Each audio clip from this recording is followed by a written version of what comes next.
Yo, it's your boy Ryan, Northwest Sports Fanatics, back at you with a new video. Today is Sunday, October 8th, 2023, with your boy Ryan and the Northwest Sports Fanatics. Make sure you guys subscribe to the channel. Smash that like button either now or on your way out. Donate to your boy if you can. Cash App, $ ORION NWSF, or the YouTube Super Chat right here. We got the Dallas Cowboys, we damn boys, versus the San Francisco 49ers, bang, bang, Niner gang. This is actually one of my favorite rivalry games that are really not inside their own divisions, playing each other, obviously, with the NFC East and the NFC West. But if you ended up watching football as a kid, like I did, with Troy Aikman, Emmitt Smith, Michael Irvin, going against Joe Montana, Jerry Rice, or maybe Steve Young, Jerry Rice, and Deion Sanders. This one always lives up to the billing, regardless if they play each other in the regular season or if they play each other in the playoffs. Can't wait for it to be able to get started. Hope everyone's having a fantastic day. Wish my day was a little bit better, fantasy-wise, but, you can usually skate by. You can usually get by without injuries for a few weeks, but at some point or another, whatever your strong suit is, wide receivers or running backs, eventually injuries will catch up, and the injuries caught up to me this week. And usually when I have my bye week, where I have all my guys on the same week with a bye, I typically lose 95% of the time just because I have so much on the bench just sitting there. And I tried to do the best that I could with what I had, but if you don't get enough points with the kicker, you don't get enough points with your defense, and then you got 3 or 4 of your starters out of 9 that are out, it's almost impossible to win, even if you have really good guys on the bench, especially if the other team hits. So, Joe, you got me this week. I'm going to drop my first loss. I'm going to go down to 4-1, and it looks like Chief will be the last undefeated team, but he will have a moment, throughout the year where he has a majority of when his guys have a bye, and I imagine he'll end up dropping that game as well. It's very difficult, when you end up having 4 or 5 main pieces out of your 9 with a bye week or injured. It's really hard to overcome, and I wish I was able to overcome it this week, but just wasn't able to do it, and I ended up punching out 4 reaction videos. So I've been working, I've been grinding. Woke up super early today, got a few walks in with Paisley, and we're ready for Sunday Night Football with the Cowboys and the Niners. Let's get to 100 in donos. Let's do it. And you gotta end up beating them up. The division is up for grabs. I don't know how I did as far as the predictions for Mo Gumbo. I definitely got a few picks wrong. Some of them I just wanted to kind of try to throw a pick out there that I thought maybe could win. A lot of the home teams, did the business at home, but a lot of the road teams decided, hey, it doesn't matter. We're the better team. We're going to get it done, especially a lot of those afternoon matchups. A lot of those road teams ended up getting the dub, including the Bengals, Eagles, Jets, and Chiefs. So we'll see how it goes on tonight's matchup. And I would assume the 49ers are going to end up winning this game. But again, maybe Dallas will keep it a little bit closer than we anticipate. They do. They do. Like I said, I had a couple buddies that are Bronco fans, like my boy Justin. I was trying to give them a little bit of good luck, but again, they're not a very good team, and they're gonna, it might be a fire sale. I told them as long as they don't trade Surtain and Simmons, but those might be guys that they try to get rid of. But if you get rid of the 2 main pieces on defense, I mean, what are you going to do next year? I mean, you got a lot of pieces to be able to draft. You got to get running backs and wide receivers and tight ends that don't get hurt, which is impossible for Denver. You need to get a better quarterback than Russell Wilson. You need a better O-line, better D-line, better defense. I mean, you can really blow that whole thing up, and they could still end up sucking for the next 3 to 4 years. So it's tough. It's tough out there, fantasy-wise and obviously prediction-wise as well. Reflect in the building. What's good?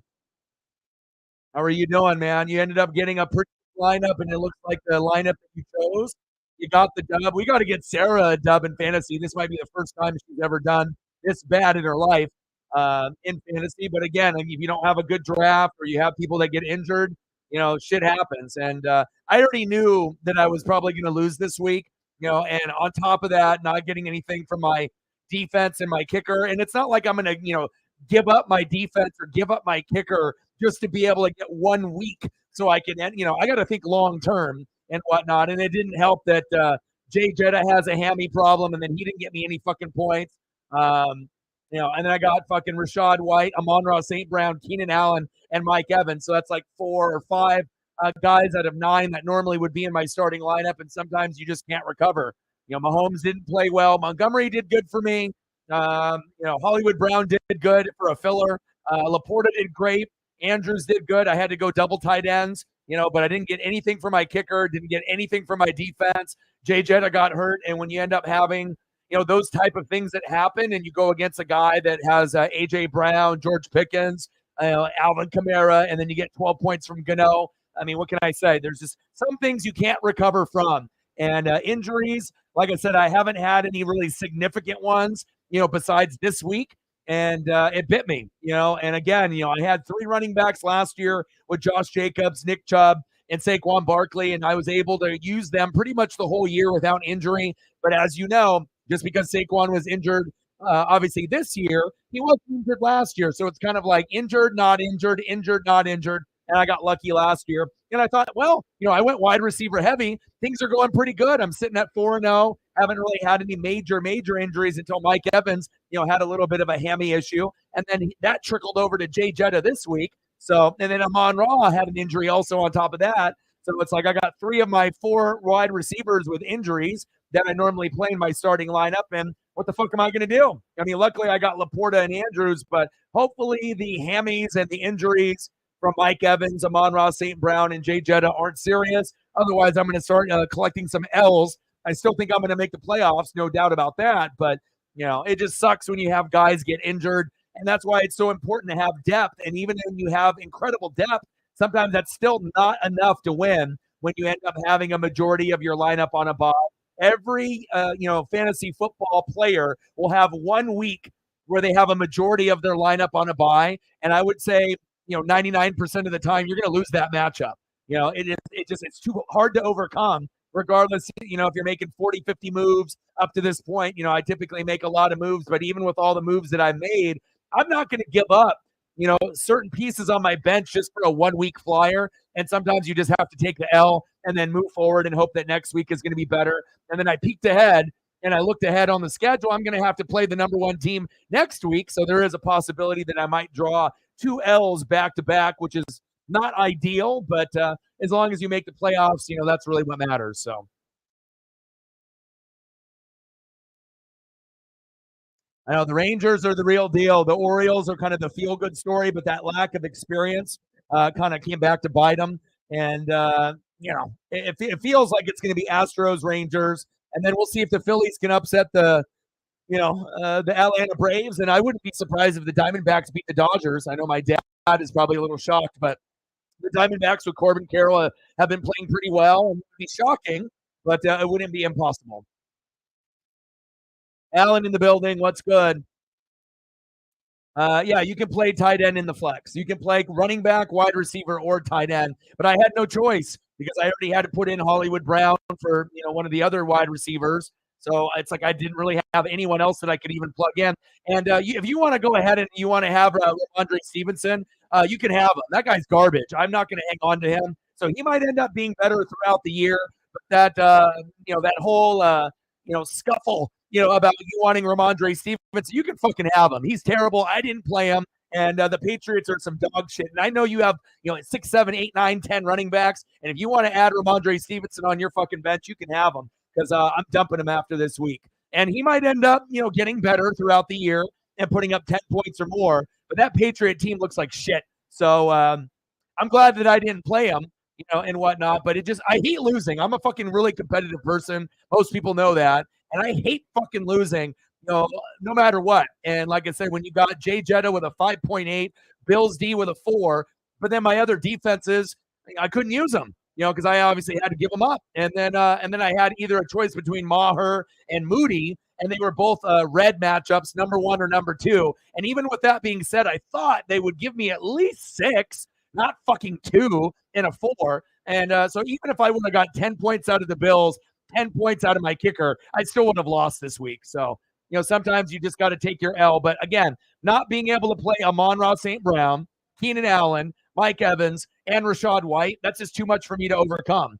And Ramondre Stevenson, your ass, you'll go on to Reflex team with a nice 2.4. Garbage. straight garbage, homie. So if I would have known that he was going to do that, I would have let you have him. So they're terrible. You can't count on Zeke. You can't, but when you have two good games and then two bad games, you assume that maybe Ramondre will be able to turn it around. But also they did play the Saints. But again, that team is terrible. They're tanking. They're trying to get Michael Penix Jr., Drake May, or Caleb Williams. The Patriots need, obviously a new quarterback, and Zappy ain't good enough either. So just kind of funny how we were both trying to grab him, and we were both, and like I said, I didn't make any moves. And that's the only reason I was like 1 or 2 spots ahead of you. Normally I make 4 or 5 moves, but since I had 4 or 5 guys injured or with a bye, I couldn't have the opportunity to make moves like normal because I'm not going to get rid of Keenan Allen. I'm not going to get rid of Amon-Ra St. Brown. I'm not going to get rid of Mike Evans. So sometimes you get to a position where you're fucked, where it's like you have to hang on to guys with a bye and you have to hang on to guys that are injured. There's no ifs, ands, or buts. So when that happens, I know I'm going to lose, and I lost last year when I had my 4 or 5 guys on a bye. I lost the year before when I had 4 or 5 guys on a bye. So, usually I will only lose, maybe 1 to 3 games, in a regular season, but I always lose every year. And it doesn't matter if I do my best, to be able to make up for those 4 or 5 positions, but you got to understand, you got 9, in your starting lineup. If 5 of my 9 are out, how the fuck are you going to win? I mean, even if I feel I have one of the better benches, with me and Reflect, I think our benches are probably the best in the league. But sometimes those bench pieces are like wide receivers and running backs, and you need kicker and defense. But I'm not going to drop Keenan Allen for a flyer for 1 week. I'm not going to drop Amon-Ra St. Brown for a fucking defense for 1 week. So sometimes you just got to take your fucking L, and it sucks. But, it is what it is. You got to give Joe credit. He had a good week this week. And it's very hard to go undefeated in fantasy. I don't try to go undefeated. I just try to win as many as possible. But like I said, I've been able to skate by without any major injuries besides now. And now it's like I got Jay Jetta hurt. I got Amon-Ra St. Brown hurt. I got Mike Evans hurt. The only one that's not hurt is Keenan Allen and Ramondre Stevenson. You're garbage. You're not on my team anymore. And then Jeff Wilson, there's no really point of me keeping him on IR because Achane and fucking Mostert are doing big things, so I'll dump him on my IR, even though he's just sitting there collecting dust, and I can always maybe use him one day, but I don't need him either. So I'll just get him off the team, Stevenson off my team, and I'll just hang on to Moody and Stroud. Stroud didn't have a game as highly as anticipated as I thought he would, but he still broke the record with the most completions without a pick. Only had a 14, and then hopefully Moody will throw up at least a 6 to 10.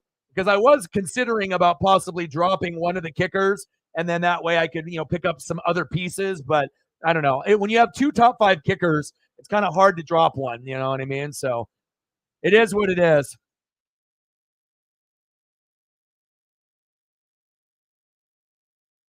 See, you don't want him either. And if I would have, been able to predict and have ESP that he was going to be that bad, I could have picked up another, running back or wide receiver or tight end or kicker or deep. I could have picked up something that I could have used in the future if I, but again, the running back position is so fucking thin that it's very risky just to go on a flyer with one guy. It's one thing if you're just going to get a flyer for defense and you're just going to stream a defense for 1 week. Fine. But if you're going to be doing it for like a positional player, that's really risky. Also, if you're dropping something of value just for 1 week, sometimes you just got to take that L. So I'm taking the L today. So it is what it is. Finley in the building. What's good? Matt in the building. What's good? Your best guys are on a bot. Yeah, but you never know. Maybe you'll be able to recover. But I assume most people that play fantasy football, and like I said, even if it's someone like me where I'm making like 5 to 10 moves a week, and I still can't even recover from having 5 out of my 9 that are normally in the lineup. No matter if I prep myself and I look ahead, no matter what I do from weeks 1 through 4, sometimes you can't, make up a guy that might put up 20 to 30 points. You just can't make up that production because a lot of the guys that you're putting in for fillers, you're going to cap out at 10 or 15. You're not going to get a 40-point performance from a guy on your bench typically to help you out, So, yeah. I hate losing, though, man. I hate losing. Reflect with a fiver. Thank you so much, man. I appreciate you. Bang, bang, bang. Boom, boom, boom. Bang, bang. $5 holla. Well, I won't be the one that with my target on the back now. Now it'll be Chief Will Chief, and of course I have to play him next week. So, but at least I have most of my guys that will be available. I hope.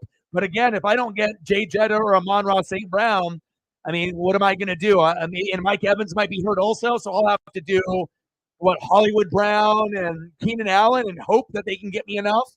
I don't know, man. We'll see how it goes. But thank you so much. $95 to go. Let me know what you want to do for photos, and I got you.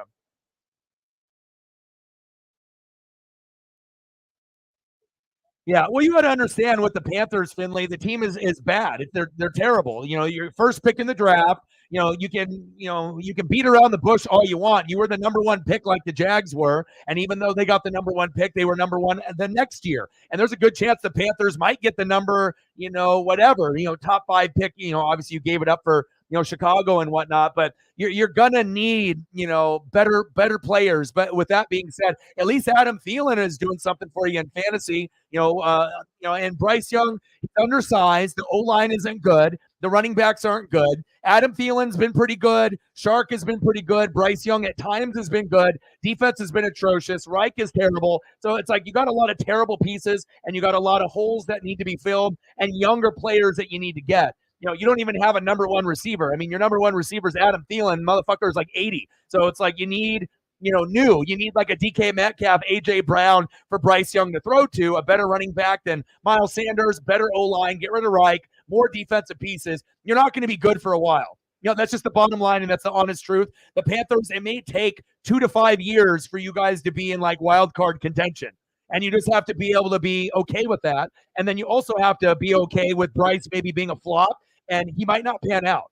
That just has to be the reality. With Richardson, the only thing that's going to hold him back is injuries, because it seems like every couple of weeks he's got potential and he's got star power. He can run, he can throw, but he gets hurt. So if he keeps getting hurt, he's not going to pan out either. Really the only one that seems like they're going to pan out is C.J. Stroud. And even with C.J. Stroud is going to end up having some games where he doesn't play well. But again, Richardson with the health, Bryce with the supporting cast and the coaching, both of those guys have a long ways to go, even though Richardson is ahead of Bryce. But if you can't stay on the field, it's just going to be the Gardner Minshew show. So hopefully, Richardson's injury is minor, but we've already seen him get banged up twice, and it's only the first month.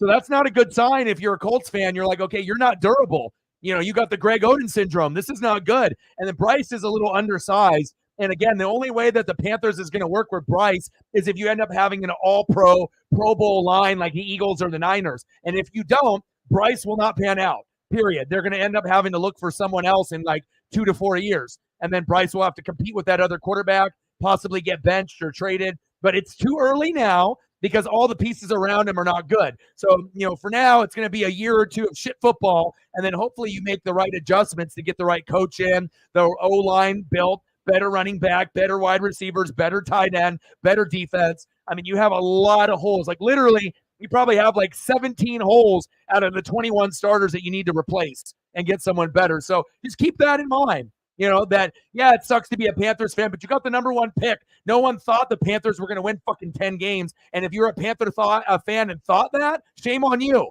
The team is bad, and there's a lot of teams that are bad. Bears are not very good, even though they got their dub. The Broncos are terrible. Jets don't look good. Panthers don't look good. There's a lot of terrible teams, and there's a really good draft coming up. So you got to, understand that sometimes it's a blessing to suck. And I'll tell you what, if I could trade places with you with the Panthers and we could be 0-5 right now, honestly, without, if I could end up, winning the NFC South with Baker, cool. But if I'm going to miss out on my franchise quarterback, like Drake May or Michael Penix Jr., I would rather have that than just be, oh, look at me. I'm Baker Mayfield. I'm a Buck fan. Oh, we're 10-7. We're going to go to the wild card like the Seahawks and probably lose in the first round. Yay. I want my franchise QB. Now, if Baker ends up being my guy for a year or 2 years or 3 years, fine. But with this talent level coming in, what are the chances the talent level is going to be like this upcoming draft in 2025, 2026? Not likely. So, it is what it is. So sometimes, when you suck, it sucks being a fan, seeing these L's. But if you end up getting Marvin Harrison Jr., and that's Bryce Young's guy, and he ends up turning into a top 10 receiver, it's going to be worth it being shitty this year take one step backwards to go 10 steps forward. Big facts.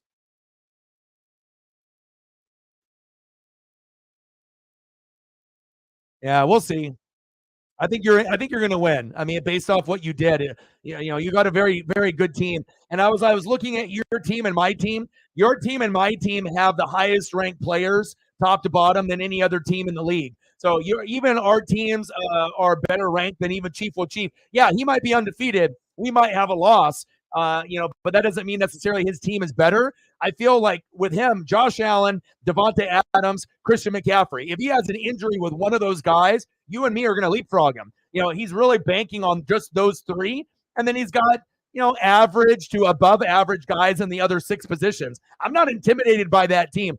Honestly, if I look at the teams, I'm more intimidated by your team than his. But he's just got that star power where he's got CMC, Devontae, and Allen. And between those three guys, he can put up 100, 110 points with three guys. And if you got three guys that can put up 30 to 40 each, that's a big, big factor on winning some games. So even if you have six other spots that do booty, but you have three guys that get you 100, 110, and then the rest of the guys kind of do average, you might still end up hitting 140 and winning. So, if you end up having big, big guys hitting big, big matchups, sometimes you only need 3 or 4 out of your 9 to hit big.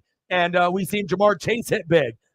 We've seen DJ Moore hit big. And the funny thing is, the guy that ended up benching DJ Moore, of course he had Jamar Chase, so it didn't even matter, But just imagine if he would have started DJ Moore and Jamar Chase, he would have gotten almost 100 points between two players at wide receiver, and I don't think I've seen that ever. So crazy stuff in fantasy. You never know. It's all week to week. Anybody can beat anyone on any given Sunday, Monday, or Thursday. And sometimes you're just lucked out where you have a lot of guys that have shitty matchups, or you might have a blessing week where you just have a bunch of green or just a bunch of beast mode matchups, and those guys just go completely off, and then you end up hitting 150 to 250 points. So big facts.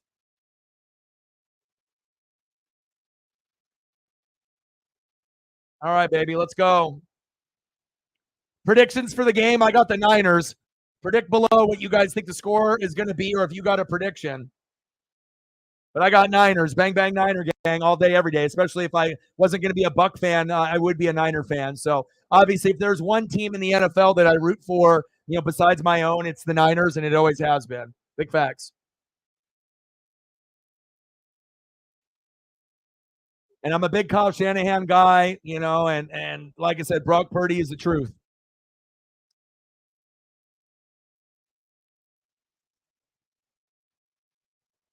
And as you can see, we got Micah on the thumb, as well as my boy Christian McCaffrey. And they've always been good with like Jeff Wilson when they had him, and Raheem Mostert, and both those guys went to the Dolphins with Mike McDaniel. So obviously he's familiar with those Niner players. But when you get McCaffrey, I mean, he's literally the best two-way player besides Austin Eckler. And honestly, if he stays healthy, he's better. And Eckler's amazing, but McCaffrey and Eckler are two of the only guys that I feel that could put up 3, 4, 5 touchdowns in a game, either a combination of running or receiving. They're literally almost unstoppable, but also they get hurt a lot. That is big facts. Personal foul on the Cowboys.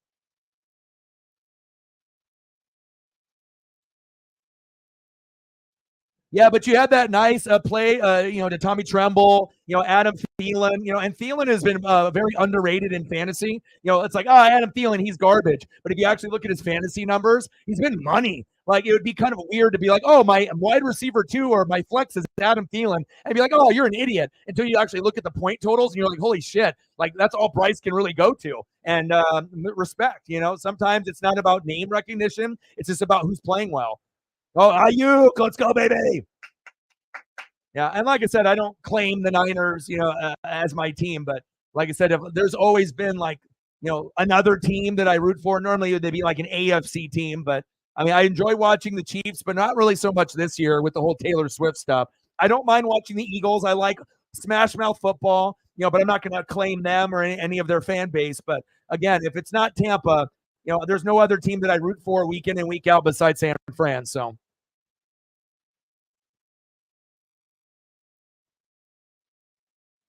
And Micah's got a little bit of a knee issue. And so, and then they don't have Diggs at corner. Even if the Cowboys were at home, I still would go Niners.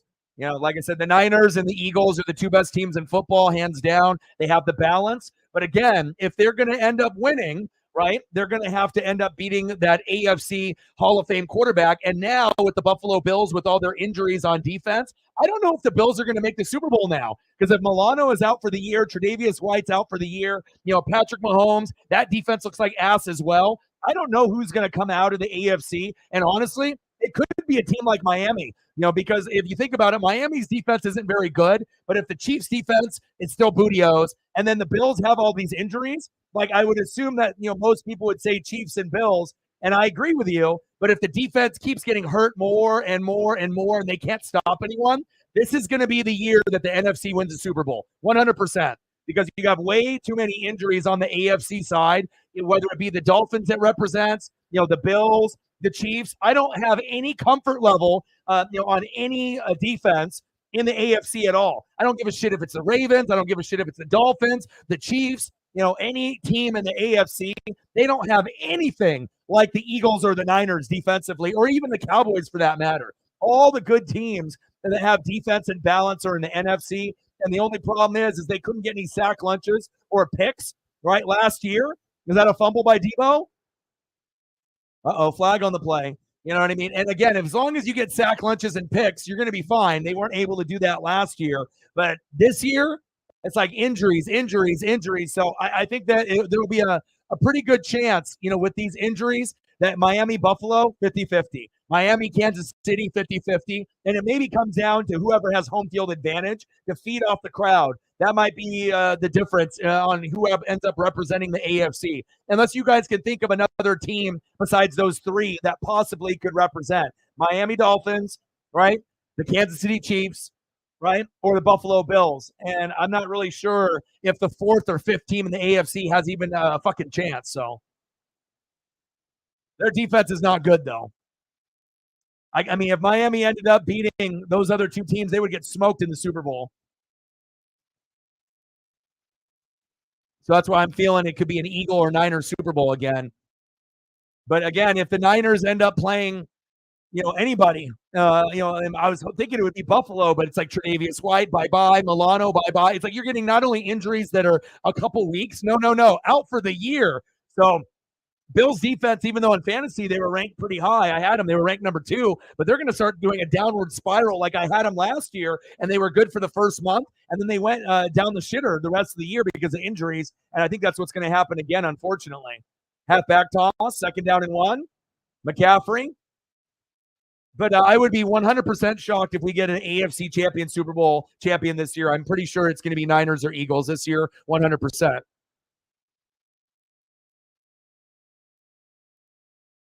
Tampa and Seattle, we can make the wild card. There's going to be other teams that can get in there. Dallas, they can get into the playoffs. You know what I mean? But overall, the Lions and the Packers can get in. But no one's going to be able to beat San Fran or Philadelphia if they're at home. Not happening. The only way that it can happen is if McCaffrey gets hurt, George Kittle gets hurt, Purdy gets hurt, Nick Bosa gets hurt, Fred Warner gets hurt, like big names. Touchdown! George Kittle, Brock Purdy, the most underrated quarterback in the league. Bang, bang.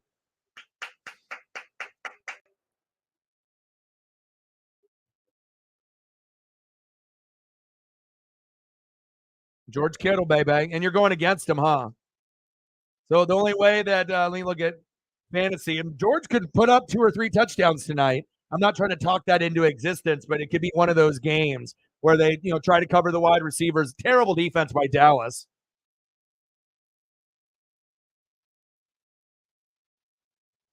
And if you notice, most people scored a lot higher than normal as far as the league is concerned. We had more people in the 120 and above this week than any week, I think, almost all year. There's a few of us that didn't have a good week, but even people that lost are putting up 120 and above. 163 to 122, 131 to 135. I ended up shitting the bed with all my guys on a bye, 111. And Seahawks Talk is 133 projected, so I lost 155 to 113. So obviously Megan had a 62. We got to get Megan up on fantasy players, But again, it shows. If you know the league, it shows. If you don't know the league, I mean, 62 is terrible. But again, you have to be able to make moves and you have to understand the league other than just your own team. But I don't think she really anticipated making the playoffs in her first year anyway. So let me look to see. So Jerry's got projected 131. You're projected one for 135. And you have Aubrey, the kicker, and he's got Kittle. So you're projected for 135. So really the only way that it's going to happen is if that Aubrey ends up putting up like a 3 and they only have like 3 touchdowns and 3 extra points and no field goals, kind of like what happened to me. And then Kittle just keeps continuing to go off. I think that's the only really way that but if you end up getting 7, with him, and Kittle just has like an average game, you could still win. But if Kittle gets another tutty, and then gets more yardage and whatnot, then it'll be very, very close at the end of the game. But we already knew it was going to be pretty close between the two of y'all. So I just hate injuries, man. No Jay Jetta, Amon-Ra St. Brown, Keenan Allen, Mike Evans. I mean, Jesus Christ, that's like my whole wide receiving core. Terrible.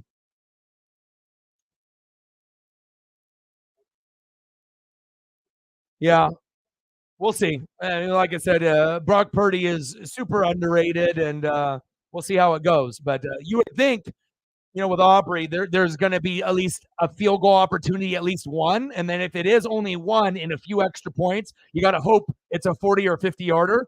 So you get 4 points for a 40, 5 points if it's a 50.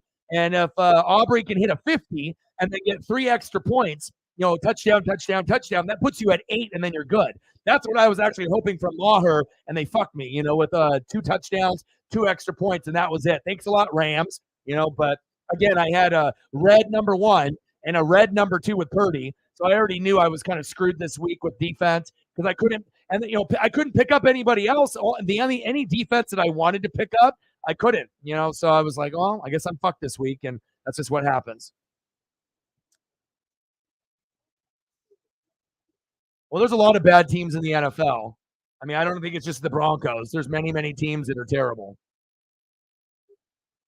New England is terrible. Broncos are terrible. Raiders are terrible. Giants are terrible. Bears are terrible. Vikings are terrible. Panthers are terrible. Cardinals are terrible. Rams are not really that good. You know what I mean? Washington's not good. Titans aren't good. Right? Do I need to keep going? Jets really aren't that good. So there's like 10 or 12 teams that really aren't not that good. And they're going to capitalize off this amazing draft. 7-0, bang, bang, Niner gang.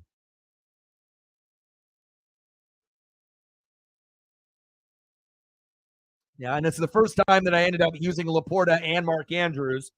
And they didn't really hurt me. They both, did pretty well. But when you're used to getting 20 to 45 points out of your wide receivers and you don't, and all your good ones are on the bench, it's tough. Renee in the building. What's good? Bang, bang, Niner gang. Maybe we can get Arsonius to come in the room. He's a big Niner fan. Yeah, big game next week. I'll be doing the live stream unless I'm up in Seattle. I don't think I'll end up getting tickets unless I get them gifted to me, either for that game or USC. But nice tackle. Tony Pollard where? And also, watching the Ravens and the Steelers, TJ Watt single-handedly shut down the Ravens by himself. And it's an amazing thing when you can see a player, when the game is on the line, take over a game, just like Nick Bosa can take over this game as well. Certain players are on a whole nother level, and Nick Bosa is one of them. TJ Watt is another. So Orion's belt, the nebula. Absolutely, you know what it is. Incomplete.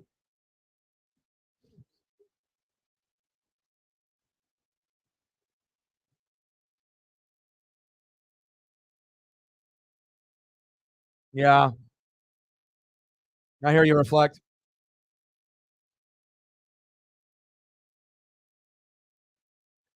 Yeah, J.C. Horn being hurt, that didn't help either because that was supposed to be a corner that was supposed to pan out, and he's just been injured. So injuries injuries just suck overall.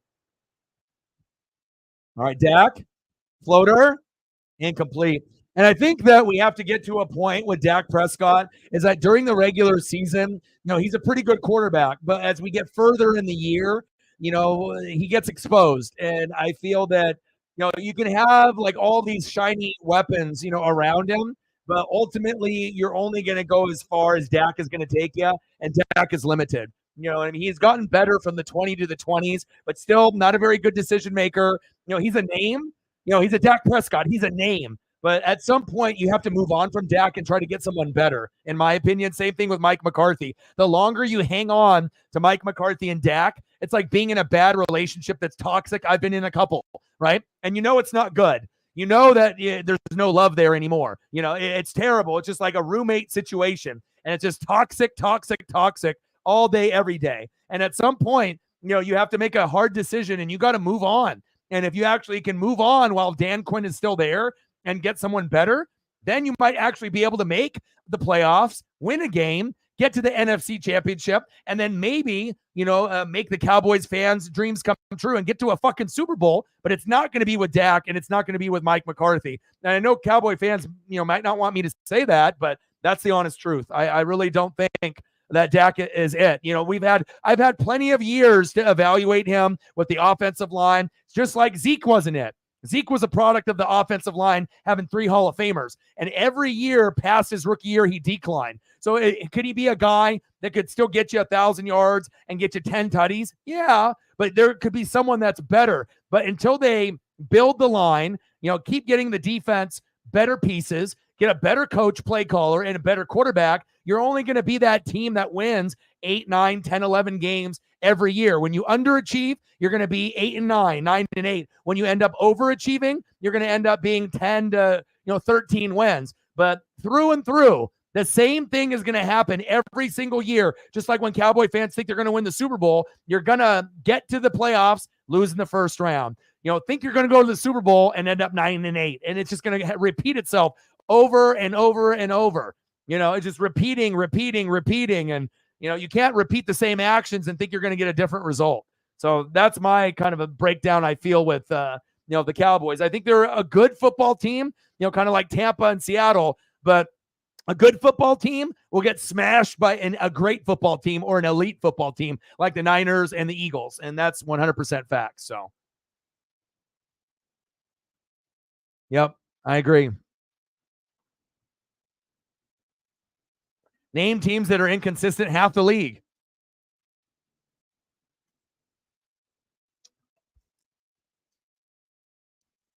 How you doing, Megan? What's good?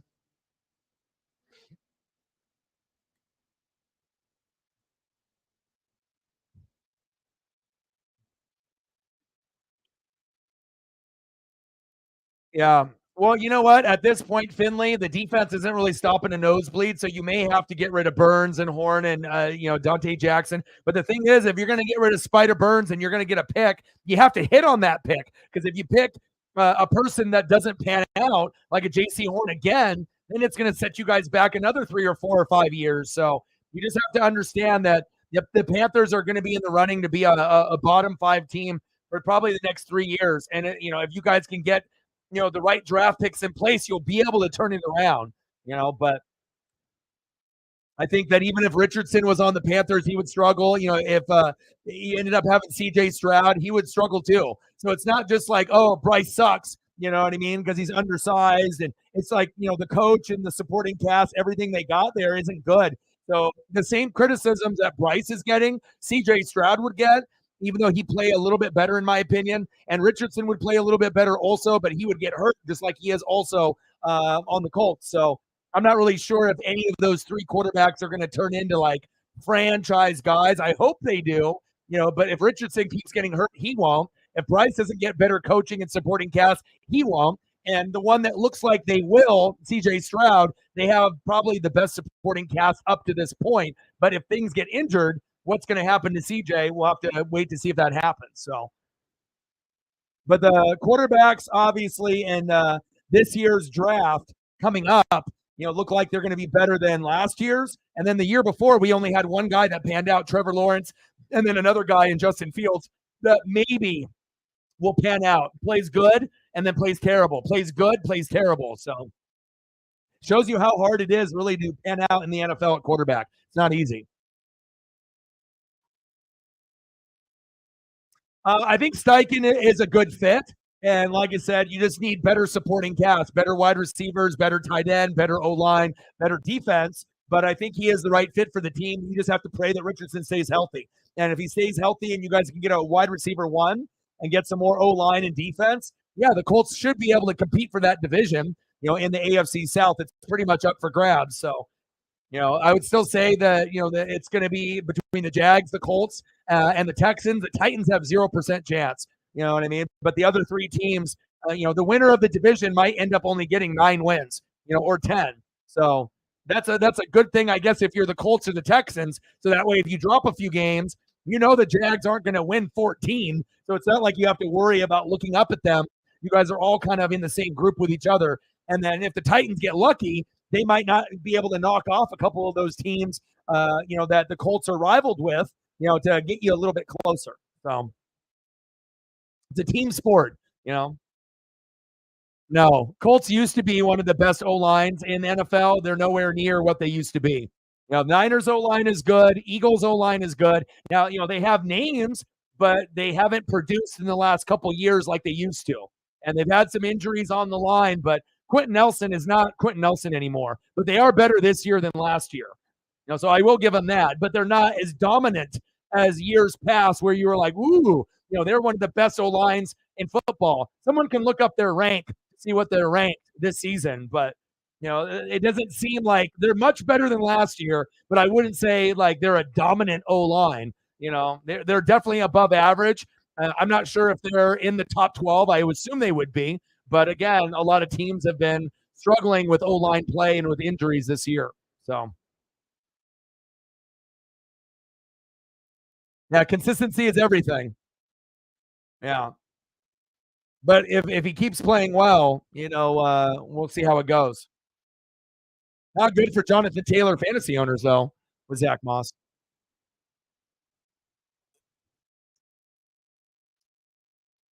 Yeah, but just getting a true number one receiver will help Richardson out, and beefing up that O line, getting a Pro Bowl lineman up there, and then beefing up the defense will definitely help.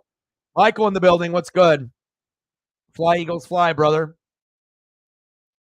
And I pumped out quite a few reaction videos. I tried to do as many as I could. Normally, I only have time for 2 or 3. I did 4, to kind of get ahead of the curve. So I did Giants, Dolphins, Panthers, Lions, Saints, Patriots for the Saints fans, and Jaguars, Bills. And then I'll, probably do a reaction video to this game after it's over. And then I'll be grinding all Monday morning, doing reaction videos all morning, all the way up until Monday Night Football with the Packers and the Raiders.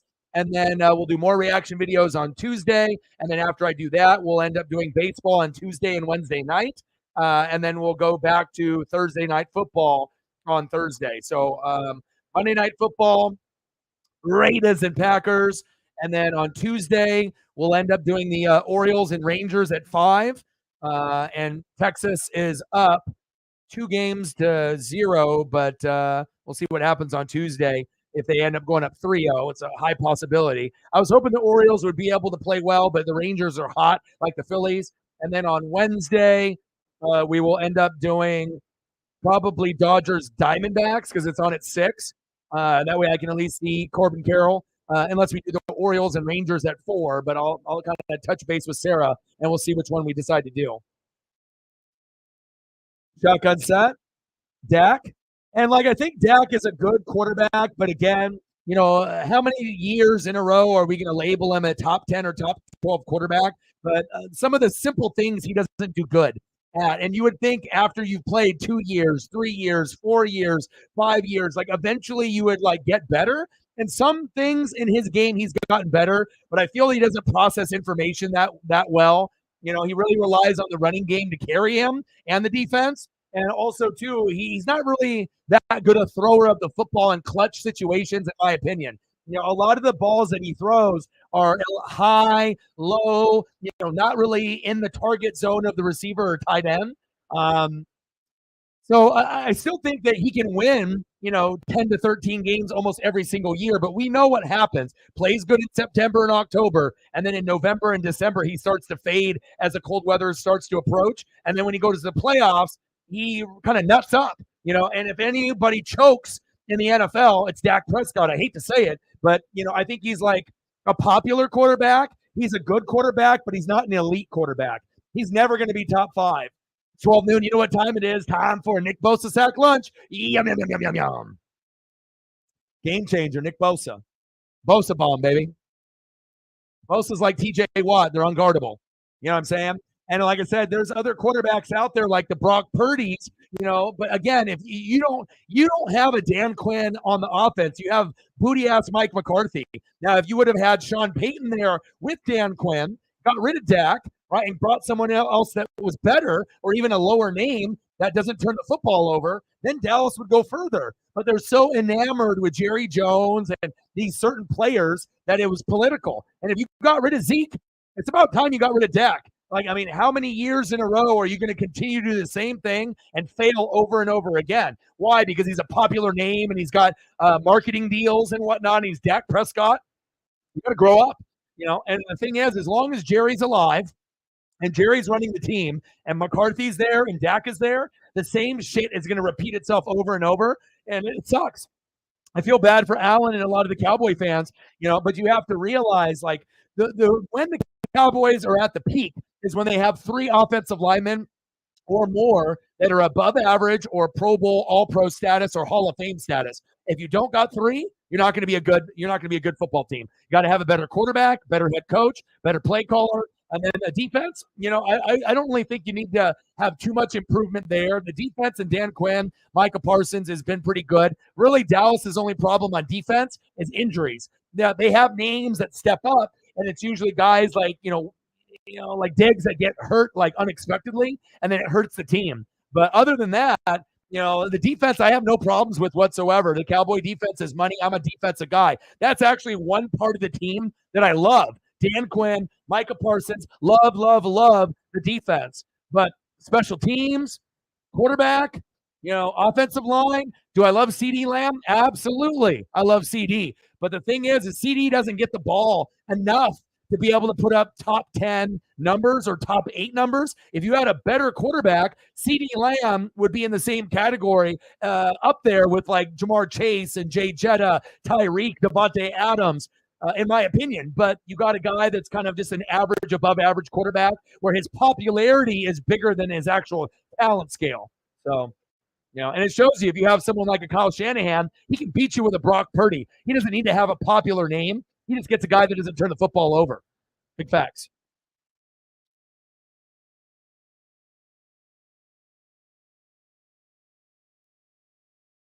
If you're the Panthers, you want to stay away from Jerry Jeudy, Cortland Sutton, or any Bronco player.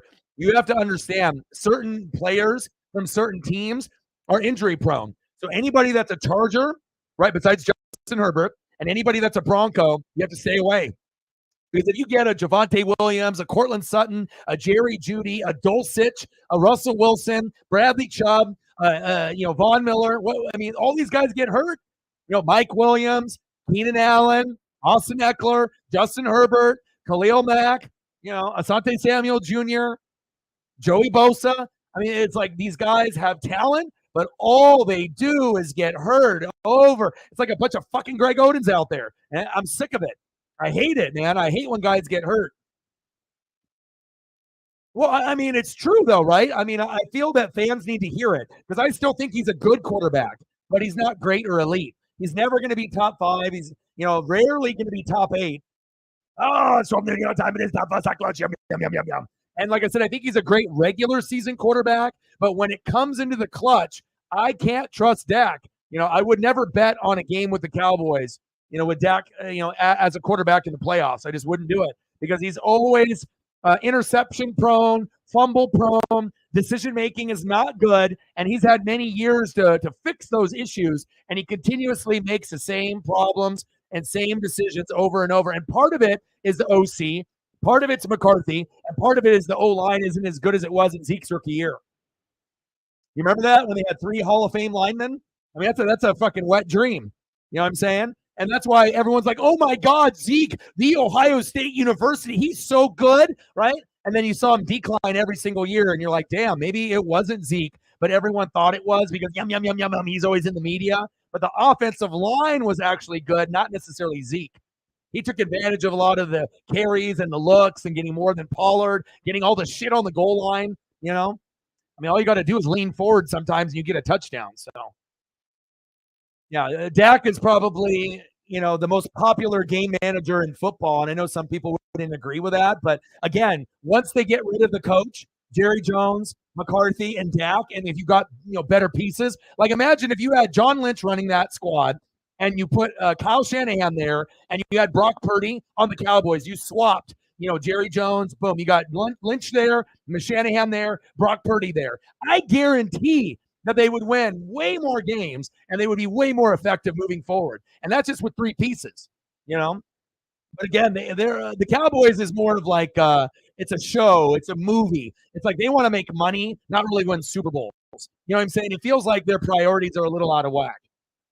But it shows you if you built the organization properly from the top, like the Eagles and the Niners, that's why those two teams are going to have long-term success for quite a while. I mean, the only thing that's going to derail the Eagles and the Niners from success every year is injuries, just like every other team. So, hell, you could put Sean McVay on the Cowboys and you get such better results. Like, I think, like, people, you can either tell who the great play callers are, even when their teams are not very good. But again, you still need O-line, you still need weapons, and obviously the Rams and the Eagles, you already knew the Rams were going to lose that game. But I do appreciate what Sean McVay brings after this post, Super Bowl celebration period. But if McVay was smart, he'd get the hell out of Los Angeles and go to another team. Hell, he can come to Tampa. Pass batted down. Good defense there by the Cowboys. Well, I think it just needs to be heard. You know what I mean? I think that like some of my takes, it just depends. Sometimes it comes organically, and sometimes it comes based off the matchup. But honestly, this is my favorite non-conference matchup in the NFC. This is like by far my favorite just because of the 80s and 90s rivalry. I love this matchup. When the teams are good, it ends up even being better. And normally both teams are good. Aikman, Irvin, Emmett, right? And then, Montana, Young, Rice, Dion. Like, it's always been good between these two teams. It's like, I don't know. It reminds me of the 80s and 90s more than any matchup in football. And it reminds me of Madden and Summerall. I just love it. Or if the Dallas Cowboys had a Jimmy Johnson type, of coach instead of McCarthy. What kind of difference would you get if you had Jimmy Johnson coaching the Cowboys with Dan Quinn? That would improve your win total by 2 minimum.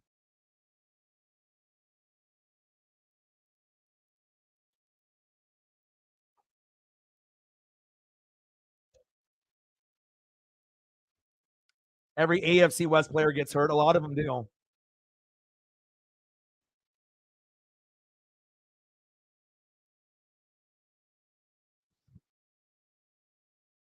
But if it was a couple years ago, I wouldn't have labeled a game manager. But in the last year and a half, from what I've seen from the team, I hate to say it, but it's true. He's really the most popular game manager in the game. And McCarthy is one of the worst coaches in the NFL, in my opinion. I don't think he's good at all.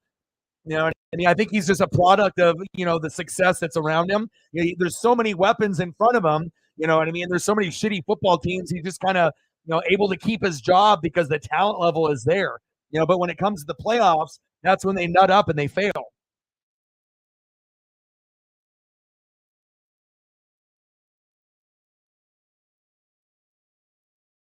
If Peyton is there and Dak is still the QB and Jerry steps down, then they have to beef up the O-line. And if they beef up the O-line, then you can make it work. You can make it work with Dak if you beef up the O-line and he gets better coaching. But how much more is Dak going to be able to elevate his game with Sean Payton, and having Jerry not there and having a little bit better O-line? Still, Dak has the same type of tendencies. And I feel also they need to have an elite tight end. They need to have someone like a Jason Witten. And if they had a Jason Witten there, Des Bryant there, added with Dak, just like when Romo had, that would be really, really big. But it's like they need better weapons, better than Gallup. You need to have better O-line. and you need to add a few more pieces in the secondary too. But Dan Quinn wouldn't be a good head coach for the Cowboys. If they promoted him to head coach, he'd fail. Use check, and a late hit. First down, Niners. Some guys are coordinators, some guys are not. Like, I wouldn't want Dak on Tampa. And as crazy as this sounds, if I had an opportunity to get Dak or Baker Mayfield, I would stick with Baker Mayfield. I know that's kind of crazy, but I don't think it's that crazy. Baker doesn't turn over the football. He's got a little bit more fire. He's a little bit more authentic and genuine. People are going to ride or die from him. His emotion is very high. He's a very emotional player, but he keeps his emotion under check. I would rather have Baker Mayfield. Like, moving forward, it's like, you want Dak or Baker for the next 3 years? Give me Baker. And I know that's kind of crazy, but that's just, it is what it is. I do it based on what I see. And I don't think Dak is very good at third down either. He's not good late in the year, and Baker's good enough to win a playoff game with Tampa this year. Same thing with like Geno Smith and the Seahawks. Will they? I don't know. It depends on who we match up against. Now, if Tampa matches up against the Eagles or the Niners, we're fucked, right? But if we match up against each other like Bucs Seahawks, we could beat them. They could beat us, or if we match up against, someone else like the Packers or the Lions, and the Lions are kind of like Tampa as well. And the Seahawks, we're all kind of under the radar. We're all kind of good, First down and 15. 30. Oh, almost caught it there.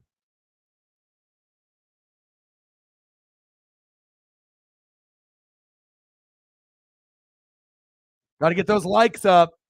Elliot in the building. I appreciate you commenting on the videos and whatnot. And I already knew that was going to be one of the first ones I was going to do, because no one gives a shit when a game ends up being like 34, 40-0 type of thing. But if it's the Saints, I'm always going to take care of them. And I'm going to try to do Falcons, Saints, Panthers, Bucks. And then obviously I try to go through some of the matchups and whatnot. So, but the Lions and the Bucks and the Seahawks are all kind of in the same boat. We're young. We're kind of up and coming, and kind of a surprise for some, but if you have the proper coaching in place with the right players, sometimes you can make things happen. Like Baker Mayfield is surprised. No one is surprised that the Seahawks are a pretty good team because they were good last year. And the Lions finally put it together. Rodgers left. The Vikings got worse. The Bears are still at the bottom. And Dan Campbell finally got the right mix of players. And obviously the biggest addition was David Montgomery. Without David Montgomery, they're not the team that they are right now, period. So, you have to be able to get those pieces there. And once you get and like the Gibbs pick almost looks like it was a wasted pick because they're not really using him. But at some point you would assume that they will, and he will become a factor, whether it be late in the year or in the playoffs. Nice tackle by Micah. Patriots look like shit the week before, and that's why they look like shit this week. I already knew, even though it was on the road, you guys were going to demolish them. So, and after losing to the Buccaneers, Elliot, it was a good opponent for you to play, like one of the worst 10 teams in football, to get back on track. AK-41 looked awesome, and it was just cool to be able to see you guys get back on track, even though we know Carr, he looked fluent because the New England Patriots are booty. If you play a good defense and a good team, yeah, he'll struggle here and there. But again, it shows you the difference between the Buccaneers and the New England Patriots. It's a huge difference.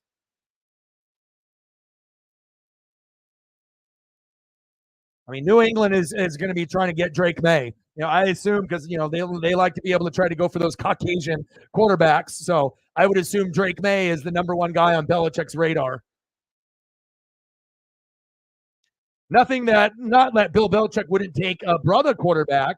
I mean, hell, if the Patriots had the number one pick, of course he would take Caleb Williams. But I don't think, the Patriots aren't going to be the worst team in football. So he's going to have to try to get up there with like the second pick, third pick, fourth pick, and maybe trade up.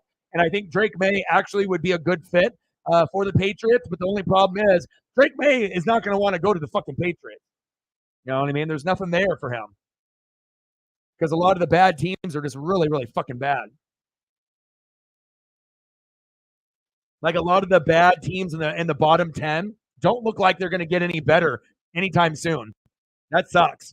Even with a good draft or even with a good free agency haul, even to a coach, coordinator, the bottom 10 teams in the NFL look fucking terrible. And I don't know, like I said, the AFC, they don't look very good on defense this year. Fumble! Did it go out of bounds? Oh, Niners! And there's the Cowboys being Cowboys. Tony Pollard has a fumbling problem. Fred Warner, stud.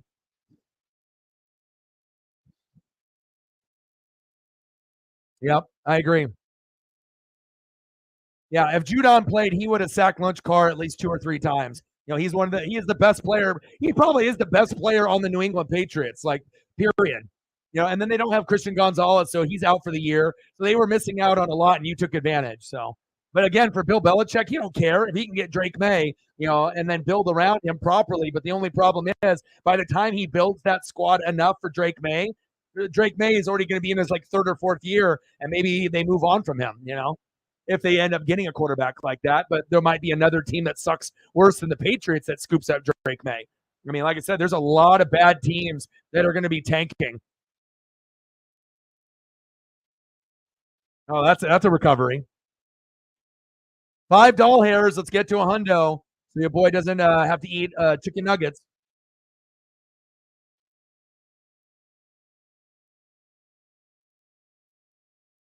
All right, so the Jets are booty. New England is booty.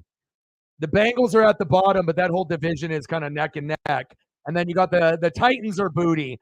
Raiders are booty. Broncos are booty. Washington is booty. The Giants are booty. The Bears are booty. Minnesota is booty. Panthers are booty. Rams are booty. Cardinals are booty. I mean, who's the bootiest of the booty?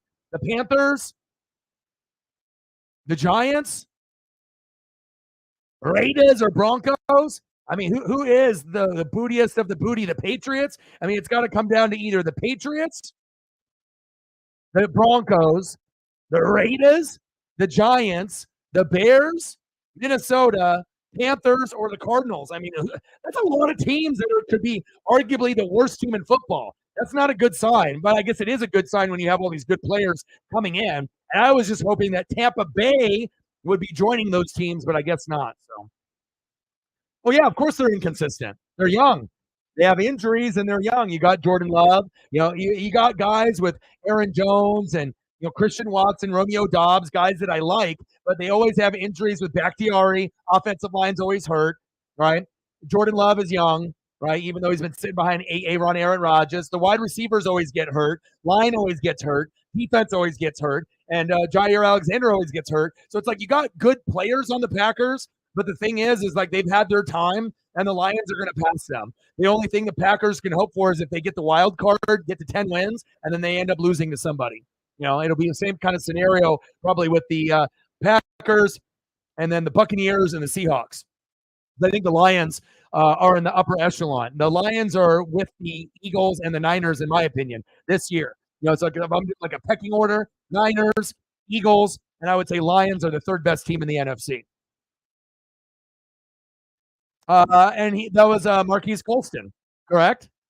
Yes. Oh, there you wrote it right there. There it is. Yes.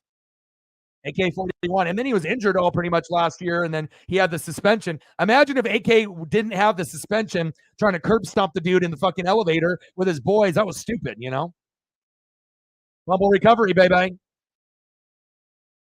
5 double hairs, 95 to go.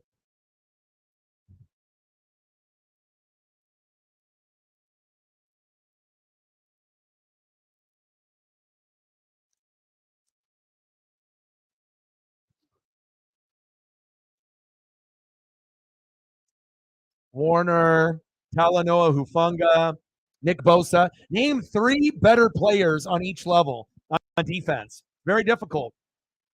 And like I said, the Eagles had their chance, last year, but they still have issues sometimes with that secondary and getting sack lunches. I feel like the Eagles are a good defensive team stopping the run, but against the pass and getting sack lunches and picks, they're not very good. So I would put the Niners ahead of them because I think the Niners can get fumbles, they can punch footballs out, they can get more sack lunches, and they can get just as many picks as the Eagles. So I think that's kind of the difference. So they end up playing each other like in week 13, even if it's in Philadelphia and Philly wins. If they play again in the NFC Championship game, I would assume the Niners will get payback. I feel that they are the most complete team in football, San Fran. And they were close last year. And normally you don't have the same two teams that make the Super Bowl. So Chiefs, Eagles, probably not going to happen. But if one team were to get there, it won't be Kansas City. It'll probably end up being Philadelphia if it happens. But should be an Eagle or Niner Super Bowl, you would think this year. And then whoever represents between Chiefs, Bills, Dolphins will get smashed. Unless the Dolphins can end up getting like, Tyreek and Waddle and Achan and Raheem Mostert, and they can get like 20 points in the first half, and then they can hang on, to win by like 3, in a Super Bowl, like 27-24. I could see something like that happening, but I don't know if the Chief defense and the Bills defense with all those injuries are going to be able to overcome. But you never know. That's why we have to see who has home field advantage. So,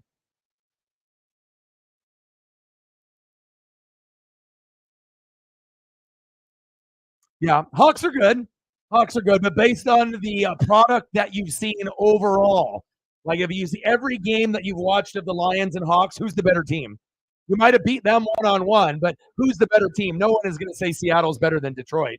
And also you guys lost to the Rams, in week 1, and the Rams are terrible. So, so again, with the Lions, beating the Chiefs with no Kelsey and Jones, you know what I'm saying? But you're a Seahawk fan, so I get what you're saying based off the one-on-one, right? You're a Seahawk fan, so the one-on-one, but no one's going to say Seahawks. You will, you know what I mean? But the Lions are the better team overall. But the Seahawks and the Buccaneers are close. We're like they're not that much far ahead of us. Like it's like if the Seahawks and the Buccaneers are behind the Lions, it's like barely, like a half point. It's like we're right there. So, but that Rams loss, so some wins for the Hawks look pretty good. But again, you played the Giants, and the Giants are terrible too. So, but I think overall, I mean, if we're just looking at the quality of football, Sam Laporta, Amon Ra, Aiden Hutchinson, I don't think you guys have really had those impactful plays. You had the 11 sack lunches against the Giants, but hell, you and me could probably do that. So, yeah, yeah. Well, Seahawks fans, I mean, that's fine, But if you're looking at each of your wins and your losses overall, you one-on-one is one thing, but overall, the Hawks are not better than the Lions. You guys can say it all you want. That's me not being biased. That's just me being real. Like just looking at the team. Like, who's got a better chance to win a playoff game right now? Buccaneers, Seahawks, or Lions? And it's very clear the Lions are the third best team in the NFC. Like the Lions actually could maybe beat the Niners or the Eagles. I don't think the Buccaneers or Seahawks could. I mean, maybe you think so, but I don't know. Not me. But the Lions win was good, obviously in their building. I'll give you that. That was a good win. Overtime win, too. But I think the overall product, from week 1 to week 5, like, who looks best week in and week out, and I definitely would put the Lions over my Bucks and over the Seahawks. Uh-oh, did Dallas get the football?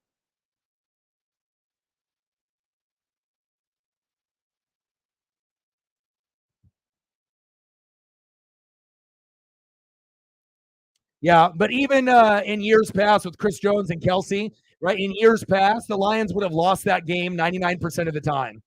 You know what I'm saying?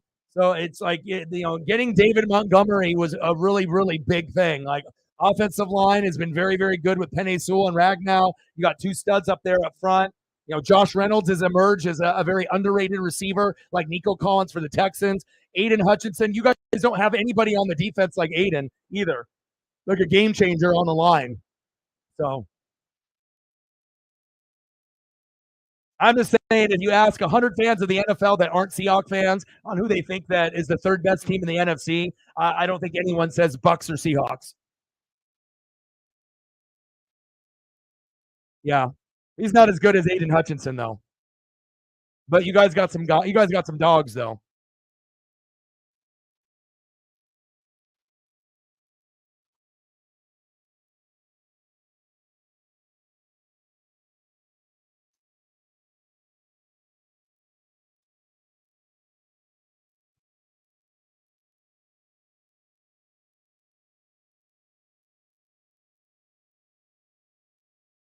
Oh,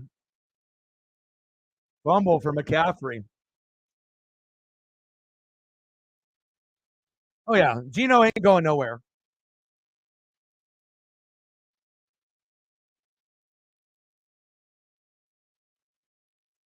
All right, let's see what happens here. This is usually where Dak fails. Under pressure. Niners are just sniffing a pick six or a fumble for a touchdown or a safety. Look at Dak. Going long, going deep. Gallup. Oh, good tip. Yeah, especially with Gardner, with Gardner Johnson out for the year too. Agreed. Your secondary is better. I mean, who knows? We might end up getting a Seahawks, Lions, Buccaneers playoff battle, between the three of our teams where we might actually match up with each other. Very possible. And then you never know. Out of those three teams, Seahawks, Lions, Bucks, we all have a lot of similarities with each other. And maybe one of those three teams will knock off the Niners or the Eagles in the playoffs. It's not likely, but it could happen. I mean, we got a better chance than the fucking Cowboys, our three teams, Bucks, Seahawks, and Lions, in my opinion. We have a better chance of beating someone than the Cowboys or the Packers. But those two teams will probably be there too.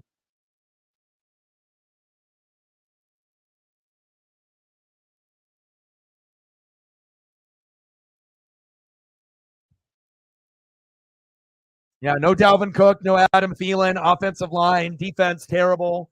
Obviously Jay Jetta with a hammy that killed my fantasy today. Pump fake by Dak. Another pump fake. Where are you going, Dak? It's the Niners defense. It's 12 noon. You know what time it is? Time for a Fred Warner sack lunch. Cowboys, what happened? Yum, yum, yum, yum, yum, yum. Dak is a dummy. Not a good decision maker.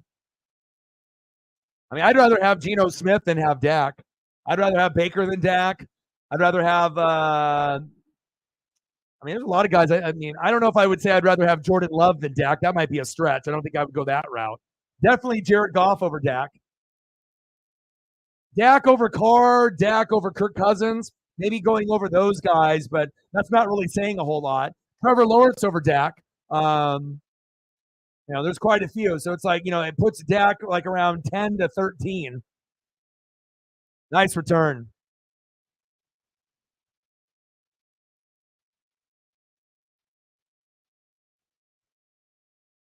You think Geno's better than Goff? I don't know about that. They're close. I take Goff personally. I think Geno's career is almost over. I think if we're just talking about like 1 year, yeah, Geno might be able to put up, better stats and whatnot. But if we're talking long term, I would go Goff just because I think he's got more. David says I'd rather have Johnny Manziel over Dak. But I think Goff and Geno are good. Like I said, those are good quarterbacks. They don't turn over the football, and I like what I got from both of those guys. Oh, Purdy. They're running, the Laporta play. They're running the Laporta play. Touchdown, Niners. They just copied the exact play that the Lions ran with Laporta. Uh-oh. Reflect. Kittle again. Uh-oh. Uh-oh. They ran the same play that Laporta ran with the Jared Goff. We were talking about Jared Goff. The sports gods are like, oh, Ryan likes Jared Goff. Let's run the play for the Niners right in front of him. Oh, thank you. Kittle's got 19. Uh-oh. 2 tutties. And what did I say when he had his first? I told you that he could get 2 or 3, and that's number 2, and he might end up getting a third one. You had DJ Moore with a bunch of tutties, Jamar Chase with some tutties, and now you got George Kittle, and he might get another one in the second half. Just like what I said with DJ Moore.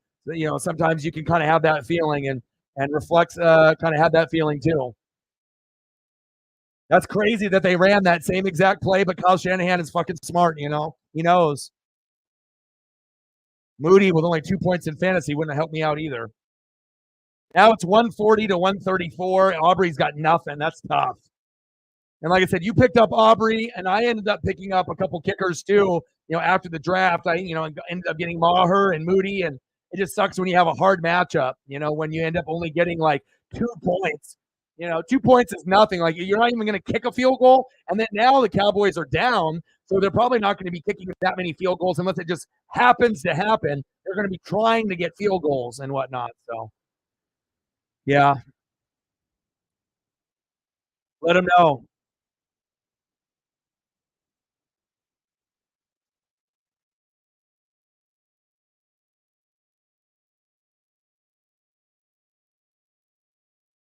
Goff does have an NFC championship game. And honestly, I think that they could have made a Super Bowl with Goff, but they just wanted to make sure they got Stafford because, he was that Pro Bowl guy, Hall of Fame type of guy. And they knew they could get a little bit more out of him short term. But long term, Goff was the right answer. So, but I mean, hopefully we can end up getting a Lions or Seahawks NFC championship game berth. It's possible in the next 5 years that we'll see the Lions or the Seahawks or both teams there. I'm not sure if the Buccaneers are going to be able to get there, but I'll take a 3-1 start. So, but again, I'm a defensive guy, so as long as the defense is doing well, I'm happy. Damn, Chief with a 151, and only McCaffrey has 1 point. Who would have thought that?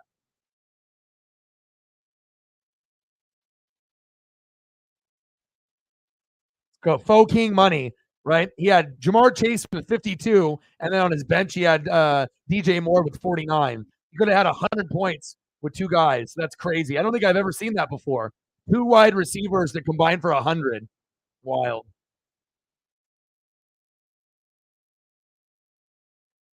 There's nothing worse when your defense and your kicker shit the bed. Nothing makes me more angry than that. Or the week that you have all your best players on a bye together. That's the fucking worst. I hate it. It just so happens every team's got it where they have, so many players either on the same team or you just have a lot of good players that just so happens their bye week is the exact same week as your other superstars, and then you're just fucked. I hate it. Warner is a beast.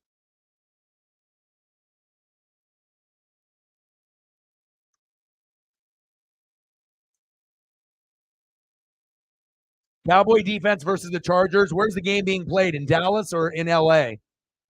And then Jets defense versus the Birds. I wouldn't do Jets defense. The Jets defense against the Birds would probably only put up 5 points, unless they got lucky. And then Cowboys against Chargers, you probably could get, 5 points if they play bad, but you could probably get 10 or 11 if something good happened. If you ended up getting a pick or pick six or something crazy happened. But it all depends on where the game is being played.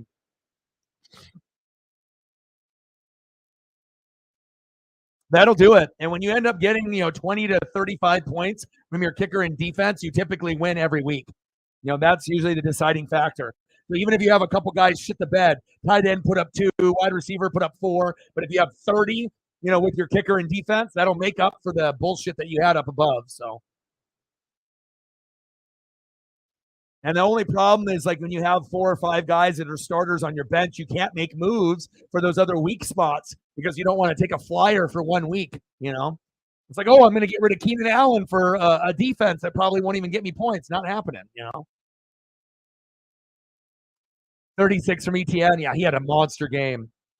And obviously being in London for that extra week was the advantage. The Bills were jet lagged and they were already there the week before. And then they, were very acclimated to everything. 14-0 Niners, not surprised. And even if the Cowboys were at home, they would still be down 14-0.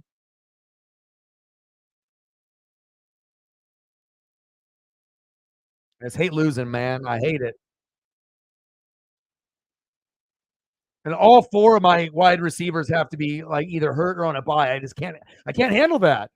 Jay Jetta, hammy, Mike Evans injured, hammy, Amon-Ra St. Brown out, and then Keenan Allen with a bye. Like, fucking A, dude. Out of those 4 receivers, if I played all those guys, or 3 out of the 4, right, I could get 100 points out of 3 guys.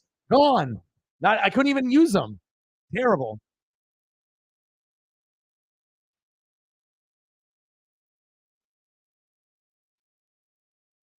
Well, the reason the Cardinals beat the Cowboys because they ran the damn ball and they couldn't stop James Akana.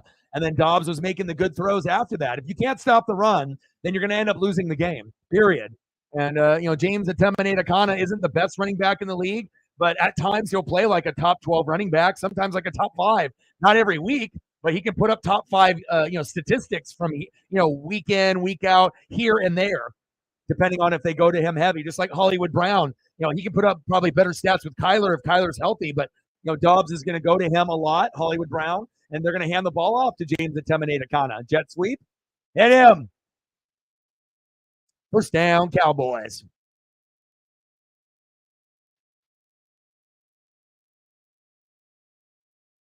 9 from Henry. Yeah, that's tough.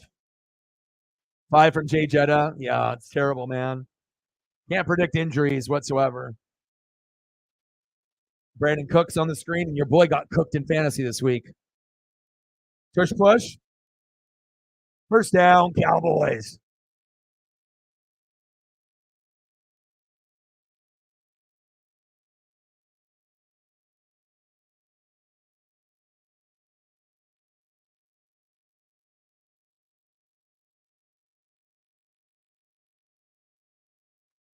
Yeah. You know what? I actually thought that they might have a chance against the Bengals. If they played similar to the Cowboys, I thought that they would be able to kind of stay with them, and they did for a little bit. But injuries, you can't predict that shit, especially when it happens in the game, and they're a key focal point.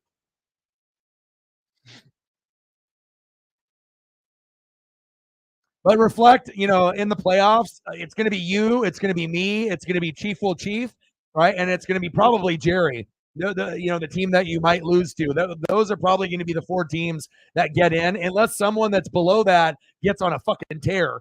But I mean, me just looking at the rosters and how things are playing out, it'll be you, me, and Chief Will Chief 100%, and then Jerry or someone else for that last spot.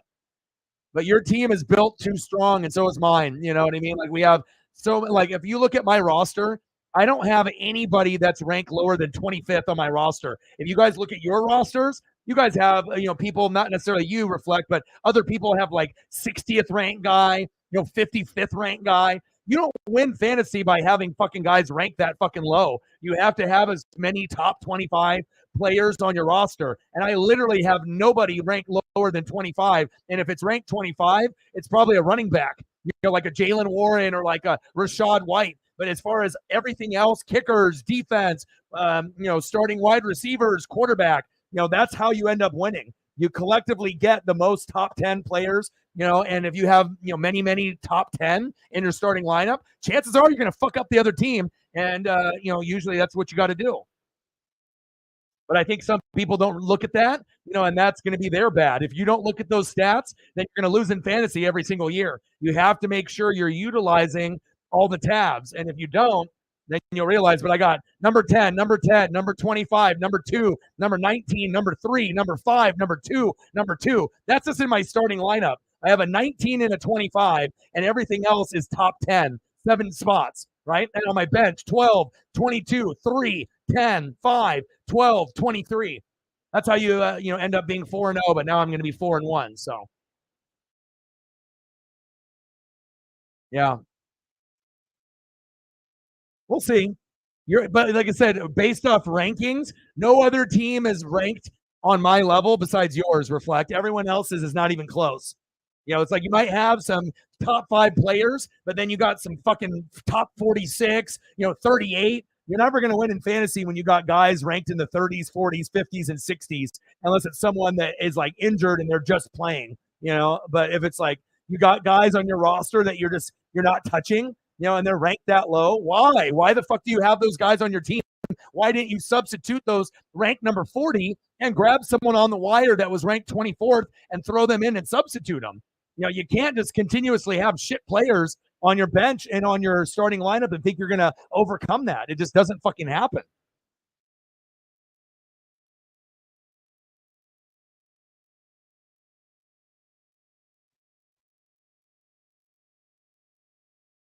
And then if you're really, really good, you can have all 9 spots with top 10, but that usually doesn't happen. Usually 7 or 8 is going to be the most you're going to get. Oh, big hit. Greenlaw. Pow, pow. Wonder if we'll get Cyberpunk in here. I know he's been retweeting some of the videos that we have on the X and the Twitter side. So thank you for that.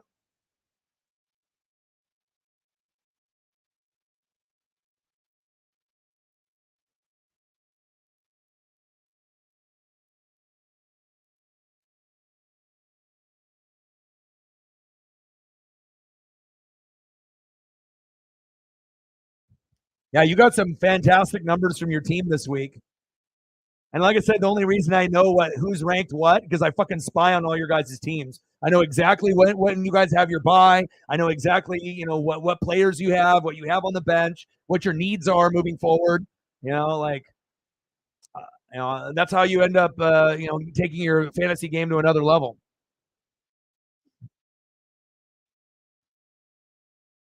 The Broncos would be stupid to get rid of Surtain or Simmons, but I mean we'll see what happens.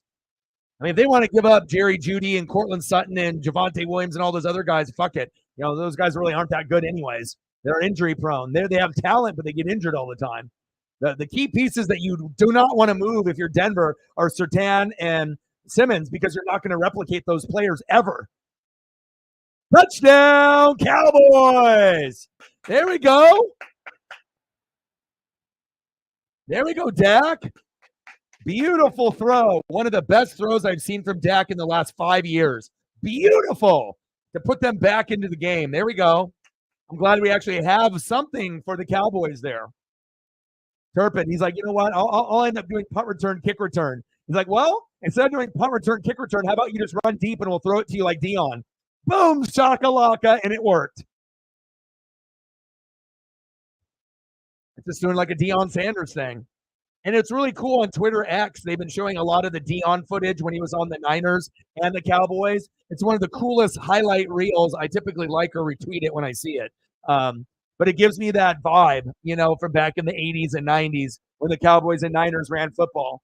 And even though they might not be, the top teams anymore, the Niners are, Cowboys not so much, but still. Well, at one point, the same thing happened with me and the Rams. Like I had a choice between go with Moody or Maher. They were both red, 1 and 2. I was like, Jesus Christ, what am I going to do? I can't drop either one of them because they're both 2 of the top 5 kickers in football, right? So what am I going to just drop one of them and then see what happens? And so sometimes the red doesn't mean anything, where you can still get 10 points even if it's a red matchup. But other times, the red actually means something and you're going to get nothing. And that's what happened with me.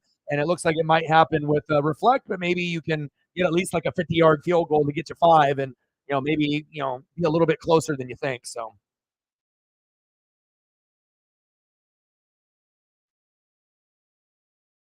Yeah. Well, AK-41 is the truth. You know what I'm saying? Like, just imagine if you had him, at the beginning of the year, the record would be different. I don't think he's a top 5 running back anymore, but he's definitely playing like a top 12, and if he keeps it up, he could end up being like a top, he's missed the first like 3-4 games. So, statistically speaking, it's going to be hard. But from here on out, for the rest of the year, if the O-line plays better, AK could be a top 10 running back. And obviously, if they want to make the playoffs, they're going to have to really rely on AK. So that way, that Carr doesn't have to fucking throw as much because when he's forced to throw, he sucks. You know what I mean? And that O-line and the play calling with Carmichael and Allen, you just need to be able to beat up on all these shitty teams. So the more shitty teams you play out of those like top 10 shit teams, obviously more dubs you can collect, even if the O-line is terrible. So.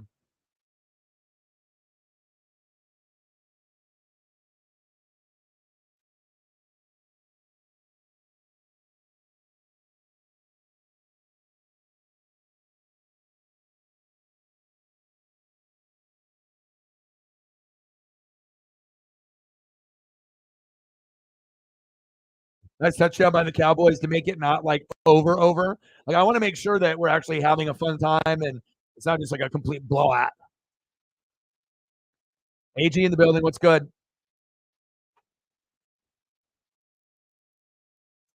14-7. And it shows you why the NFL is the most popular league out of all the sports because you never know.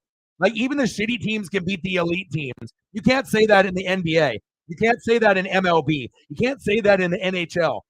Does it happen in those other, federations, other, Major League Baseball and NHL and NBA? Of course, but it happens every fucking week in the NFL. And that's why we love it because you just never know, who's going to put up their Super Bowl performance against a top caliber team being a, dog shit team.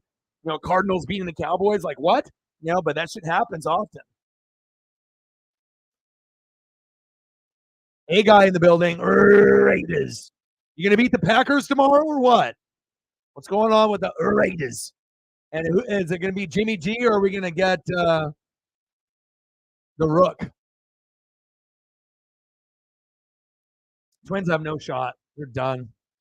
Dunzo. Rangers and Astros. But we might be able to get Phillies and Diamondbacks, though.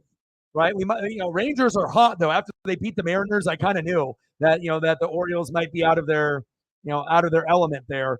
Now, the Orioles have a good team, but they're young. Rangers have been there within the last 5 years, so I think they're using some of that experience and some of the big money pieces they played and paid for, and also being hot at the end of the year. Rangers were hot. Phillies were hot. And obviously the Diamondbacks, like Preston wanted to argue with me yesterday saying that the Dodgers were going to win, but he doesn't watch, baseball on a consistent basis, I feel. He does at times when he was betting, but if he's married now and he's not betting anymore, yeah, of course it's like, oh, Diamondbacks. But if you're not watching Corbin Carroll and you don't understand how good he is, then it's easy to say Dodgers. But they got their ass kicked, and I could definitely see the Dodgers losing that series, and I could see the Phillies beating the Braves. The number one seed has not advanced to the World Series the last 2 years. So if we get Phillies Diamondbacks, I mean, I would assume Phillies would win. And then obviously the Astros and the Rangers are the truth. I don't see Orioles and Minnesota doing anything. They're just out of their element. Now, are the Orioles better than the Twins? Yeah. But, if you're going against the Rangers and the Astros and they're just, it's like that American League West is something to be fucked with. Like once the Mariners join them and we have 3 teams in there, then we can be that third team that does damage too. So.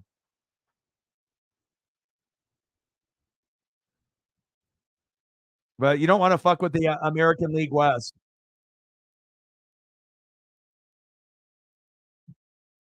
And they had Kershaw in there, and like I kept telling Preston and a lot of the Dodger fans, I haven't talked to my dad in a little bit, but their pitching hasn't been as good. They're probably the most overrated team in the playoffs, and their bottom half of their lineup, 5 through 9, is ass. So if you don't have good people getting base hits consistently from 5 through 9 and pitching is off, there's going to be teams like the Phillies and Diamondbacks that'll punch you in the mouth, and you might lose. You just can't be like, oh, we're the Braves, oh, we're the Dodgers, and think you're going to skate by. Because then you end up getting a hot team, and it's not about who the best team is right now. It's who the hottest teams are. Rangers, Phillies, Diamondbacks. And if you're the hottest, you always have a shot. Big facts. 3rd down and 4. It's always going to be who's hot and healthy, not who the best is. Big hit for the Cowboys. Uncle Mo is in the building. Yeah, but I always thought the Dodgers were kind of pretenders. I told my dad that, I don't know what he would say, but he'd probably agree with me. He'd be like, damn, you're right. They just don't feel like a championship team. Like I really felt it was just going to be Phillies, or Braves. But the Phillies, just got into a nice rhythm right before the season ended. So even, as they were going into the playoffs, people didn't know if they were going to play like they did with Bryce last year or they would fall short. But I would start to say, moving forward, it's going to be probably the Braves and the Phillies, and the Dodgers will be the third team, not the second team anymore. Because as long as they have Wheeler and Nola and Bryce and a lot of those studs, I don't know, Bryson Stott, like they got a lot of good role players. Like I think the Phillies are overall better than the Dodgers. Like they got Mookie and they got Freddie, but I don't trust the bottom half of their lineup or their pitching. And if you don't have good guys 5 through 9, like the Mariners sometimes, and you don't have consistent pitching, you will lose. You can win 90 to 100 games. That doesn't mean shit. It's all about what you do in the playoffs. So, yep, exactly, Elliot. The Phillies are getting hot at the right time. And the thing is, they could make it all the way to the World Series. I could see it. But the thing is the Phillies or the Diamondbacks or the Braves, are they good enough to beat the Astros or the Rangers? I mean, based on how the Astros and Rangers played, they look like they're trying to win it all. I mean, same thing with the Phillies. It's like you got those 3 teams that look like they could win it all. Braves look shaky. Dodgers look terrible. Diamondbacks look kind of cool. Like we hope the Orioles were going to do what the Diamondbacks did, but they're just out of their element. Rangers are just too tough. That American League West is the truth. Best division in baseball. Astros, Rangers, Mariners. We should have fucking made it. We wouldn't have put up a goose egg like the fucking Blue Jays. Yeah, but even though Trey Turner was a huge pickup, he played like shit all year. He just started getting good in the clutch as of late, but he didn't have a good year for Philadelphia. He played like shit all year. Go, McCaffrey. Rumbling and a bumbling. First down, Niners. Move the chains.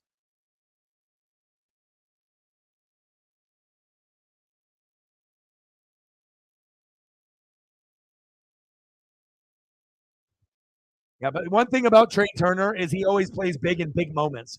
In the regular season, if he doesn't play well, fuck it. But when it comes to the playoffs, he plays his best baseball. And the further you go, the better clutch player Trey Turner is. It's like the opposite of other players where they play good in the regular season and then they nut up and they play like shit in the postseason. Trey's the opposite. Shitty at the beginning typically, and then better as he gets in the postseason. Nice run.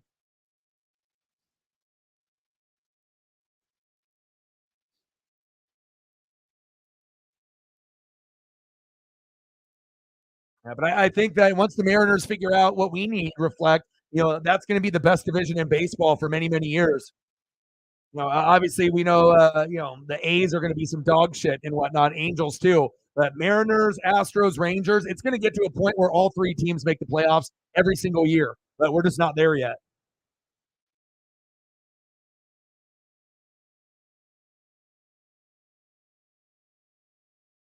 Purdy, hands off. Nice. First down, Niners. Move the chains.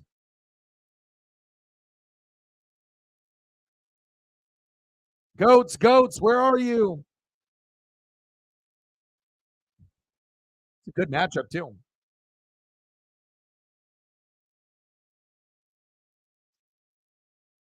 I mean, hell, this is one of my favorite matchups all year. Niners Eagles will be really fun. It's like week 13. It's in Philadelphia. So Philadelphia definitely will be favored at home. But the Niners could win. They definitely want payback after when Purdy got hurt. Debo!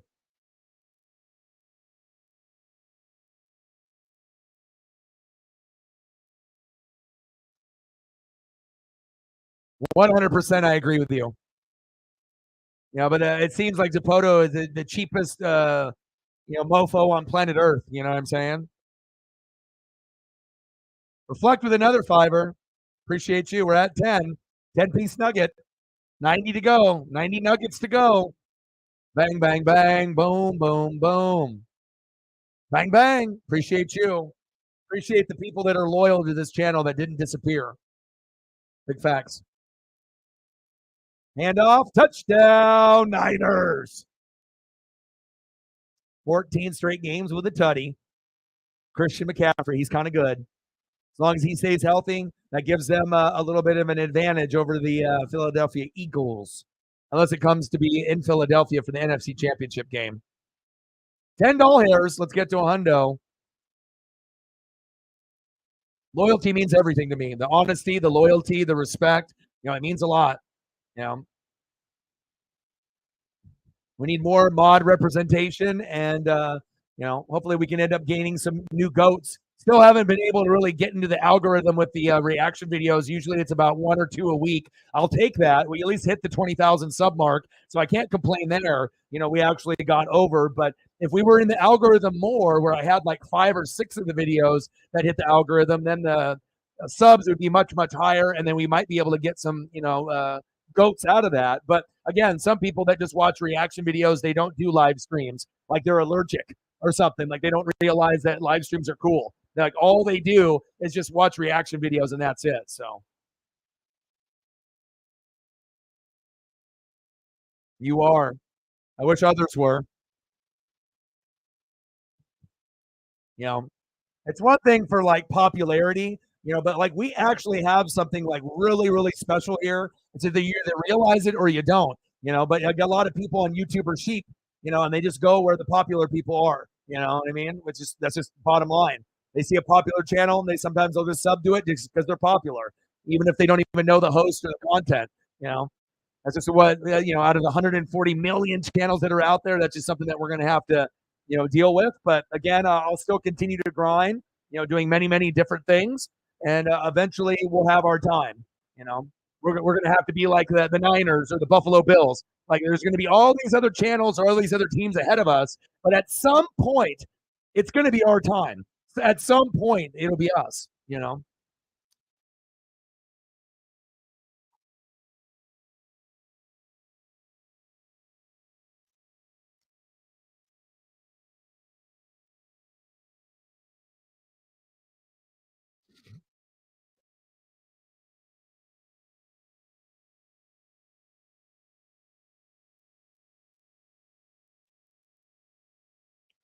Let's see here.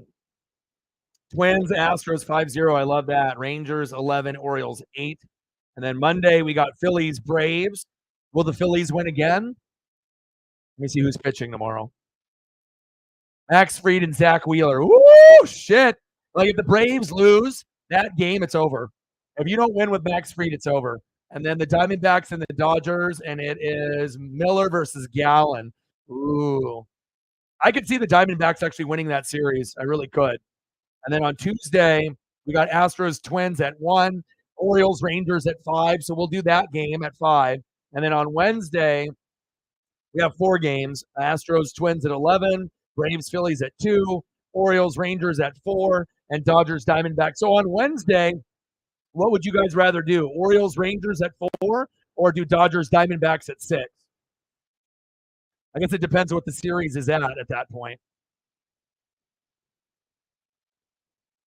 Or if the series might be already over with the Orioles and the Rangers at that point. So we'll probably end up doing the Dodgers Diamondbacks on Wednesday, and then we'll do the Orioles and Rangers on Tuesday, so that way we mix it up. And then we'll do Raiders and Packers tomorrow.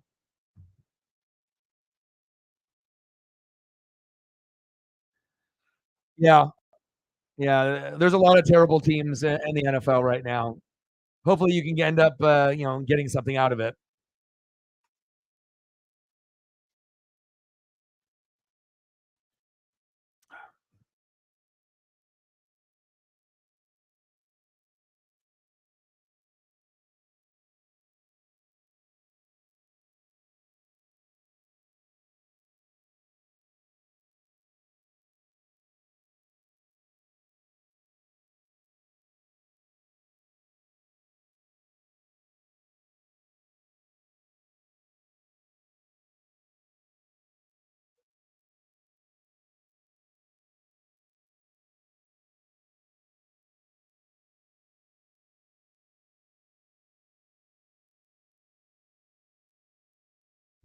Twenty-one, 7, Niners. Only 3 points for Moody. That's one more point than Maher. That just sucks when you end up having a defensive battle. That's what happens. Sometimes field goals get eliminated. Sometimes it's a field goal party, and then sometimes it's just touchdowns.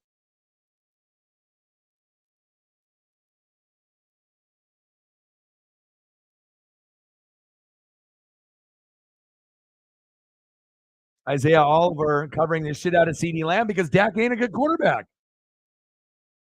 And the Niners defense and that D line is very tough. Like the Cowboy O line, if they had it, like when Zeke's rookie year, then maybe they would be able to compete with this Niner D line. But once you get pressure on your O line and your D line and you're good up front, it's very hard to be able to, beat those teams. Like that's why it's hard to beat the Eagles and the Niners. Like who's got a better O line and D line than the Eagles and Niners? Nobody. There's no one that's even close to those two teams. Shotgun set to Dak, 2nd down and 5. Nice drop, Tony Pollard. What happened to my hands? How's the weather for all you guys where you're at? We've had like 70 to 80 degree weather the last couple days, but I think we're going to get a rain front in the next 3 days here. Let me look. Supposed to have rain on Monday, Tuesday, Wednesday, 60 degrees and rain. We'll get some, so I'll have to be able to hopefully find a little break in that weather so that way me and Paisley can still get our hour or 2 hours in.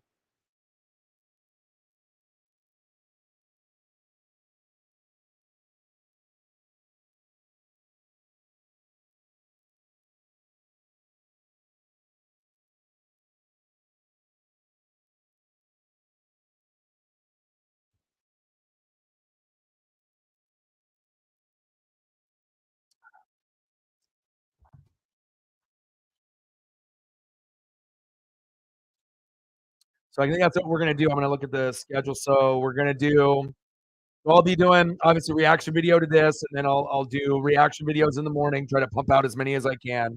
And then we'll do Packers and Raiders after all the reaction videos tomorrow. And then we'll do Orioles Rangers on Tuesday, bunch of reaction videos in the morning. Wednesday, reaction videos. And then we'll end up doing Dodgers and Diamondbacks. And then on Thursday, we will do Thursday night football. which will be going into week 6, and then that will be Broncos and Chiefs, which will be absolutely dog shit terrible. But at least the Chiefs will win, but it'll be I don't know. Let me look at the matchups. The matchups aren't very good in week 6. Broncos, Chiefs, boring. Ravens, Titans, boring. Commanders, Falcons, boring. Seahawks, Bengals, good. Colts, Jags, rivalry game, good. Panthers, Dolphins, meh. Vikings, Bears, meh. Niners, Browns, meh. Saints, Texans, good. Especially with CJ Stroud playing good now. Patriots, Raiders, meh. Lions, Bucks. That'll be one of the best of the week. Cardinals, Rams, meh. Eagles, Jets, meh. Giants, Bills, meh. And Cowboys, Chargers. That one will actually be pretty good. So we got Cowboys, Chargers, Lions, Bucks, Saints, Texans, Colts, Jags, Seahawks, Bengals next week. And then all the other matchups are bootios. But at least there's like 5 or 6 that will be like, that could go 50-50. Like, who's going to win between Seahawks and Bengals? Who's going to win between Colts and Jags? Who's going to win between Saints and Texans? Who's going to win between Lions and Bucks? That's going to be one of the funnest ones for me to watch. But also, too, it's like I got a bunch of Lions players that I'm going to have to root for to do good against my fucking team. I think Cowboys Chargers is actually decent for Monday night. Sunday night is Giants Bills. Jesus Christ. So Thursday night, Broncos Chiefs, terrible. Sunday night, Giants Bills. I might skip that and just do reaction videos all night. And then Cowboys Chargers on Monday. That one will be at least a little bit better. And I can root for Herbert. What happens when you have a bunch of shitty teams in the NFL? 84 Maui weather. 83. Wow. Yeah, we had a few days, 3 days of sun, Friday, Saturday, Sunday. But now it's going to go to a rain front. We were going to try to mow the lawn for like one of the last times here, but the mower wouldn't start up. So I don't know if there's something wrong. Gas was in it and everything there, and I was going to try to get everything kind of situated. We got to come a decent backyard and everything, but got to figure that out. Lone Star in the building. What's good?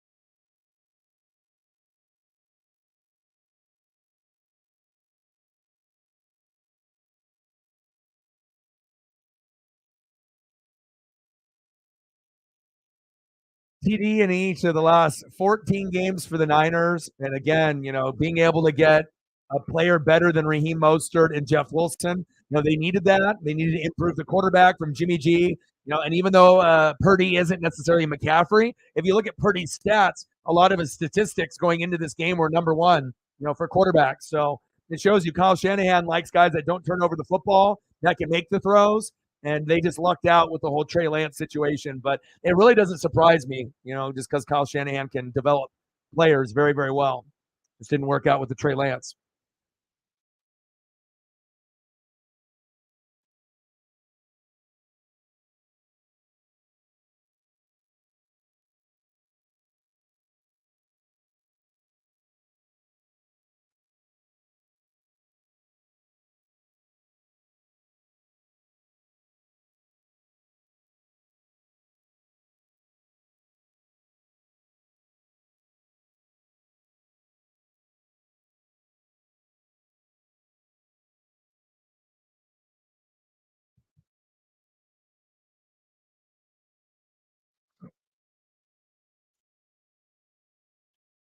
Yeah, I agree.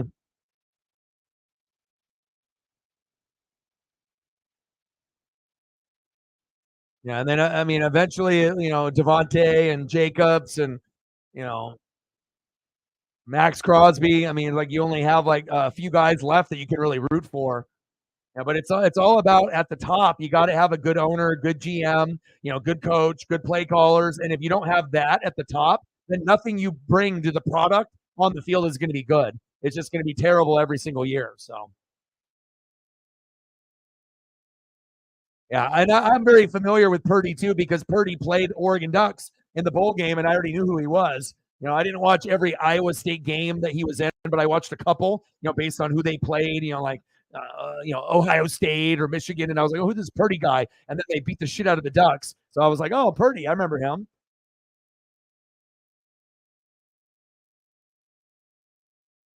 But we will see if it'll be their bugaboo. Is Purdy good enough to win a Super Bowl with the Niners with everything that they have around him? He seems like more than a game manager where he can actually throw for 2 or 3 touchdowns and not throw for a guaranteed 1, 2, or 3 picks like Jimmy G. And if that's the case, and they can just hand the ball off more to McCaffrey and you don't have to force shit, right? Then you can win the Super Bowl with a guy like Purdy. You know, but normally it was like back in the day, it's like you need someone better than Kaepernick or Garoppolo. You need to have a guy like Steve Young and Joe Montana. And if you don't, you're never going to win a Super Bowl for San Fran. But now they've built so many good pieces like Debo, Ayuk, Kittle, Trent Williams on the line, on the defense with Bosa, Talanoa Hufunga, Fred Warner, like literally Kyle Shanahan, John Lynch. Like you literally have everything in place to win. You just need the quarterback not to fuck up. And you can actually get someone that he may not be a top 5 name, but if he plays like a top 10 quarterback, like Purdy, you can win a Super Bowl with him. So, yeah, like a Bo Nix, like shit. You might actually even be able to win something with Baker Mayfield there. Like if Baker was on the Niners, as long as you didn't turn the football over, and if he was very effective like he is on the Bucks on 3rd down, and he just handed the ball off to McCaffrey, hand it off. Just make sure that you're hitting Ayuk and Debo and Kittle, and you're not forcing it and double, triple coverage. You just let the game come to you. You could actually win it, with a game manager, kind of like when we had Brad Johnson or when the Raiders had Rich Gannon. Like you could actually win with a guy that might not be, known as like a top 5 guy, even though Rich Gannon had the #1 offense. With the Raiders when they played my Bucks and Brad Johnson. But I mean, when's the last time we've seen like lower name guys win? Brad Johnson, Trent Dilfer, but we haven't really seen a lot of lower name guys. But also, too, we had 2 of the best defenses of all time to help us out. So, yeah, Iowa State beat the shit out of us. No, we lost, bro. I remember because every time Oregon gets into a bowl game, we lose. We always lose. We never win our bowl games. Never, unless it's like Rose Bowl against Wisconsin, and then we can win that. But we always lose. We got smashed. Their running back beat the shit out of us. Hasselbeck, another one, yeah. But it also helps, when you end up having Hutchinson and Walter Jones, right? And then you also have Sean Alexander. All you got to do is run left, and you're going to get 7-yard gains every time. That was a big benefit there too. 2 Hall of Fame linemen. The Seahawks haven't had that in a while.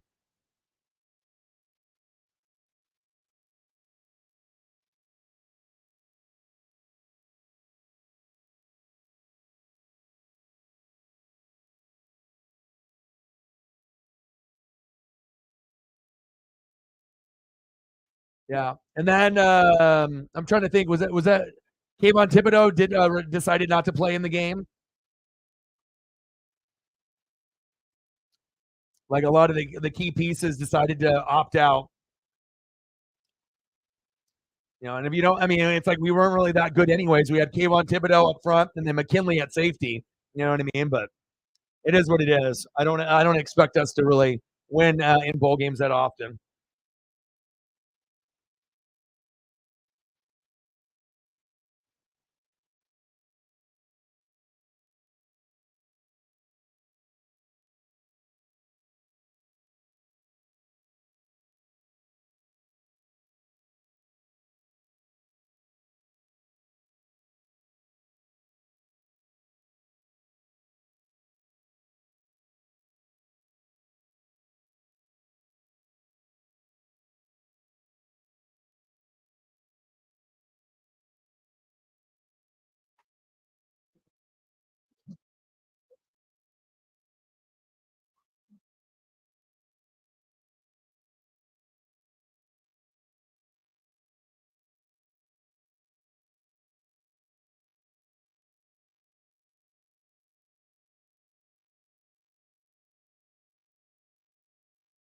Yeah,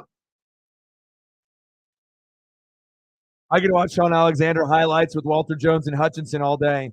Dak, Going deep. He's got a man. Out of bounds.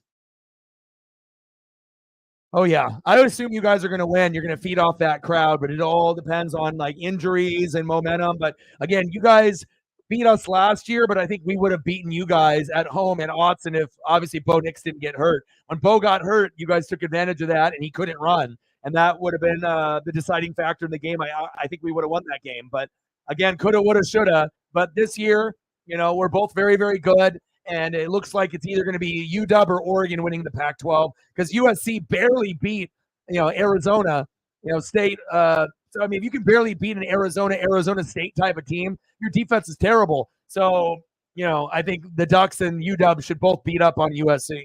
USC's good, but I think that we're better. I think UW and Oregon are the two best teams in the Pac-12. So. I mean, that's unexcusable to go to like 2 or 3 overtimes against a Arizona State team. That really shows that like the defense is ass. Like I thought Oregon's defense was going to be ass, but I mean that's a little bit alarming. But maybe they'll tighten up. When we play each other. Go get big for the game because you're playing a good opponent. So. I mean, it's one thing when you have close games against good opponents, like if Oregon State is close, Oregon UW is close, USC Oregon is close. But if you're playing some of the bullshit that's in the Pac-12 and you're going into like overtime, that's not a good look. That definitely makes you look like shit. So.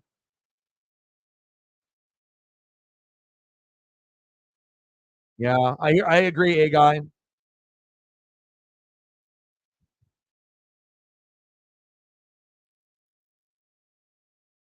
Shotgun set.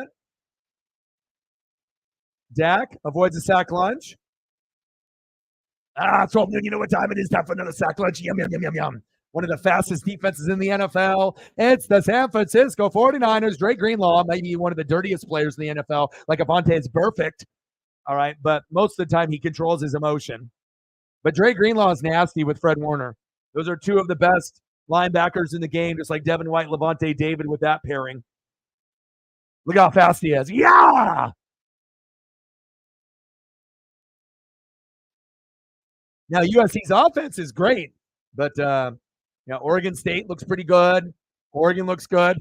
Washington looks good. 21-7. We're at halftime.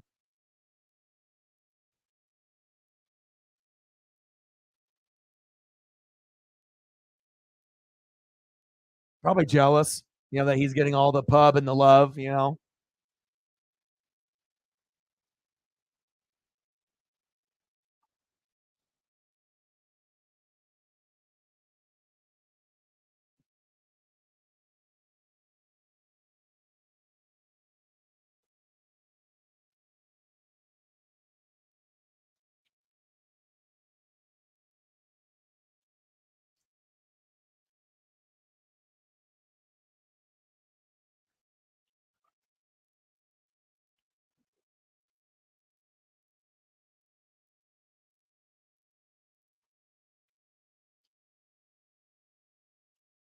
It's all good. I appreciate it. I mean, if we would have had some of our, goats, even if they couldn't donate just in the room, we would have better results, overall. But, people are going to do what they want to do. You know what I mean? But it would be nice to be able to get all the mods and all the goats in the room at one time, but what are you going to do, right? You just got to keep it, put your head down, keep grinding. We're 22 subs away from 20,100. So on the bright side, at least we've hit 20,000. Now we just got to try to hit as much as above and beyond that during football season. So, and then hopefully I can get into the algorithm a little bit too. Hoping. But it was cool. We had a rooftop, do the Seahawks game. I enjoy streaming with him. And then Preston was on here yesterday, for the WWE pay-per-view. And it was always a good time with him as well. So we'll have a couple people that will record with me here and there. Trying to see when the next Seahawk primetime game is. Do you know when it is? Reflect when the Seahawks have a Sunday night, Monday night, or Thursday night game. I'm looking right now. Week 7, Jaguars Saints. which is pretty good. Dolphins, Eagles, which is pretty good. Could be a Super Bowl preview. And then Niners, Vikings. Even though the Vikings are ass, maybe Jay Jetta will go off if he's not injured with that hammy. Bucks and Bills on Thursday, October 26th on Thursday Night Football. On the road to in Buffalo. If we can win that, that'd be huge. And Bears, Chargers, Raiders, Lions. Where are the Seahawks? Do they have another primetime game sometime? I got to be able to see the Seahawks other than someone against the Giants.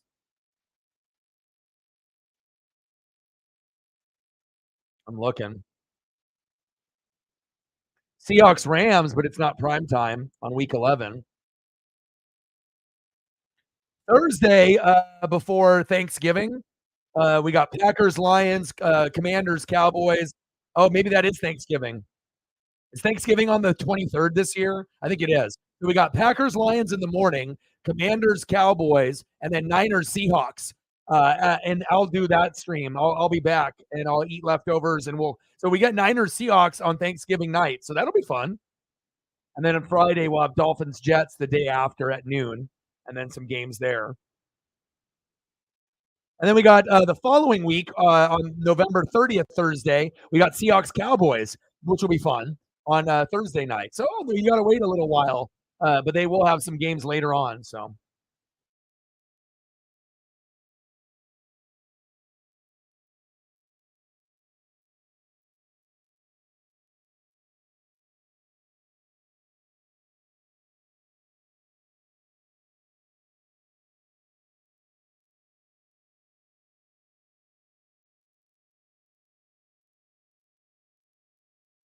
Yeah, and like I said, if you don't end up having a good owner or a good coach, it's never going to be a good product on the field. It's just sad to say, you know what I mean? It's just going to be the same thing over and over and over. Kind of not a whole lot to look forward to. Like the only thing you can really look forward to is like the special players that you have. You know, Josh Jacobs, Devontae Adams, but more importantly, Max Crosby. And then you just got to invest everything in just those guys, and that's it. Just knowing that the product is going to be terrible, and you at least you can root for 3 players on the team, which is kind of shitty, but that's kind of the reality.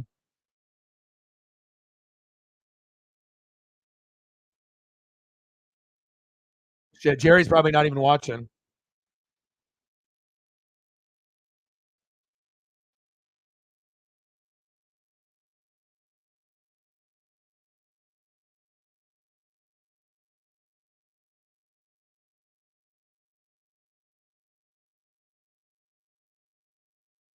It's not over yet, though. It's 132 to 129, right? Like if Kittle doesn't have anything more, like only a little bit, and then you hit like a 50-yard field goal, you could still win, like a 40-yarder or 50-yarder. I know. I mean, realistically, your Kittle's going to get the ball and you're going to lose.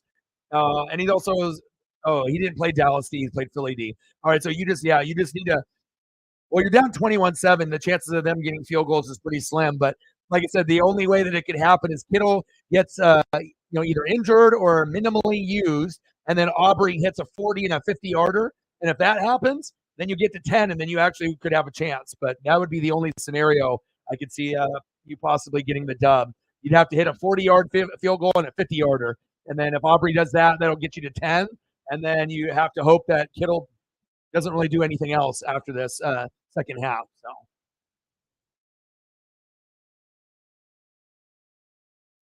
but you'll go to what, 3-2.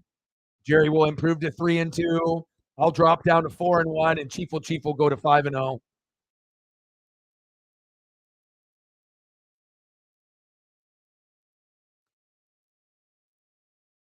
We just got fucked with all our kickers. You know, you with me, Mar, Moody, and then with Aubrey. And no, those 3 kickers have been some of the best kickers all year because those offenses have been good. But when you end up playing a good defense, sometimes you just get the touchdowns, or you don't have opportunities because of the flow of the game. And if the flow of the game doesn't go in your favor, then you get screwed. Even though we have 3 of the best kickers in the league, sucks.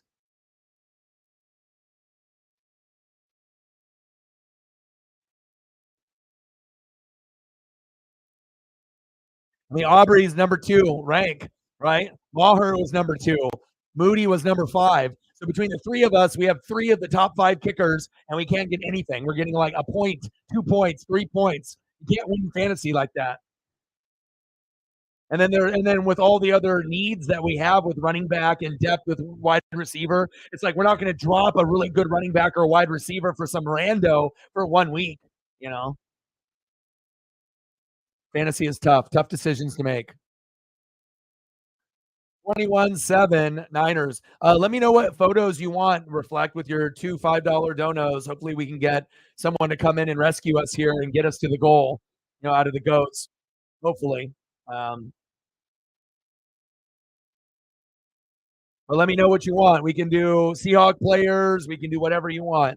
We can do food. Whatever you want. Like I said, we still got a few minutes before halftime. So if you got anything you want to see, let me know.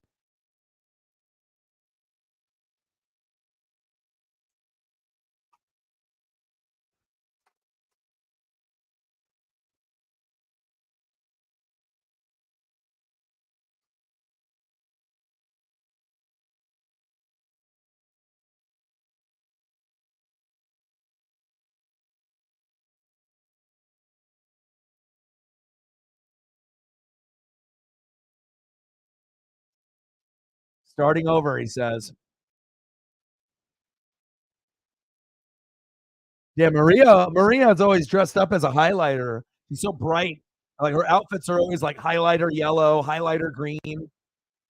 They look good on her, but she's very bright.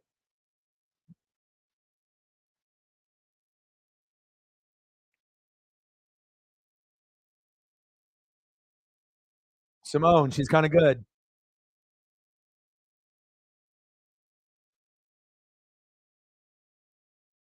Reflect is like anybody but George Kittle in the end zone, and then of course they go to George Kittle. Hasn't scored a touchdown all year until today, and then he gets two.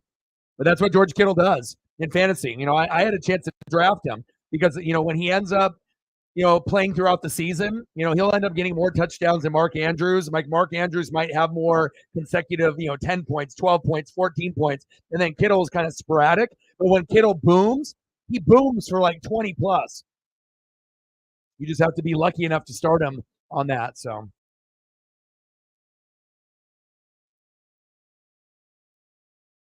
thanks, Elliot, for helping share. Appreciate that. Well, obviously everything is political, and if one person gets fired from one network, it's not going to be hard for them to find another one if they actually have talent.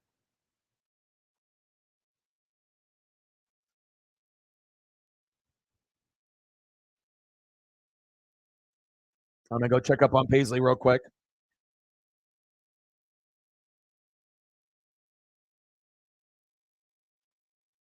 That's a strong word. Love? I don't know if I would go there. She's okay. She's not that good. She's not Colleen Wolf.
Oh, nobody's going to hire McDaniels ever again.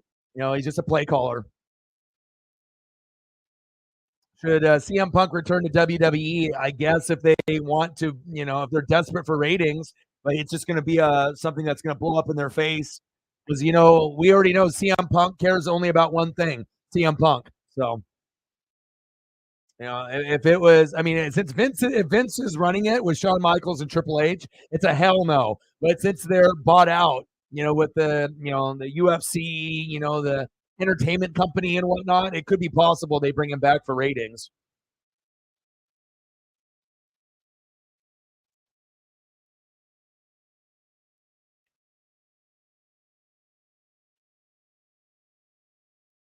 I know. Unless we can get rid of Dipoto. I'll keep Scott Service as and I'll back him 100% if we get rid of Dipoto. But I mean, if we end up, getting rid of both, I wouldn't mind that either. But if I had to keep one, it's definitely Scott. I don't like Dipoto at all. He seems very disingenuous and fake, and they're just gonna, just make profit. And they know people are going to show up because the passion for the Mariners is very through and through for Washington, Oregon, Montana, Idaho, Alaska, California. Like there's a lot of backing of Mariners, and it just sucks. I want us to be able to take the next step, and we don't want to waste, Cal and Julio and Kirby's prime. Edge. Now it's that motherfucking Edge. Motherfucker. Pollard. All right. Talk to you later. Thank you so much for your support.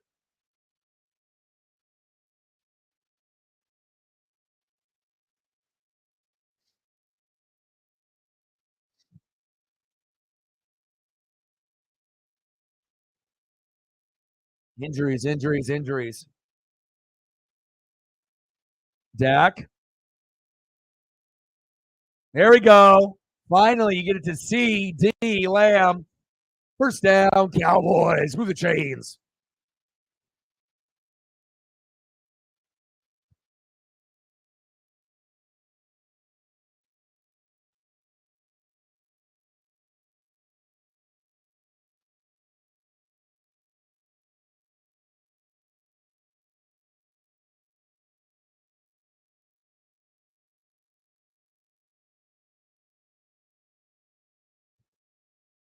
Nice defense. Bosa, baby.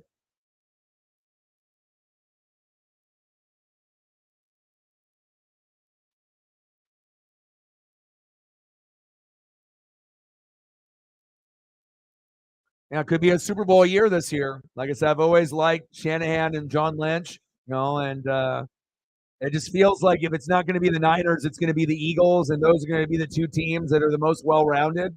And both teams could end up getting a Super Bowl championship Lombardis, both teams, within the next 6 years. Like those two teams are in the best position out of any team in the NFL, in my opinion, moving forward. Like Kansas City had their run, but once Bieniemy left, like things feel like incomplete there. And now you got the whole Taylor Swift bullshit, lack of wide receivers. Mahomes doesn't look good, and of course he doesn't look good when I have him in fantasy. Thanks a lot, Pat. If I knew that you were going to be like this, I would have got Jalen Hurts instead, or Josh Allen. Third down and 4. Shotgun set for Dak. Handoff. Why would you do that play call? Stupid. McCarthy as a play caller is ass.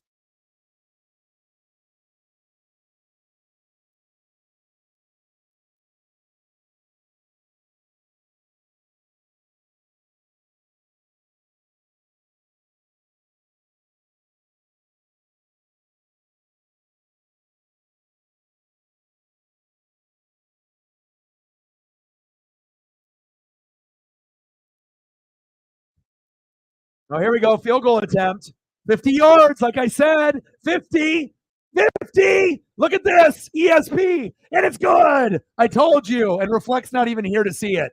What did I say? I was like, you got to get a 40 and a 50. And then you might be able to, if Kittle doesn't get a whole lot, he might be able to win. And look at that. My ESP rings again. I mean, what are the chances of that actually happening? Pretty fucking good if I say it out loud. And Reflect's not even here to notice it. I'm going to message him.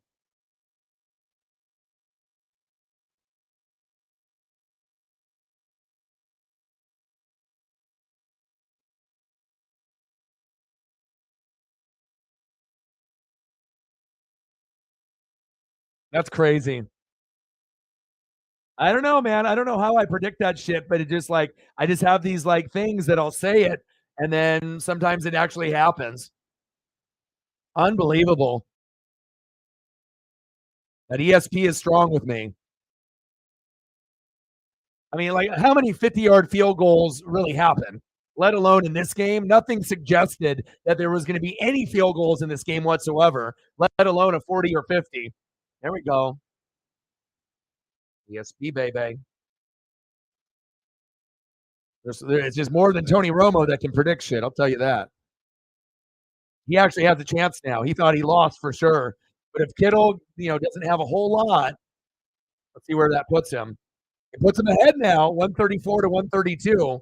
He got 6, and now he needs a 40-yard field goal to give him a little bit more cushion. So that way, as long as Kittle doesn't score and only gets a few more points and doesn't score a tutty, then he'll have a chance. If not, then he'll lose. But wow, that's crazy.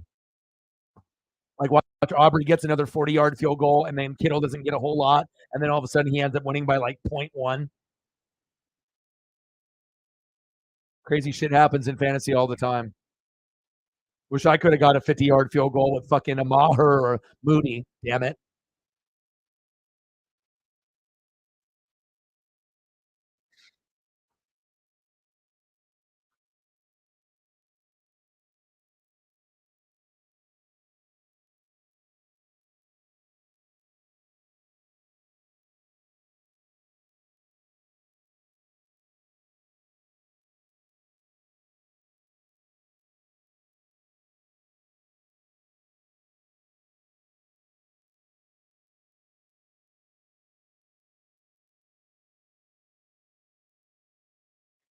He messaged back on his walk. No way. You're pulling my leg. I'm like, serious, bro. Sports gods love my predictions. It's like, you get one more field goal of 40, you can win.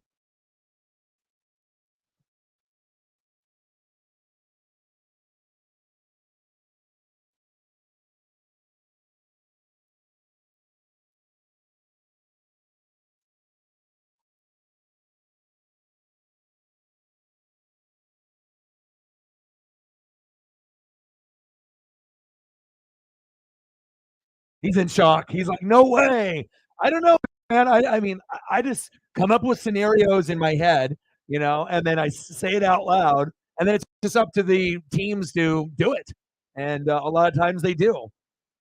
I'm locked in, I don't know how to explain it, but the only problem is that even if he gets a 40-yarder, from Aubrey, what are the chances that Kittle doesn't get anything else the rest of the second half? Not likely. I mean, hell, Kittle could score another touchdown too. And if that happens, then Reflect will lose. But if it's minimal out of George, he could pull off a victory barely by like a point.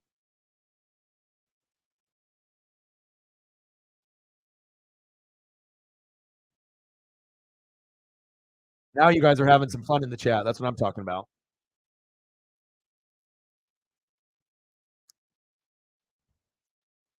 You guys have to keep going back and forth. You guys got to get the best ones.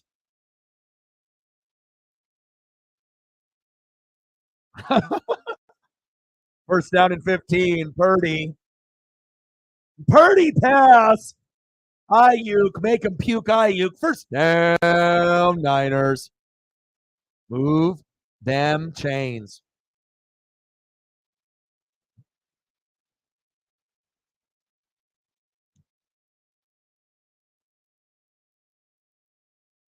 It'd be really crazy if Brock Purdy turns into Tom Brady.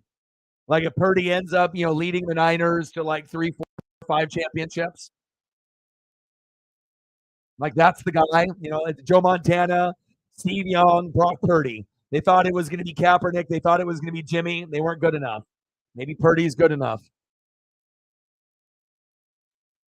But it also doesn't work if you don't have McCaffrey, you don't have Debo, you don't have Ayuk, you don't have Kittle, you don't have Trent Williams, you don't have Shanahan. Like you got to have all of those pieces. You know, Nick Bosa, Talanoa Hufanga, Fred Warner, Drake Greenlaw. Like you got to literally have everything besides quarterback, and that's what they have. San Francisco 69ers. Oh, that would be the most popular jersey on planet Earth. People that don't even like football would be rocking it. Halfback toss to McCaffrey. Good angle there by the Cowboys.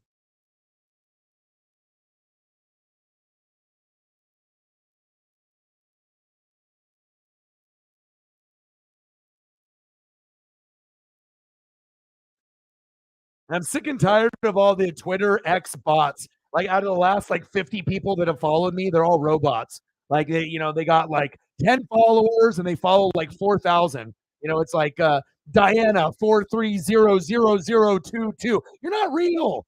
Like get off my shit. Damn it. You know what I mean? It's like Jessica 042324. She's got 40 followers and she follows 2,000. Like Jesus, can I just get somebody real?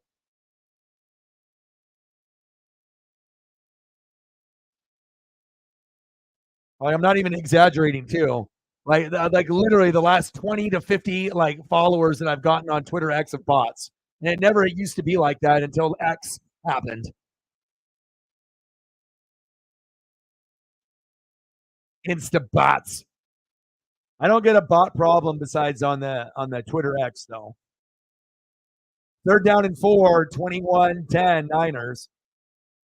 Shotgun set for Brock Purdy. Pressure up the middle. Floater. Wow.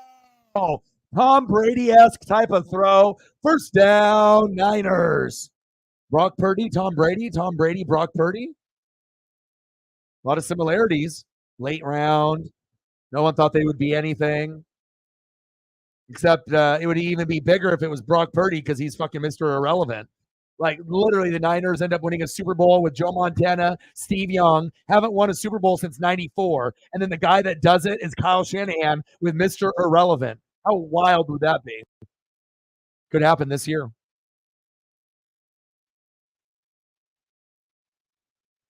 Purdy's touch on his passes are beautiful. They're Purdy.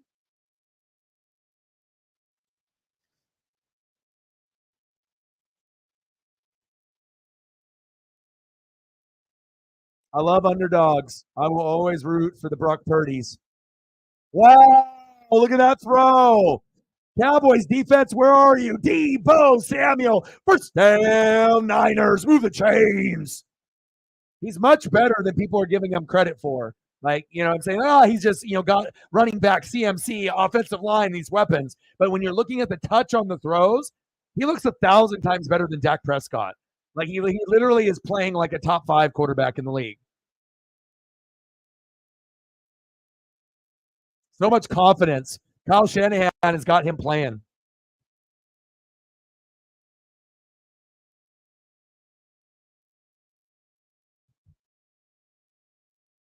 Pretty damn good. Hell, they're even giving it to fullback with use check. You.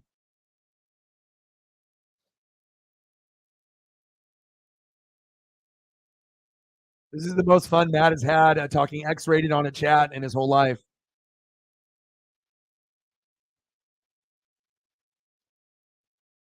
Yeah. They're definitely blocking this video because of you, Matt. It's like it'll be like advertisement, and it'll be like green, and then like orange, and then there'll be like blocked or whatever. Yeah.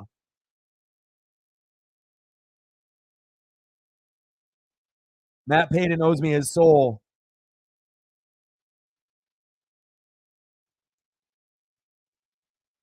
You got to keep the dirty talk with your girlfriend, bruh.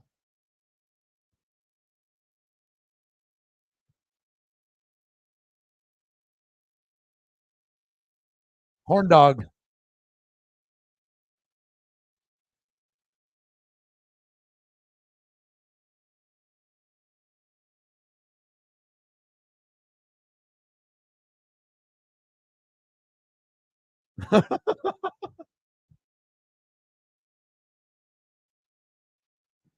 Uh, third down and 2.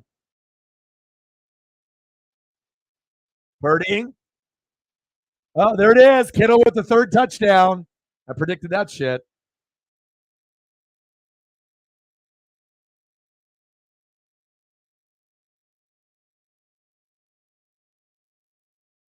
Sometimes you can just feel the moment. Like DJ Moore, I predicted that shit too. It's like once the guy gets going early and he hasn't got going early, in all season, and then they're just going to feed him. They're going to feed him. They're going to feed him. And that's exactly what happened in that Bears game with Justin Fields and DJ Moore. You could tell that once he got one, realistically, he could probably get to 3, even though 3 is hard.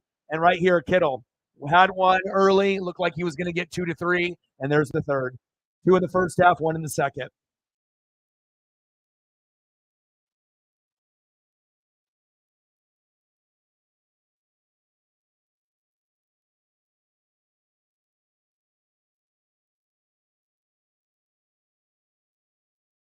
Wild that that happens, but I've seen Kittle do this before, so it's easy to predict when you've seen it happen before. Kittle's boom or bust. He'll have 3-4 games with no tutties, and all of a sudden he'll get 2, and then the next game 2, or 4 games later 3.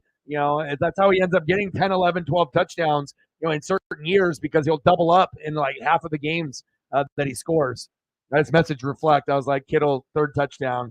I was like, sorry, bro, it's over. ESP. That's tough. No amount of field goals are going to let him come back now unless you get 2 more 50-yard field goals.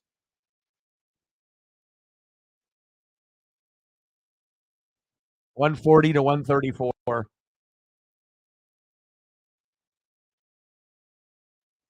Like he would have to have Kittle not do anything for the rest of the game, and he'd have to get 2 more field goals, a 50 and then like a 40.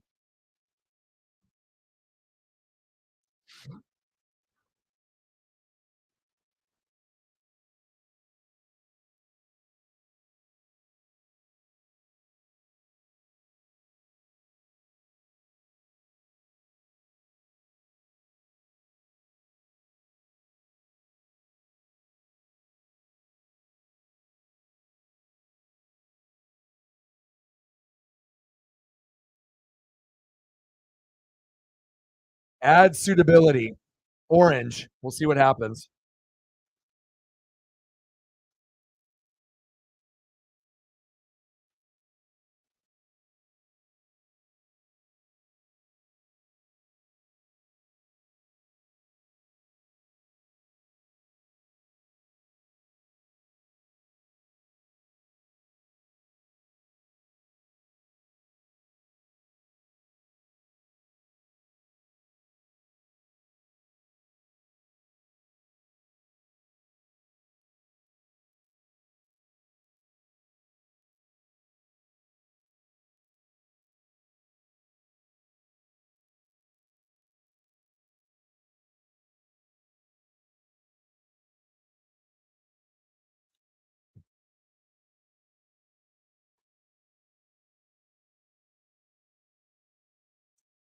Quantum Leap. They can't come up with anything original, so they have to, get something from the 80s.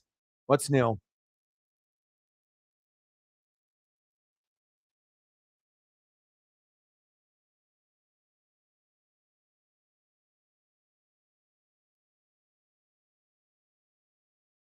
$28-10 Niners.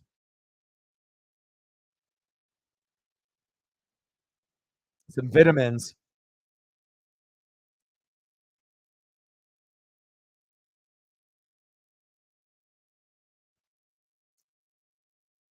Yeah, I'm gonna try to think of what I'm gonna watch tonight. I'm gonna probably get back on that Dexter. Restarted that from the very beginning. I think I'm on season 2. So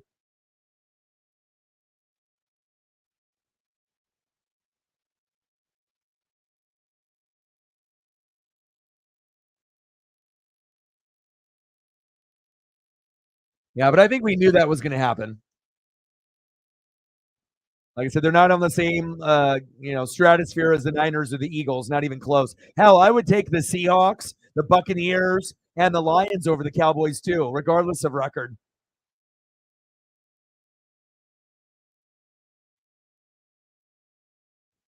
Like the Cowboys are like the Packers. Like they're going to be good, but there's going to be a lot of bullshit there too. You know what I mean? I like consistency, and you're not going to get consistency out of the Packers or the Cowboys, but you will get it out of the Bucks, and at least it seems like it, the Lions and the Seahawks.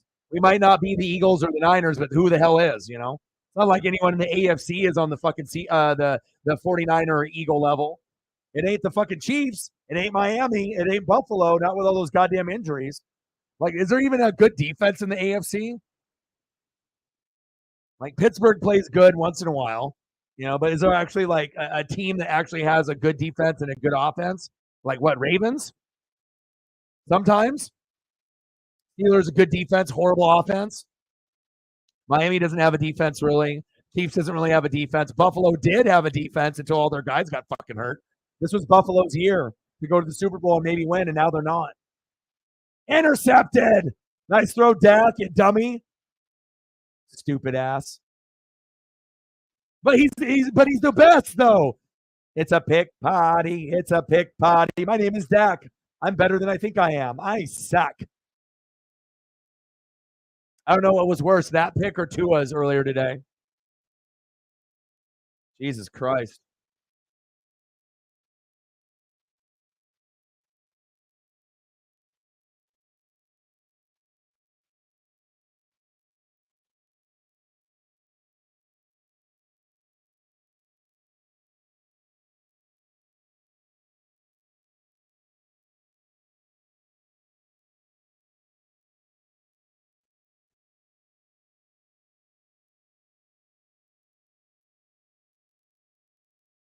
Kittle has a new career high with 3 tutties. You know, all you got to do is just talk it into existence.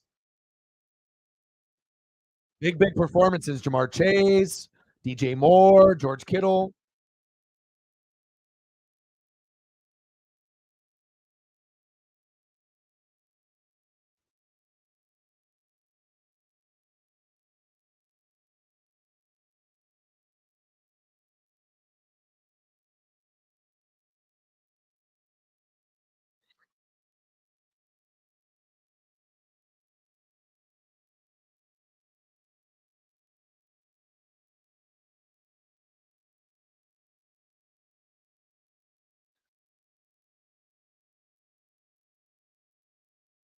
It's crazy.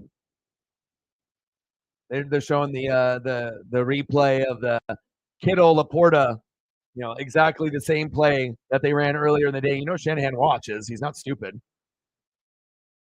Beautiful.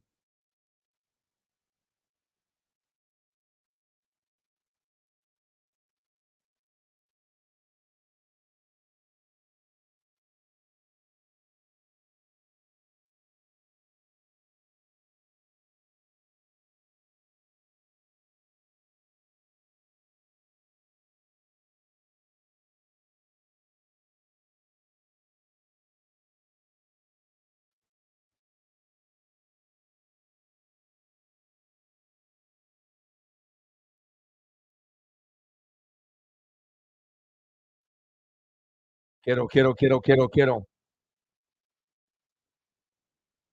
Shit, if I knew Kittle was going to be like this, I probably should have picked him over Mark Andrews. Maybe I'll never pick Mark Andrews in fantasy ever again.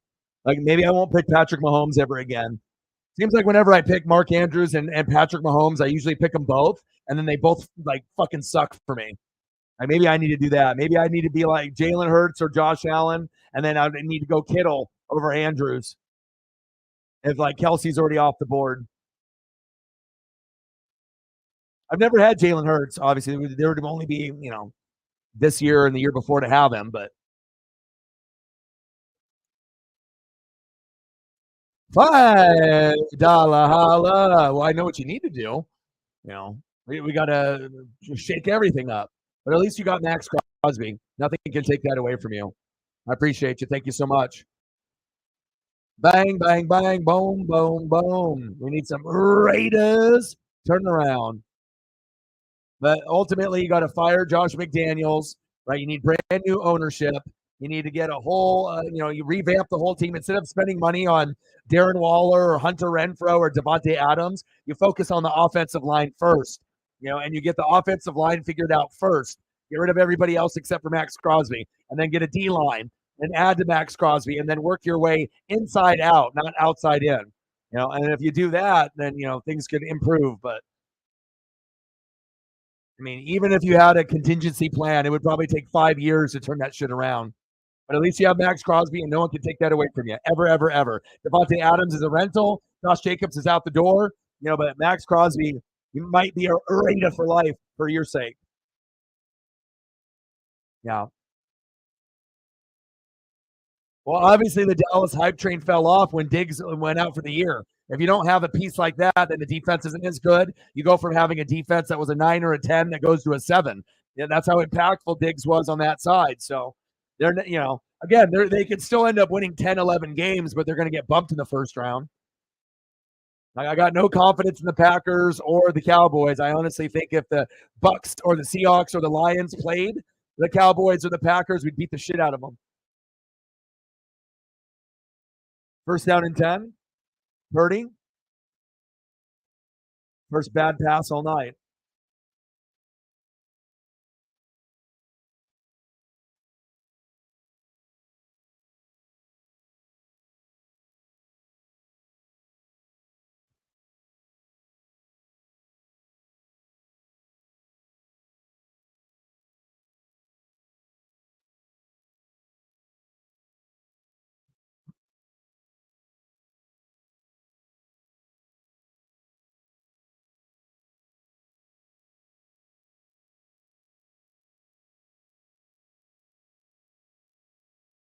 Purdy, second down and 10. Check down.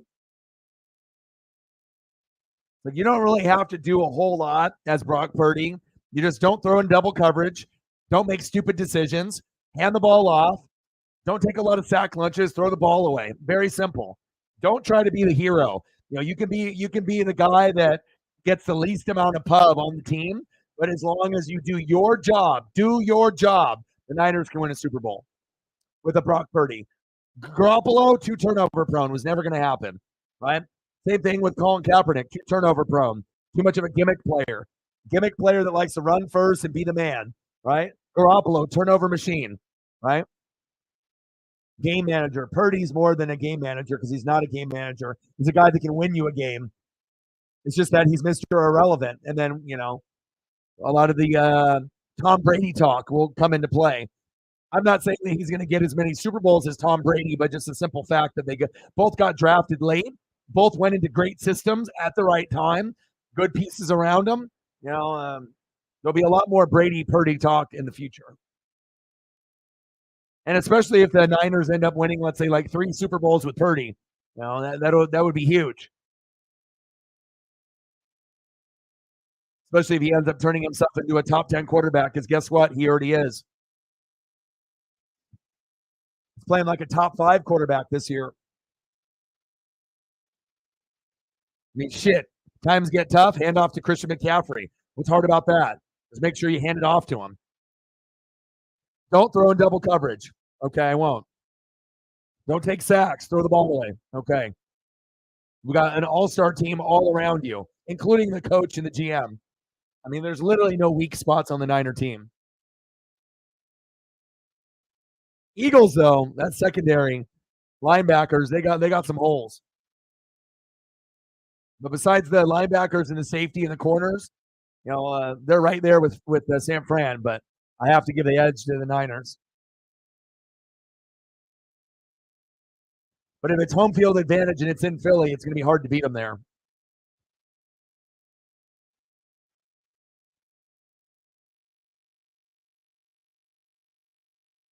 Let me know what photos you want, guy. If you want anything, you want some like old John Madden or Tim Brown or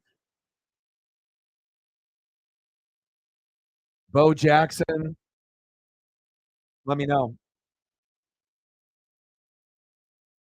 28-10 Niners.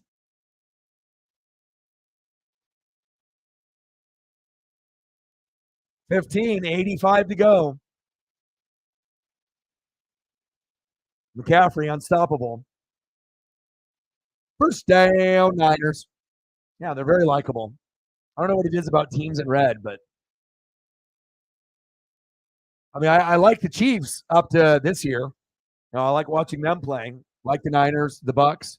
all wearing the red. And the funny thing is I don't even really like red as a color. I'm more of like a blue Mariners, and we're like green apple for Ducks. But I guess that's what happens when you're a Blazer fan and a Buck fan. You just have to roll with it.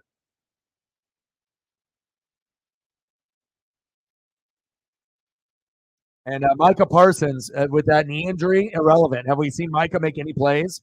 When Micah's not healthy, they're not the same team.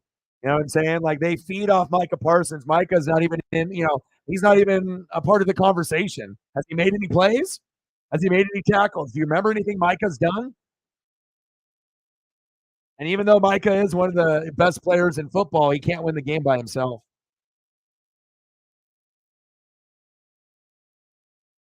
That knee is fucked.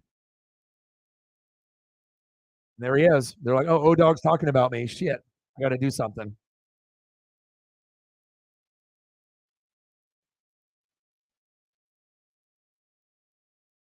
Use check. And I've already told everyone that even early on that McVay and Shanahan were getting the Super Bowl. So Niners are winning the Super Bowl this year. Very good chance. End of the third quarter. I mean, the only team that could beat them is Philly. I mean, unless you were a team like the Bucks or the Packers or the Seahawks or the Lions, and you somehow played the game of your life, in the playoffs, and you ended up winning by like a field goal. But I highly doubt that would happen.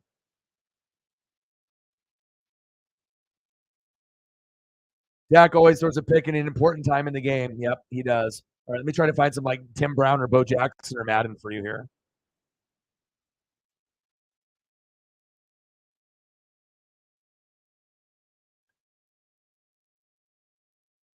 But sad to say, with the Raiders, the same thing kind of applies to the Cowboys. Until things change from ownership, both teams are not going to be successful, unfortunately.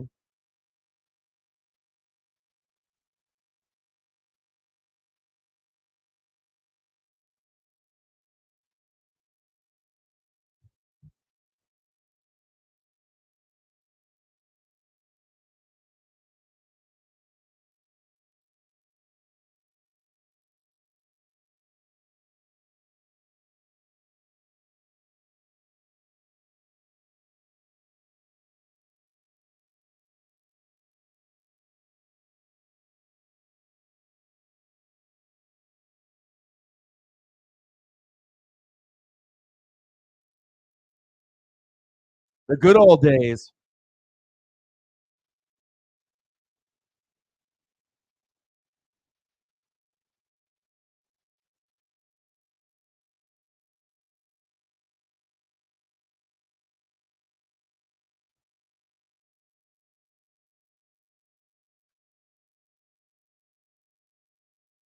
Sometimes you just got to appreciate the past, and realize it's never going to be like that. You have to have those good memories, and you're just know better.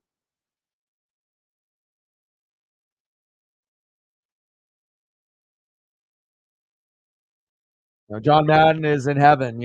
Tim Brown ain't walking through the door.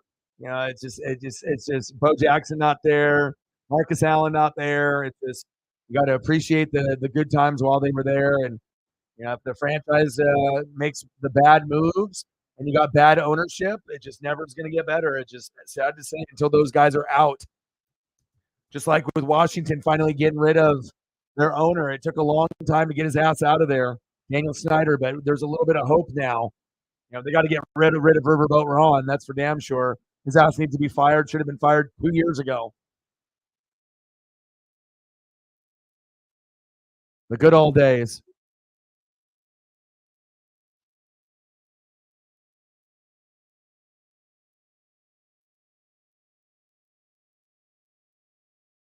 McCaffrey.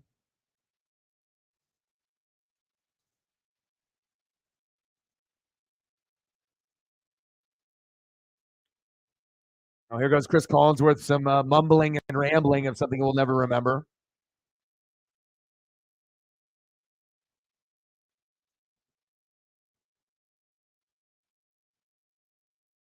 Yeah, I mean, I don't know. For me, it's like Jacobs, Crosby.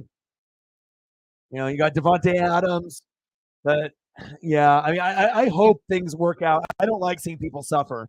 That's why I always root for underdogs. But just like the Cowboys and the nine Cowboys and the Raiders, right? As long as you got Jerry Jones and you got the Davis family running that shit, they're running it into the fucking ground, and it's tough. Purdy with his fourth tutty against one of the top ranked defenses, supposedly, but they're not. They're frauds because they don't have Diggs anymore, and Micah's hurt. Tyree Wilson. Tyree Wilson picks. Extra point is up, and it's good. 35-10. Former Iowa tight end Sam Laporta and George Kittle have one less touchdown today, 5. Then Iowa has passing touchdowns this season. They have 6. Well, offense for Iowa is not very good, right? Big playability from the tight ends. Tight end you.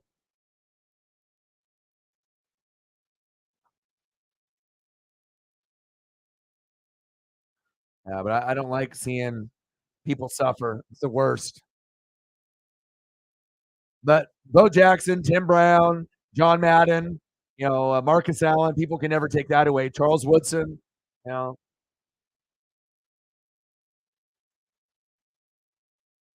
Lyle Alzado.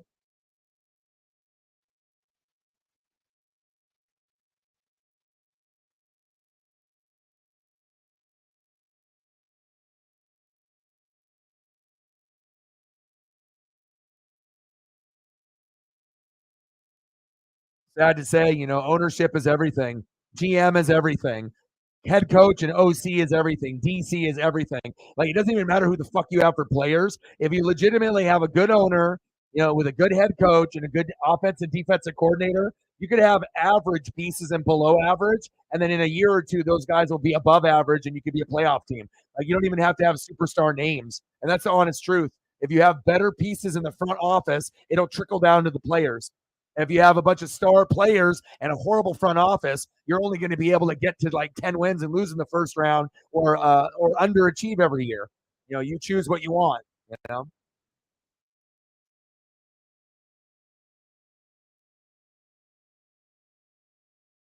the good old days.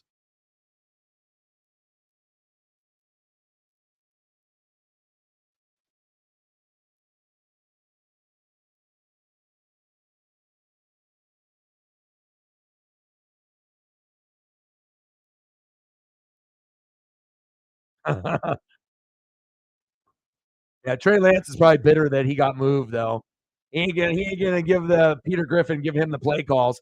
The Niners don't need any fucking help.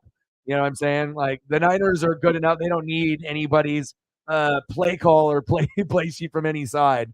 They're gonna beat your ass. And like I said, they've been close the last couple years. And again, I think if the Niners would have made the Super Bowl last year, they would have had a better shot because they can actually get to the quarterback. That's the one thing about the Philadelphia Eagles that worries me, that they can't intercept the ball that well, and they don't usually get a lot of sack lunches. They get a lot of run stuffing stops, but they don't get the big sacks and the big picks and the big games. And that's a problem. If you don't get that sacks and the picks and the big game in the Super Bowl, you're not going to win.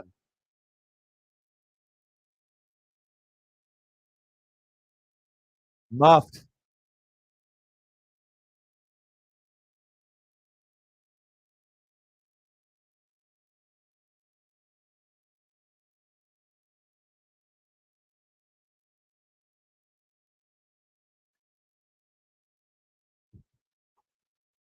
Twins. Too bad they can't win the series, though. Damn right they are. They've been close, but again, it's the evolution of Brock Purdy. They haven't had any significant major injuries yet, knock on wood, and they're very deep. They're deep at every level. There's no weaknesses. And then everyone's like, well, the weakest spot is the quarterback. And then you look at like the percentages and all the stats. Some of the stats, he's like number 1 in the NFL. So, if people want to say, well, Brock Purdy's overrated, he's not that good, I'd rather have Josh Allen or Tua or Mahomes. That's fine, but they don't need that type of player necessarily. to get to the NFC Championship game and then move on to the Super Bowl. They just need someone that isn't a game manager, that doesn't throw in double, triple coverage, that makes smart decisions. I mean, hell, they got to a Super Bowl with fucking Garoppolo. Intercepted.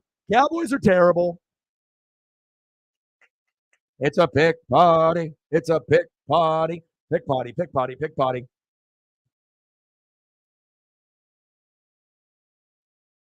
No, they got rid of Leatherwood because Leatherwood was terrible.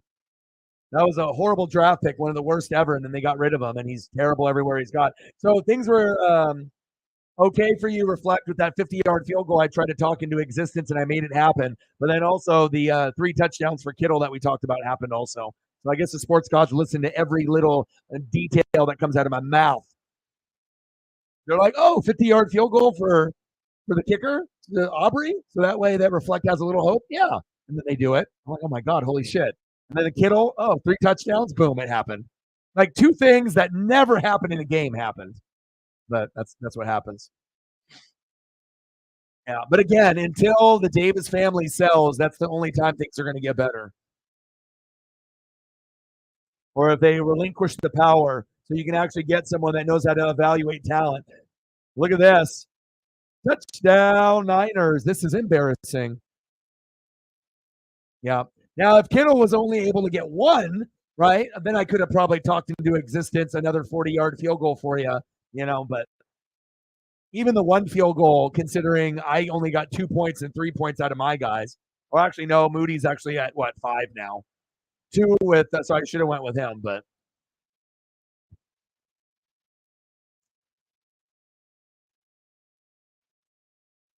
Micah Parsons is hurt, right?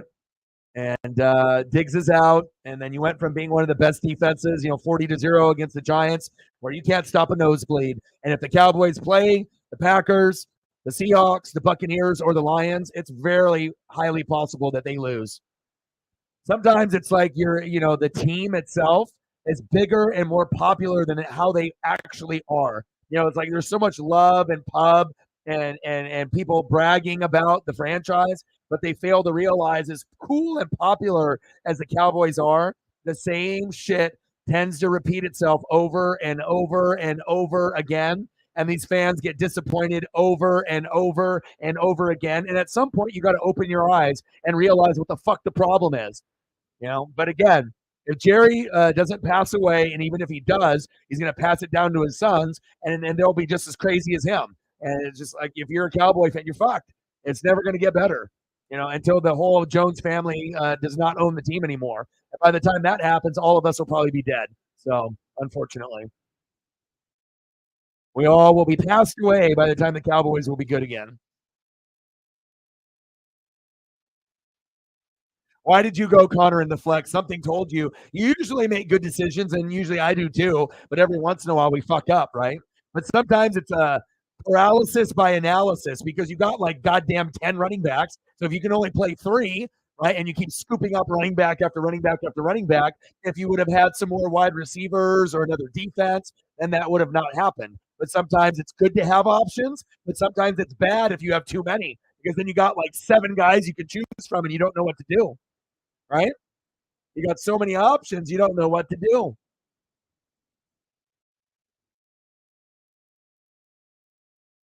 And if you, why didn't you go Mostert against the Giants? The Giants defense is terrible. That should have been the piece you put in the flex. Like, why did you do that? You had Brees, you had Swift, but then if you had Waddle in the starting lineup against a shitty ass Giants defense that can't stop a nosebleed, why did you go Connor against Cincy? Giants defense is tough. That was a no-brainer. But again, we all fuck up, it happens. Yeah, but you got to think if the offense has scored the most points out of any offense in the first 5 games, both are going to get opportunities. So yeah, one guy might get more looks, or but both guys, even if it's a PPR league, think about it. If you're looking at what you had there, like you got to think Mostert, even if he doesn't get a whole lot of targets and he gets half of Achane, he's still getting 10 points, especially if the Dolphins are at 30 points or more. He's still getting to 10, and typically if you get to 10 or more, that's going to be good for you, right? That's my method to the madness. I don't necessarily be like, oh, he's only getting this many targets. The only way I go about that route is if I start like Jalen Warren over Ramondre Stevenson or Rashad White because I have no other good options and my running backs are ass.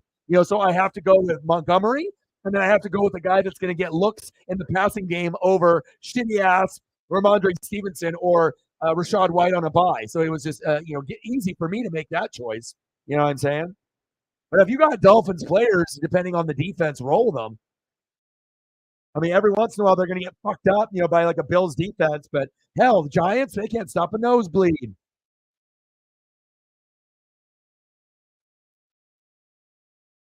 Yeah. But also, too, what we do in fantasy? Just like when someone does us wrong, we hold it against them. Like someone like Cowboys, with Jerry, got him 35 points, 15 points. And then the Cardinals, he got like a -2 and he lost. Did he play Dallas the next week? No, he didn't. And that's how we are. When someone does bad for us, even though we know they're a good player and they'll rebound the following week, we're like, we punish them. We're like, fuck you motherfucker. You fucking got me a fucking 4, and this guy got a 14. I fucking lost. And you hold it against him, even though you want to give forgiveness and they got a good option the next week, but you have to make that player feel the shame like Game of Thrones. Shame, shame, shame. Because I do that. I do the same thing, right? When someone fucks you over, you don't put him in the lineup the following week unless you have to. You hold a grudge. You're like, fuck that. Fuck that. We hold grudges when people fuck us over. Hard to put a guy in there when they do dog shit the week before, even if you believe that they're good. It's very easy to go to another option because you feel better about it. You're like, all right, you fucked me over, but this guy hasn't fucked me over yet. I'm going to go with him instead. So, well, if it's Niners Dolphins, the Niners are going to win easily. Dolphins don't have a defense, but their offense is so good that if the Niners don't get to Tua in time, that they could win. Same thing like with the Chiefs and the Eagles. Eagles couldn't get a pick or a sack, and they lost to Mahomes. But I don't know. I think the NFC is winning the championship this year. It feels like a Niners-Eagles Super Bowl. And statistically speaking, the Eagles, once you go to a Super Bowl and lose, you typically don't go back the next year, or even if you win. So, I mean, I was thinking Bills-Niners, but now they have too many injuries with Milano and Tre'Davious White. So now I have no idea who's going to come out of the AFC because the Chiefs look like dog shit. The Bills' defense is injured, and Miami doesn't have a defense either. So who the fuck is going to come out of that? Whoever's got home field advantage, I suppose.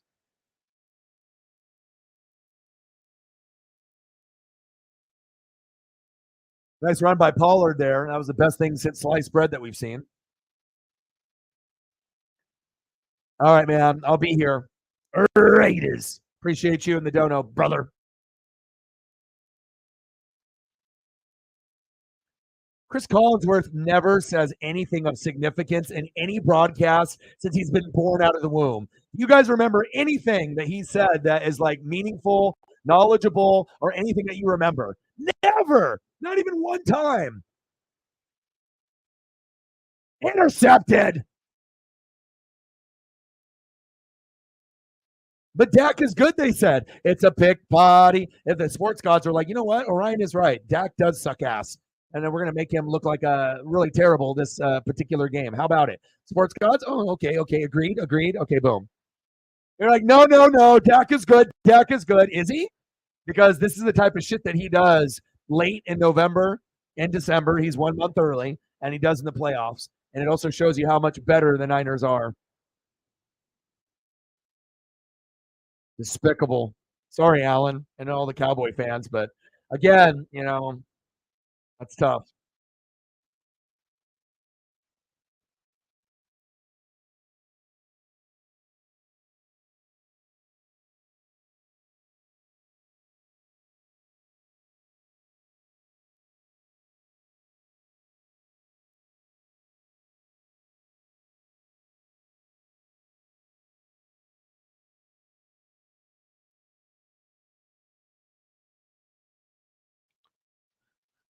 Well, they got rid of Kellen Moore, and they were like, oh, okay, well, now we'll be able to call good plays because Kellen Moore's not there.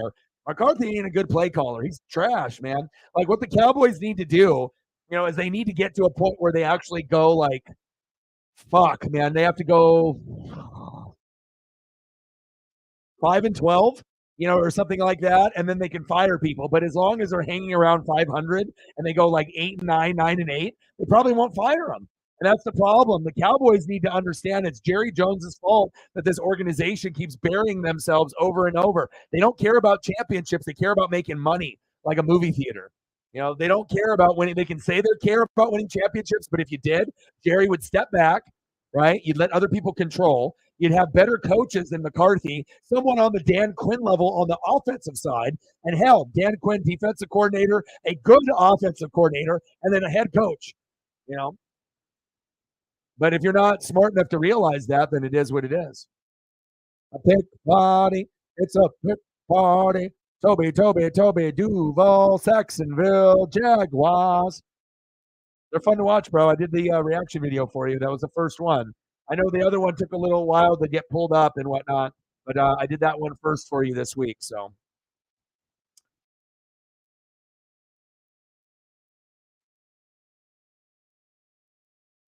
Micah Parsons, non-existent.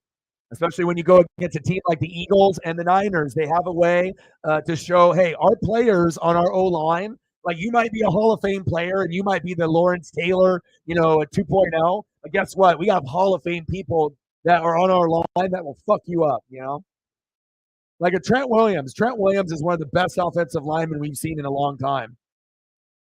Look at Micah.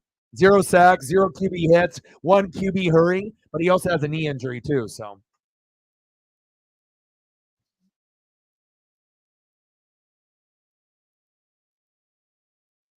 Yeah, but she's got a lot of pieces that shouldn't be in the lineup. But again, it all depends if you know the league or not. And the more that you know the league as a whole, the better you're going to be at fantasy. If you don't know the league, you'll get fucking absolutely obliterated. Texans are good. Right now, I feel, depending on the health of Richardson, it'll be a 3-team race, Toby. It'll be Jags and the top, and then the Colts and the Texans very close behind. And I feel that the Colts and Texans are going to win the division within the next 4 years. It might rotate each year, but at this point, we have to assume that it's the Jags division to lose like they won it last year. But again, if Richardson can stay healthy and, CJ can be a little bit more consistent, they will have a shot. So. Chief in the building. What's good?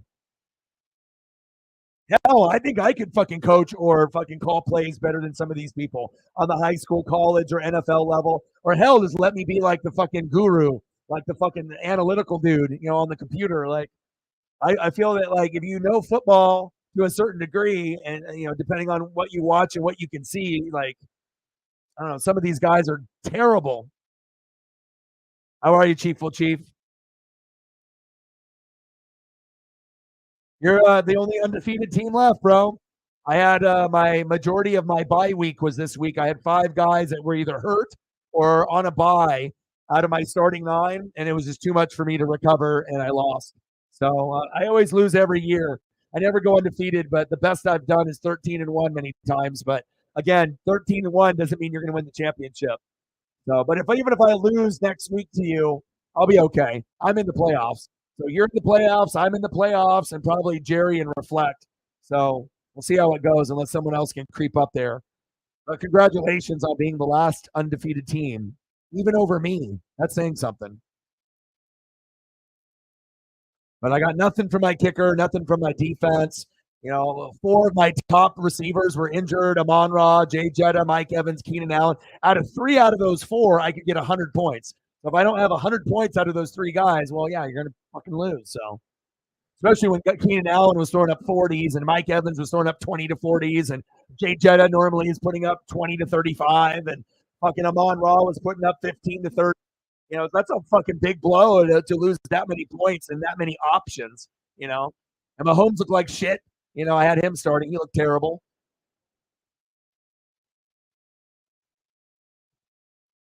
Chief is the only undefeated.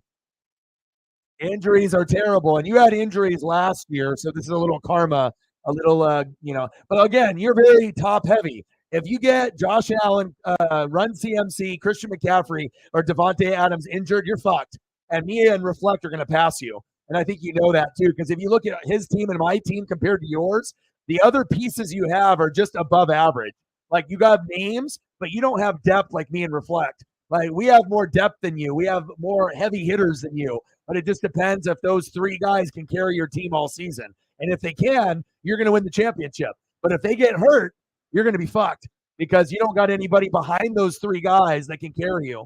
You know, there's nobody on the wire that's going to give you Christian McCaffrey stats. There's no one that's on the wire that's going to give you Josh Allen stats. And they probably isn't a Devontae Adams guy to replace either. So, and I already know that you know that, but you're kicking ass, dude, and taking names, and you'll probably beat me next week. But I do have all my guys will be available, but unfortunately, I'm going to have two of them, maybe three that are injured: Amon Ra, Mike Evans, and Jay Jetta. And so if I can't have those, I went wide receiver heavy over running back. I mean, all I got is David Montgomery, and I don't got anything else. I got David Montgomery, and then I got to pray I get 10 points out of Rashad White or Jalen Warren. That sucks, you know. That's one thing by going wide receiver heavy. I fucked myself on the running backs, but it didn't hurt me until this week, and it'll probably hurt me next week too. So injuries, ass, they suck. No, you won't play Connor in the flex. I mean, like I said, you listen to what we say on the chat, and you're a smart guy. And like I said, our teams have the most top 25 players out of everyone in the league. So at some point, Chiefs players are going to slow down. I don't want his guys to get hurt.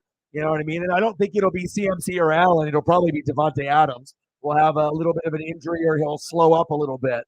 And then if that happens, then we'll see how things go. But shit, if our players keep getting hurt, Reflect, it may not matter if Devontae Adams or Josh Allen or Run CMC get banged up for a few weeks, because if our guys keep getting hurt, then we're not going to be able to catch up. He just is going to keep rolling. So, yeah, so you crazy, bro. 5-6 leagues. You don't even know what's going on. You don't even know who. I know a little more about your team than you do. I've been scouting your shit for all year. I'm like, I know exactly who you motherfucking have. Allen, McCaffrey, Pacheco, Adams, Judy, Waller, McLaurin, Saints defense, McPherson. And you got 36 points out of Saints D and McPherson. That's how you win in fantasy. Madison on the bench, Cooks on the bench, Robinson Jr., Dak, Kadarius Toney, Kelly, Fryermuth, and Dulcich. I would say 80% of your team I would never roster.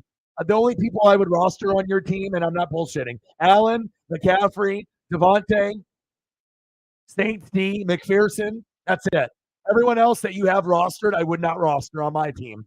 But it's working for you. So you got, 4 pieces that I would have on my team and nothing else.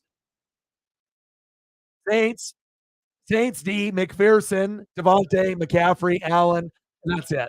And then maybe Scary Terry, maybe I would roster, and that would be it. Maybe Scary Terry or maybe Madison, but probably not. Keep doing you, bro. Keep doing you. But the rest of your team is ass cheeks. The rest of your team, I wouldn't touch with, even if someone paid me to put some of these guys. Some of them are Chiefs, and that's fine. But some of these guys, I wouldn't even put on my fucking bench. But if it's working for you, good. Pacheco is good for you, but not for me. Judy, hell no. Waller, hell no. McLaurin, maybe. Saints D, yes. McPherson, yes. Devontae, yes. Allen, yes. McCaffrey, yes. Madison, maybe. Cooks, hell no. Johnson, maybe. Prescott, hell no. Tony, hell no. Kelly, hell no. Fryermuth, hell no. Dulcich, hell no. You got a lot of team, hell no. But hey, it's working for you. You and your 5-6 league ass. Your chief ass is dominating the league. Have you ever won in fantasy before, Chief out of all the leagues that you've done? Or have you been one of those guys that's gotten close, but it's gotten like second?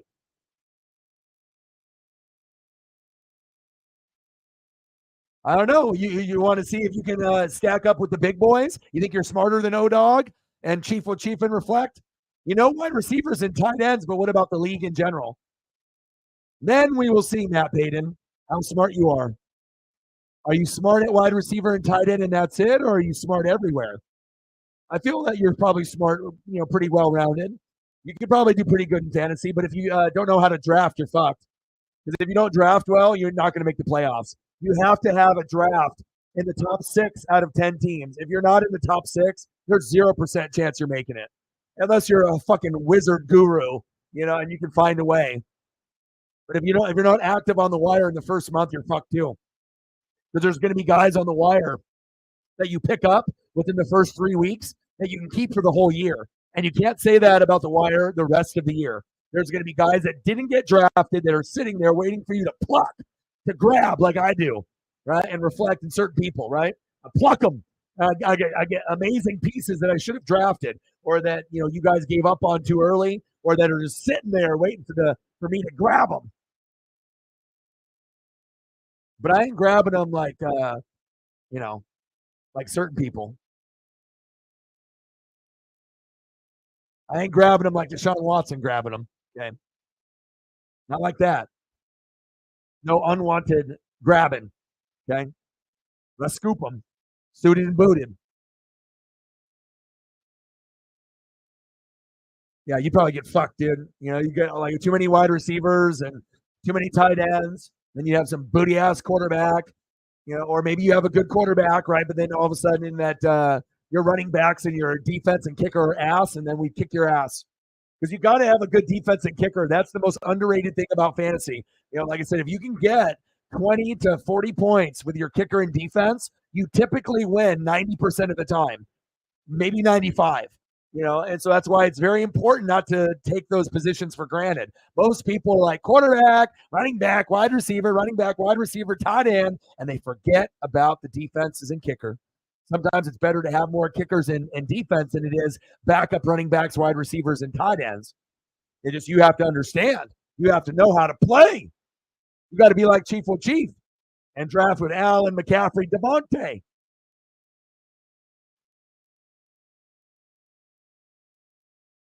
4 or 5 championships. About how many leagues have you been in? 4 or 5 championships out of fucking 90 leagues? Like, how many leagues do you think you've been in? Are you doing 4 or 5 every year since 2009? Crazy.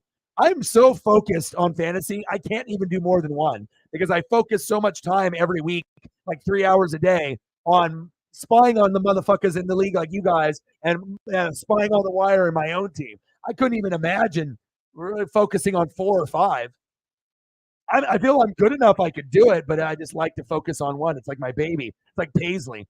What, do I need to have 4 or 5 kids? No, I need one. My baby, Paisley pup. I don't need 4 or 5 Paisley pups. That's too much. That's too much walking. That's too much feeding. Too much giving attention. I mean, Paisley's already high maintenance. Like she's acts like she's 3 pups. And she loves dad. You know what I'm saying? 4 or 5 leagues, 4 or 5 Paisleys. You goddamn crazy. I don't even know how people do that shit. That means that you don't care about a few of them. You care about the first 2, don't give a fuck about the other 3. Tell me I'm wrong. Because I guarantee you don't give a fuck about all 5. You care about a couple of them for bragging rights and money, and you don't give a shit out of the other 3. You just fucking whatever, right? Tell me I'm wrong.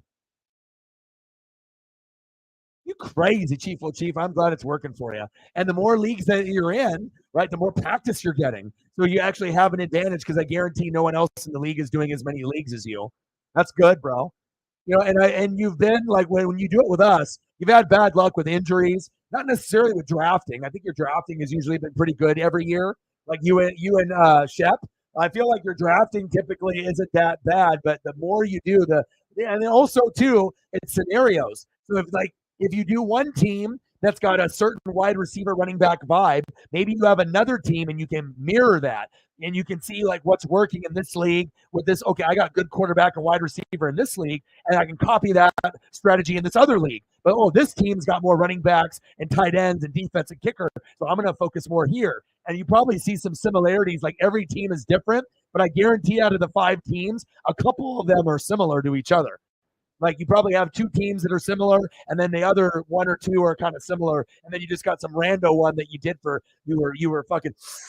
You're like, I guess I'll do a 5th league this year. What time does the league start? What time is it?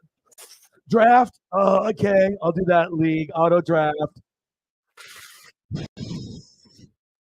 Who's my quarterback? 42-10 Niners. Is that it? Did I kind of nail that in the coffin or what?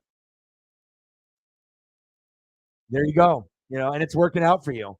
What are the leagues that you genuinely are you in any money leagues? What are the ones that you care about? I know you care about this one because you already know I'm trying to come in and beat everyone's ass every week.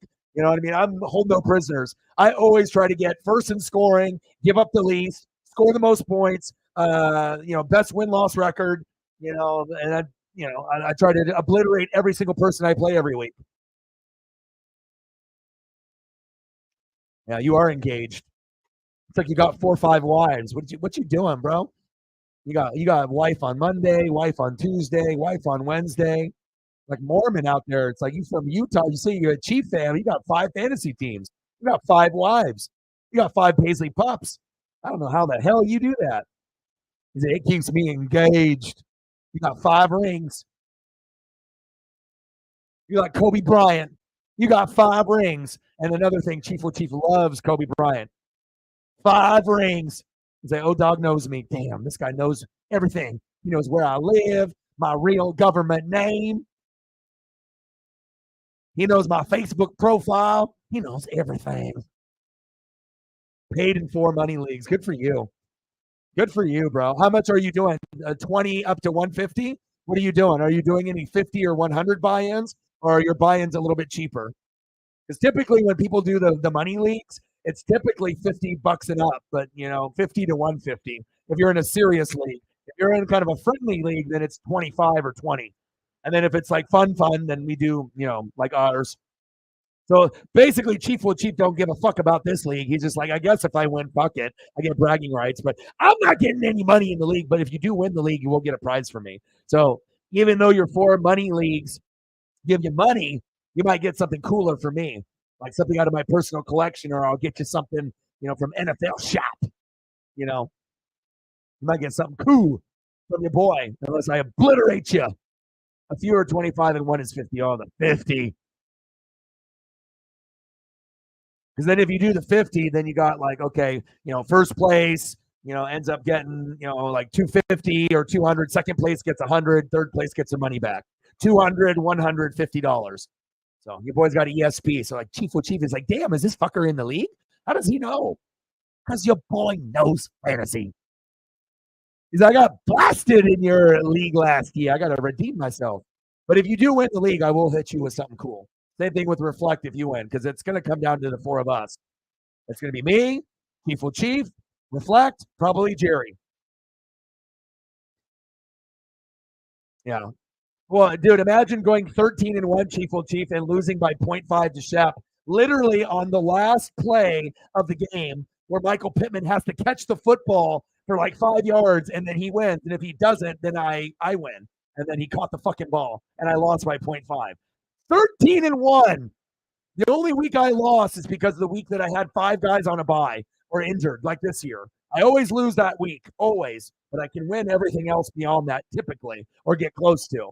And then losing by, but we didn't have a winner last year, so I wouldn't have celebrated the win because we had the Damar Hamlin, situation, and Shep had Burrow, Mixon, and T. Higgins, and he went against Jake, and it was a best of 2 weeks. And Jake said, I'm the winner. I said, fuck that. How are you going to be the winner? Imagine if you were in his shoes and you had Burrow and Mixon and Higgins. And at that point, those 3 guys were getting like 90 points. And he tried to be an ass and be like, and then he started talking shit to me and saying, well, you just because you wanted to be the winner and you weren't the winner and it was me and you're mad. And I was like, all right, man. And then the Hollywood Hogan boot got out for that.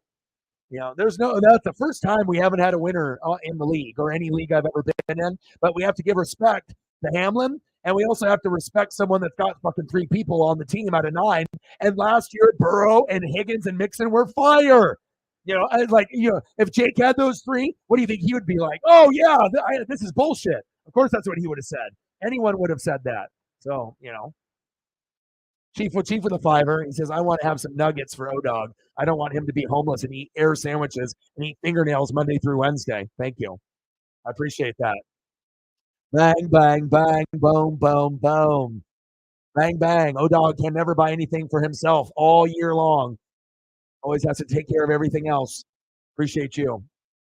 $5 holla. It'd be nice to be able to buy things for myself, but I do have people on the channel that will give me gifts, which is kind of nice. And that definitely helps. Like Mo Gumbo getting me duck tickets after getting ripped off and buying another pair of duck tickets for me. How many people would do that? Not many. Odin's son sending me some wrestling figures. Me and Sarah will give gifts back and forth depending on the situation. Typically, it's me wanting to give her more gifts but we've been low on donos compared to last year. So I can only give like the bare minimum that I can give her to show that I appreciate everything that she does on a daily basis. And it's sad because she should get probably 2 or 3 things from me a month, not just one. But if I can't afford to eat or live or breathe, there's only so much I can do. So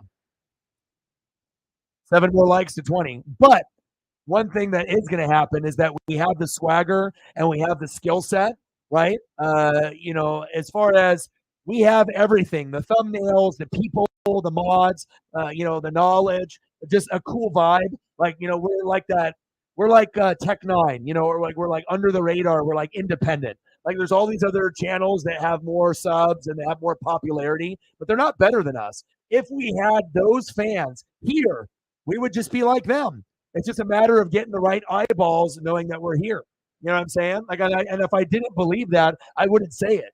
Like I don't think these other channels, that are out there. If you're a Green Bay Packer YouTuber or a Bronco YouTuber, whether you're doing the GPS thing and with their channels and with everyone else, with Sports Fury. Yeah, all these guys out there, they got bigger numbers, but they're not better than us.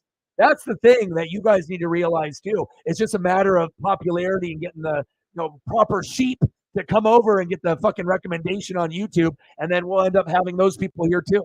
Now, are they going to end up leaving?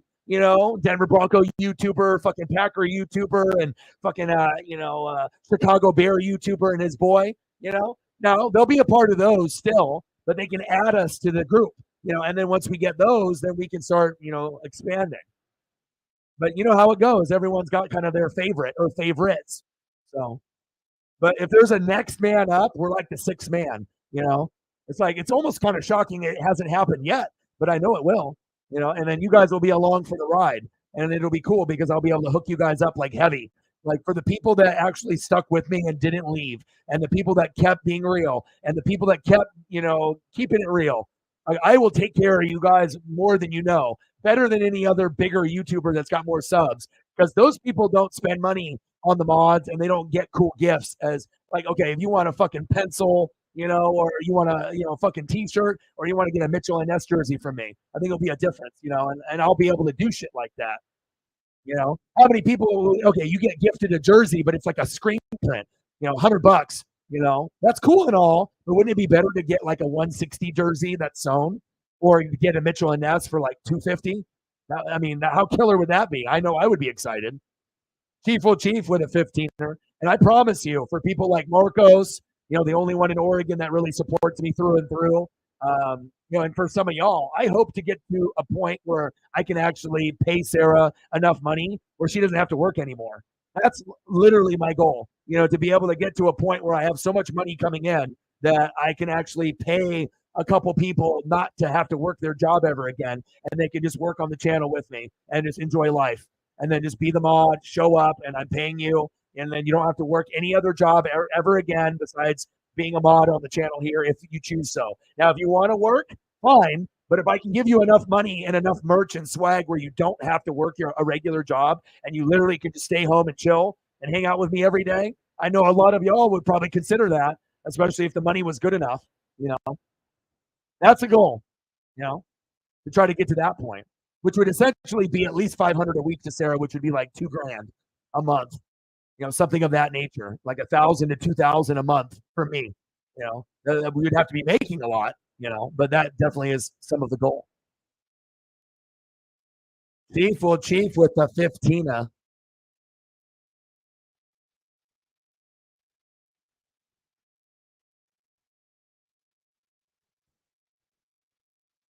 And some channels can talk a big talk, but they're never going to get there.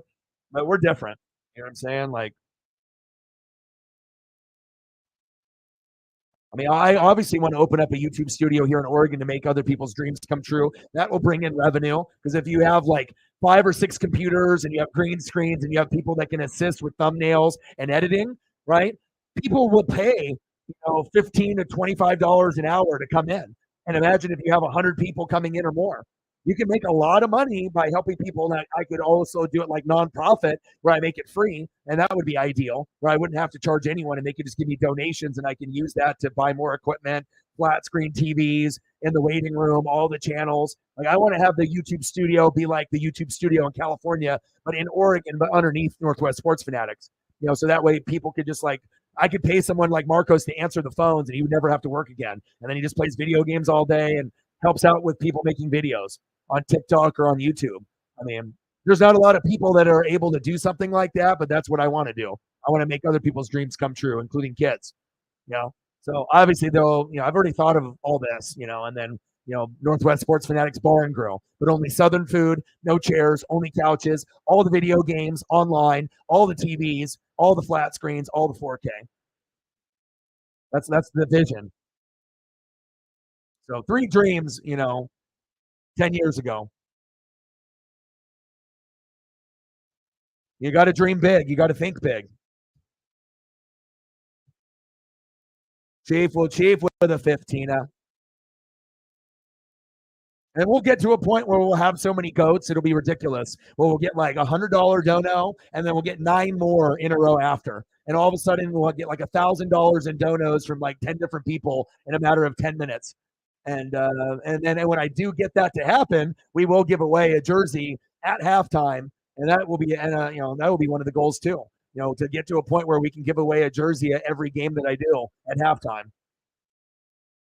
Bang, bang, bang. All of a sudden you get into the drawing, and then boom, Mitchell and Ness jersey at halftime for you. Oh, that would be nice. Jerry in the building, coming in with his George Kittle 3 tutties that we predicted. Chief, let me know what you want for photos, brother. He says, I don't want him to be homeless.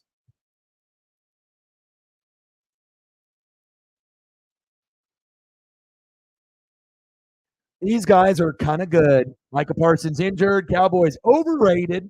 Buccaneers underrated. Seahawks underrated. Lions underrated. Packers, Cowboys overrated. Rated just right. The best of the best of the best, the San Francisco 49ers and the Philadelphia Eagles. We should get a Super Bowl champion from one of these 2 teams or both of these teams in the next 5 years. AFC in trouble. Chiefs don't look good. Taylor Swift, not a good look. Boo. Bills, it was your year. Injuries galore. Tre'Davious White, bye-bye. Matt Milano, bye-bye. Super Bowl chance for the Bills, bye-bye. And then you got the Miami Dolphins. We can score points, but when we play the Chiefs and the Bills, we're not good. And our defense is booty. What will happen this year? We will find out. Chief, what photos do you want? What Chief players do you want?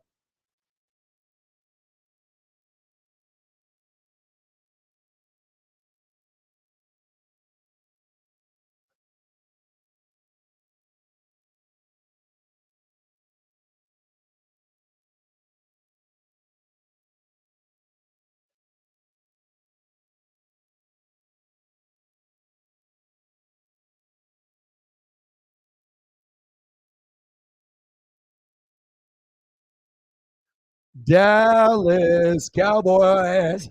But you can always tell the people that can see the future, and sometimes shit repeats itself. Like a guy knows the Raiders are going to be terrible forever. Most Cowboy fans are delusional and they can't see the fact that McCarthy and Jerry Jones are a problem. Dak is a problem. These are not assets to your team anymore. They are liabilities. But again, we're them boys. We're going to win the Super Bowl this year. We're going to win the Super Bowl this year. We're going to win the Super Bowl this year. That's why no one takes it seriously anymore.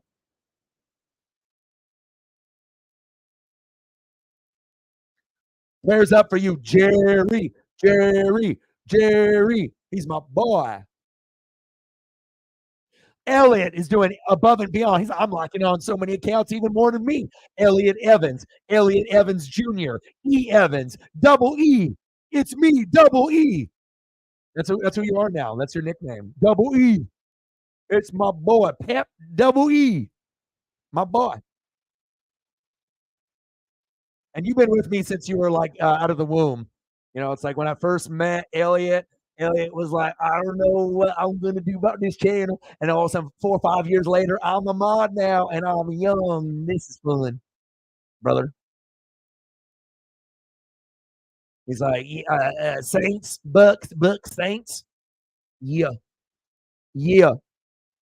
I like doing things for the NFC South teams, like being able to, showcase the Panthers and the Bucks and the Falcons and Saints. I mean, fucking someone's got to goddamn do it on fucking YouTube. There's nobody out there, you know. Like they know me for Ducks and Mariners, but we got to represent the NFC South. There's not enough love out there with obviously the Saints fans. You did it to yourself. I don't think a lot of people hate the Bucks, the Falcons, or the Panthers, but most of them think that we're ass and booty cheeks. So I got to be able to change the goddamn narrative. Okay, say hey, hey, we're not that bad. We might not be the Kansas City Chiefs, but when we're good, we're real good, right? When we good, we win Super Bowls, But sometimes you get there like the Falcons and Panthers, and you don't win, right? But Saints got one with Breeze, and I got two champion NFC South. Derek Brooks, Warren Sapp, John Lynch, Ronnie Barber, Mike Allstott, two Buccaneers. And then this last one with Brady and Gronk and fly like a butterfly, sting like AB. AB got so much CTE. He cray. He crazy.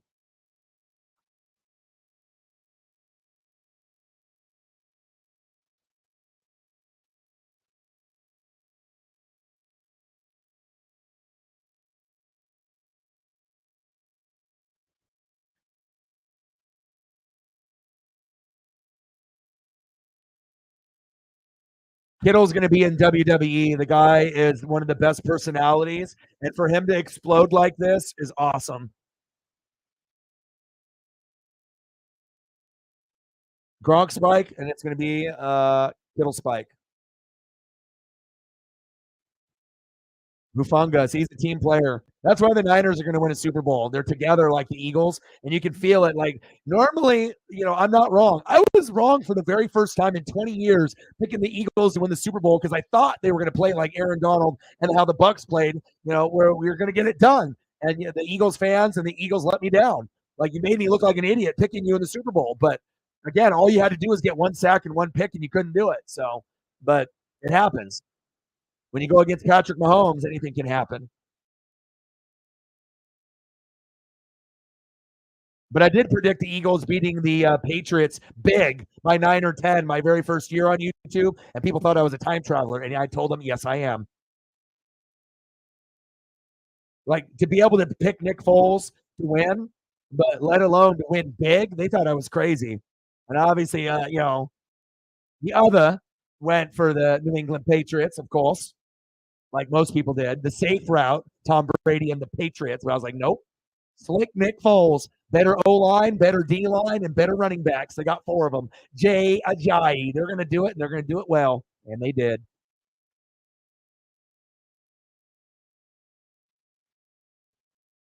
I was 17 when I was some for real. Elliot's like, I was 14. I was 14. I just started liking people, liking girls. Now you just old as shit. Both of y'all. Elliot and Matt, old as shit.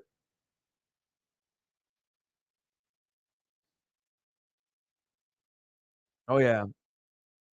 Yeah, maybe I'm not going to draft Patrick Mahomes or Mark Andrews ever again. I usually do it to be smart, but sometimes I got to take a risk, and I got to go Jalen Hurts or Josh Allen, and then go Kittle. And I just have to, understand if he gets hurt, he gets hurt, but he will have big games like this. And if you have him, then you'll be able to take advantage. We haven't really seen Mark Andrews have like big games. Like they don't happen clearly as often as they did a couple years ago. A couple years ago, it was like almost every week. Now it's like he gets injured and sometimes he hits 12 and other times he'll hit like 5 and it sucks. Like getting 5 with a top 3 tight end blows in fantasy. Oh, I got Mark Andrews. How many points did you get? 25? No, that was last week. What'd you get this week? 4.8. Fuck. But I got Sam Laporta, so I don't got to worry about that. I can run him instead. Or both. Both. BOFFF. Both. 2 of the top 4 tight ends.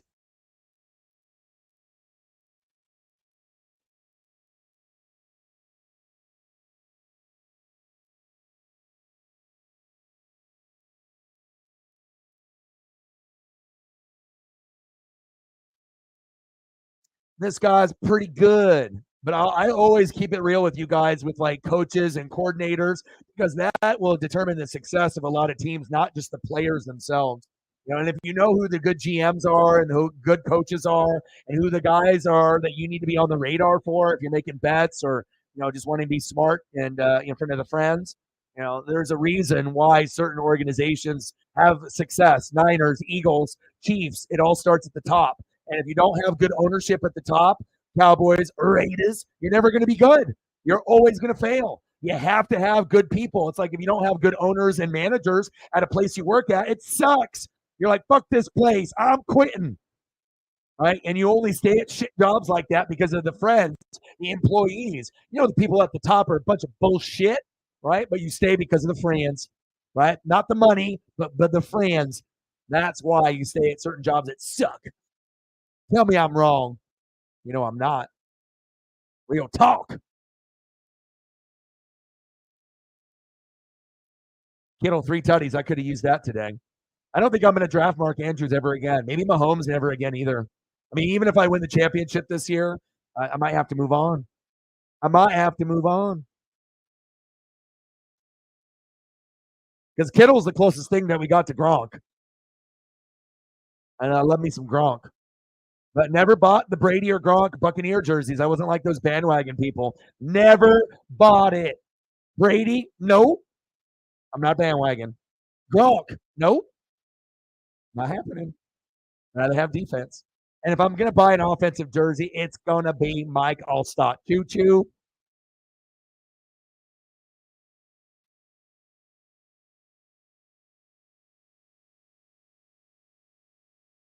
Chief, if you're still in the building, let me know what you want for photos, but he probably went to bed. I got the old school mentality, but I feel like I got the energy of a college kid, 18 to 21, right? But my passion and my energy and my reading and my film study is like a fucking path. Like, you know what I mean? Like, I feel like if I'm going to be on the same work ethic level, it would be like Kyle Shanahan or Sean McVay or someone that is just the rock. Grind, grind, grind, grind, grind. Pat McAfee, grind, grind. And that's in my DNA, you know? But if I got the same birthday as Pat McAfee and The Rock, then I am them. Okay? I'm going to grind. Old school mentality. ESP, time traveler. I speak it into existence. Name one other YouTuber that you've listened to that has been more true about things than your boy. Tell me. I mean, we already know that we got Tony Romo, but I didn't play quarterback in the NFL. He knows formations. He's got the edge. I never played in the NFL. Okay? Mine's just film study. ESP. Renee Cruz. You don't worry about it because I root for the Bucks, but I mean I don't have a second team. But again, if I wasn't a Bucks fan, I 100% would be a Niner fan. But you just guys didn't have the defense that I liked back then. Now Patrick Willis and Navarro Bowman were back there around 94, 95. It's like you got David Stubblefield and Martin Hanks. Yeah, but I like Dion. If Dion would have stayed on the Niners for one more year and they would have went back to back, I probably would have been a Niner fan. But Derek Brooks and Warren Sapp, they were there. John Lynch, 1 year later, and I have to have defensive guys. I wasn't going to be a Seahawks fan. I didn't want to hop on the Niner bandwagon with the 5 Super Bowls. Watching Joe Montana and Steve Young do your thing was awesome. But I'll tell you what, if the Bucks are eliminated or the Bucks aren't in it, I 150% always root for the Niners, no matter who they're playing, other than if we play each other. So I mean, I'm a big Joe Montana, Jerry Rice guy. I have a lot of memorabilia. Bo Jackson and Barry Sanders will always be my top running backs, besides Mike Allstott. And Dion will always be my favorite defensive player. But Dion on the Niners, not Dion on the Cowboys or the Falcons or the Florida State Seminoles. Only on the Niners because that Dion, that prime time, had the most swag out of any Dion that existed besides Cowboy Dion. Those were on the same level when they were back to back. 94, 95 Dion, that swag is just ridiculous. But he looked swaggier, right? Swaggier on the Niners. Cowboys, it looked cool, but on the Niners, it was something else. Better.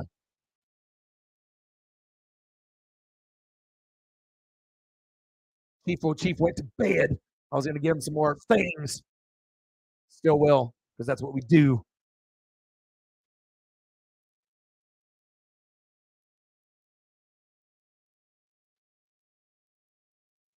Eagles, all the pieces.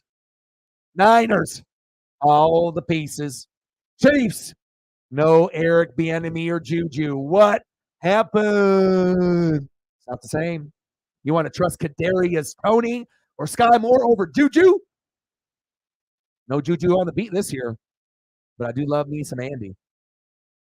Just doesn't feel good. Like when you watch Chief football, the football product wasn't good from the very start, and the Taylor Swift shit made it worse. It's like a conspiracy because she's an Eagle fan, and she's trying to get the Chiefs to get off focus so they don't make it because they got the best chance to win with Mahomes as an offensive quarterback. And then deep down, she'll break up with Travis Kelce, and then boom, shakalaka, Philadelphia, the real team she roots for, wins the Super Bowl in the next 2 years.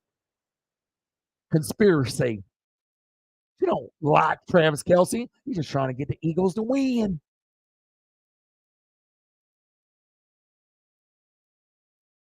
Dog mentality. What kind of dog mentality?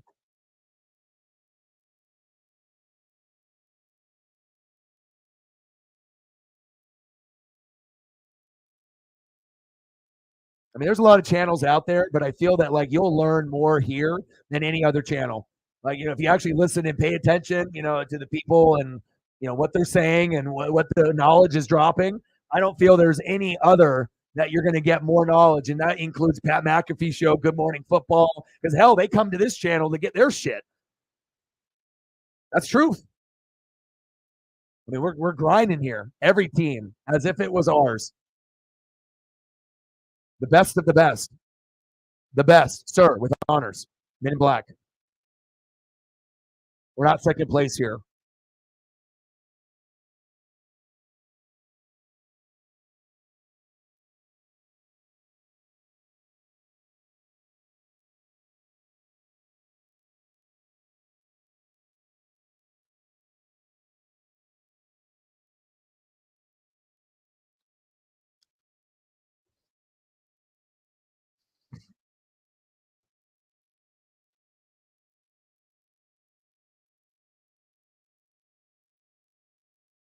And you know what makes this guy so good? The pain that he had to go through to be able to get to this guy right here that loves hamburgers, right? He was here first. Young Andy, brilliant Andy, got the most out of his players, Andy. Incredible Andy, right?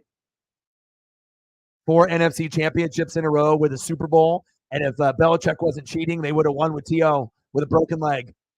And that's what took him over the top. They needed a wide receiver that was a true one for McNabb. He never had one, right? Was very physical. Brian Dawkins, good running game. Just kind of shit talk you, push you around, right? But they were missing that big play guy, that guy T.O. that everyone hated, but he was like kind of likable on the Eagles, and he was dominant on the Eagles. We remember him on the Niners, remember him on the Cowboys, but what he did on that Philadelphia team, it was a damn shame that they lost that Super Bowl. They earned it. They deserved it. But the pain of losing 4 NFC championship games in a Super Bowl to the New England Patriots and Tom Brady and Belichick, right? And then to be able to mature and then being able to be blessed where I had McNabb, but now I'm going to get something even better, the best that possibly has ever lived, the Mahomie, right? But with no Bieniemy, it's not looking too good. Kelsey's gotten hurt a couple times already this year. Taylor Swift, bullshit, right? Chris Jones. Like, there's a lot of distractions with Kansas City. And normally when you make the Super Bowl, you don't make it the following year. So everything is kind of lining up where maybe the Eagles can overcome, but this team does not even – I mean, I don't even know if they're the best team in the AFC. Are they? I mean, is it them, Buffalo? But they got the injuries now with Milano and Tre'Davious White. So can they hang on with just Allen and Diggs and a bunch of backups? Their defense is probably worse than the Chiefs now. That's not good. Miami don't got a defense either. What are we doing? 3 really good teams on offense and 3 shitty teams on defense, right? Like, I mean, out of those teams on the AFC, I think that the Eagles, Niners, and hell, the Lions could beat any of those teams right now today. I wouldn't say a team like the Lions if I didn't think they were legit, but to me, I think that they are right now, that they could compete, with the Chiefs. They beat them. And they could compete with, the Dolphins or the Bills. Why not? They're playing like it. They're more well-rounded. They're balanced. Offense, defense, O-line, D-line, Ragnow, Penei Sewell, right? Aiden Hutchinson. They're like the Eagles and the Niners, just a baby version, right? That's what they are. And that's what we were hoping the Saints were going to be. Very well off, both ends, right? But the O-line sucks. Carmichael, the play caller, sucks. Dennis Allen's the defensive coordinator and head coach, sucks, right?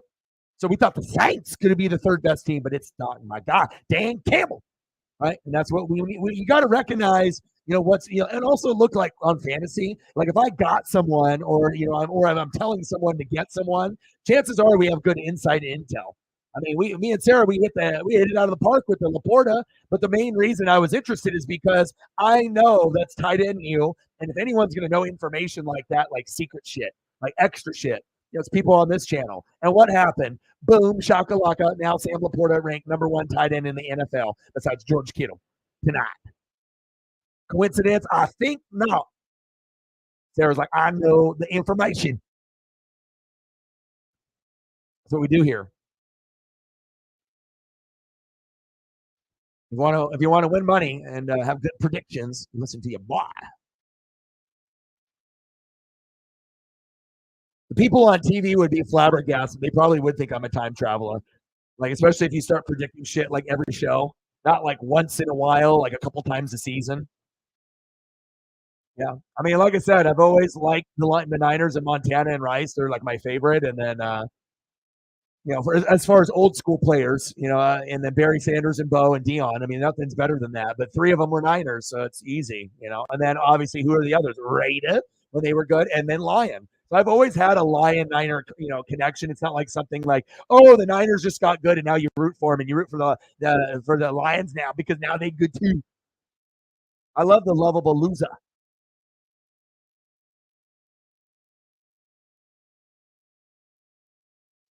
Niners, they're going to get their Super Bowl with Kyle Shanahan because he should have had one already. You got to think Garoppolo, Matt Ryan, 28-3. The guy's a genius. Everyone wants to talk shit, you know what I mean? But like, I recognize greatness when I see it, and he's going to go down in history like his dad, like Mike, maybe even more. He might end up getting 3 championships to Mike's too. I wouldn't say that if I didn't believe in him or believe in who? Sean McVay. Sean McVay, Kyle Shanahan, smartest motherfuckers in football, right? Dan Campbell, the realist. Successful? All of them. I wonder why. Because 2 are smart as shit, and 1 is the real motherfucker. If you're real, you're going to get results.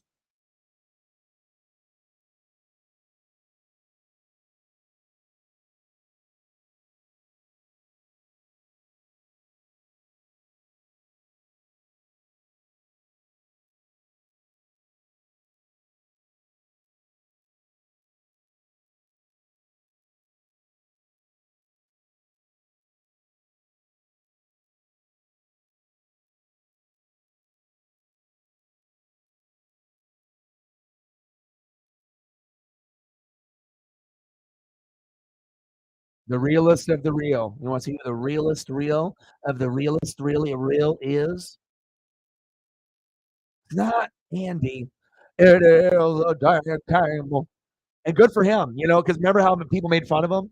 People that said that they drafted stupid with the Gibbs and Captain Jack, Branch, all the pieces that they got. Like, you drafted stupid, right? No one would have drafted those pieces like you did, right? But they're getting results. And even their role players are playing well because they got some Rams guys.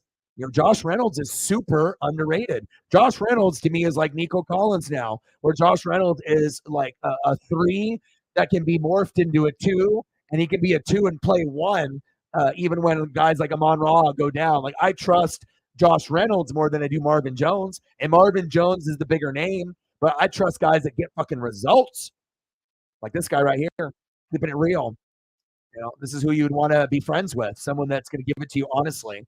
A kind of aggressive personality, but at least it's honest person. Someone that's going to tell you that you suck in real life or you're bullshit. He's not going to be like, yeah, you're my friend, I'm going to let it slide. Fuck that. Hold you accountable, dog. We need more people like this. Coach of the year, Dan Campbell. Because old dog said so.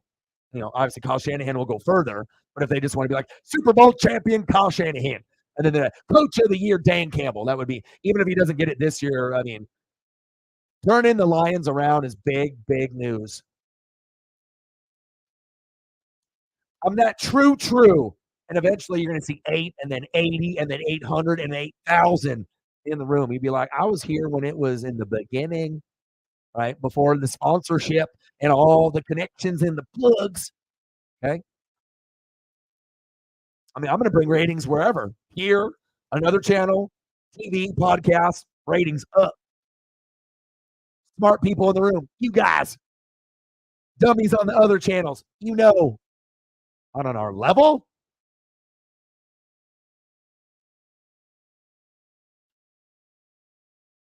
We got to 20.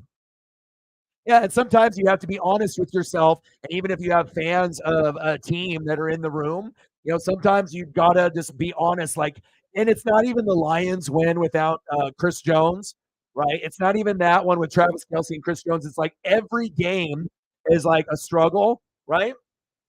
There's too much hype around this, like Taylor Swift, and then acting like it doesn't affect the team and the fan base, but it does, because we know this because it's affecting me, and I'm not even a fan of Kansas City. It's affecting a lot of people that we don't want this. It's a negative. Like the NFL is gaining subs, right? Like a motherfucker, right? Like they're getting all the teenage girls, the teenage boys, the Swifties, 98 million followers, 94 million plus, 100 million over the platforms. They're getting some of that. They're getting a percentage.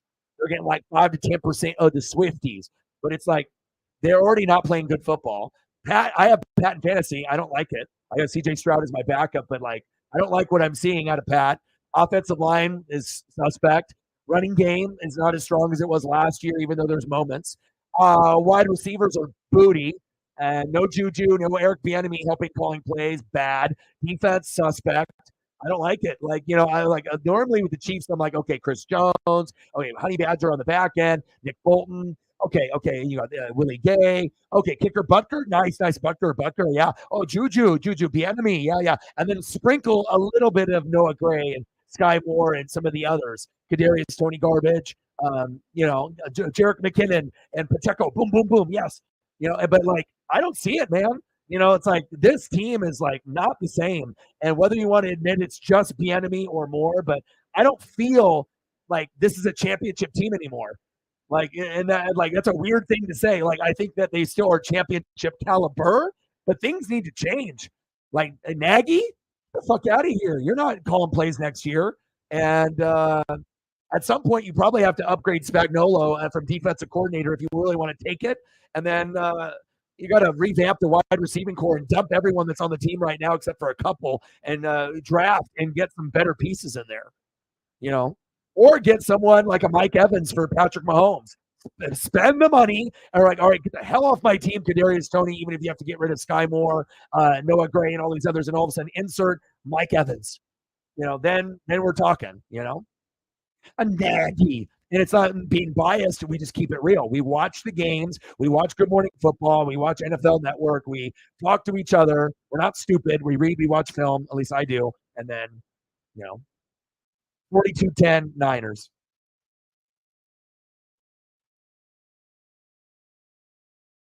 God, I suck, man. 111.14. Dog shit. I look at 111.14 and that makes me like cringe. Like, I can't believe we're only at the number that we're at, but we're going to get more eventually. Never give it up. So, I mean, it's going to happen. It doesn't happen to people that give up. And we don't give up. Nagy is garbage.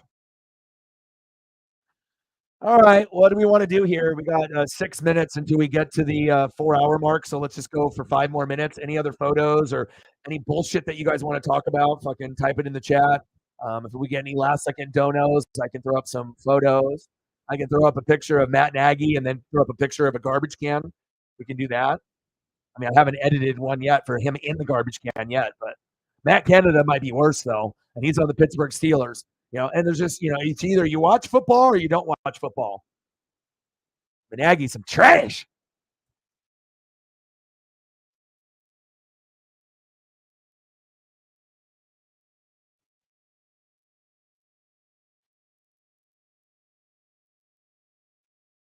And I'm gonna just do one thing right here.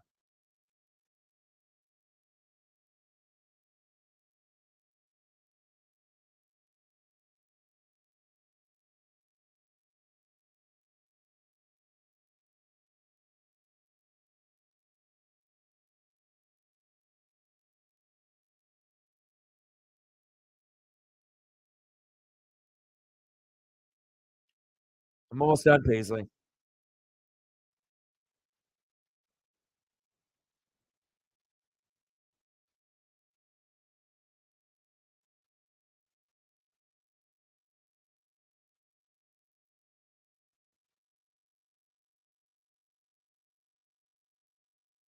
You literally have to go through like 14 Nagys to get one to work. No joke.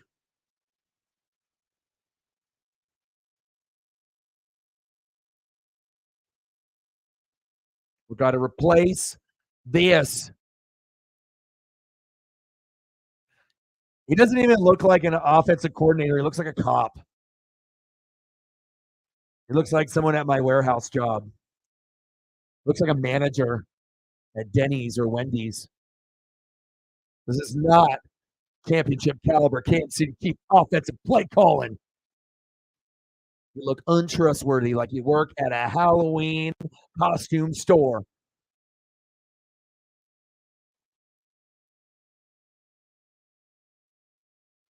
Bro, you should. I still have it as my wallpaper. Do you want me to send you the wallpaper again? I got it. Do you have it? It's still the wallpaper in my computer still.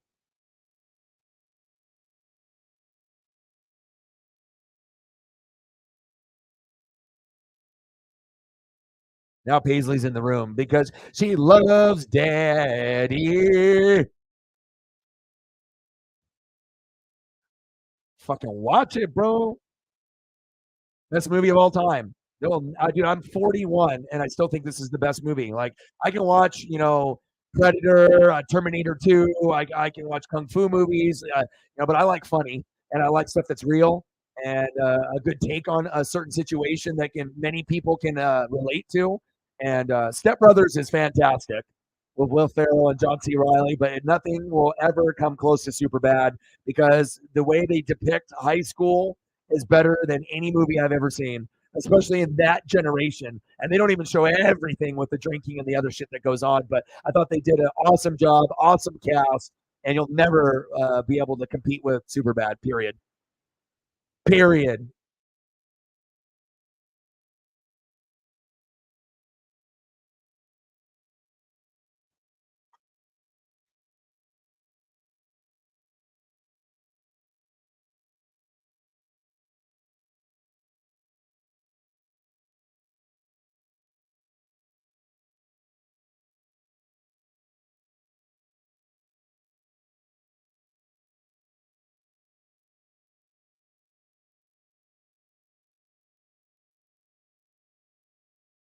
Matt Nagy.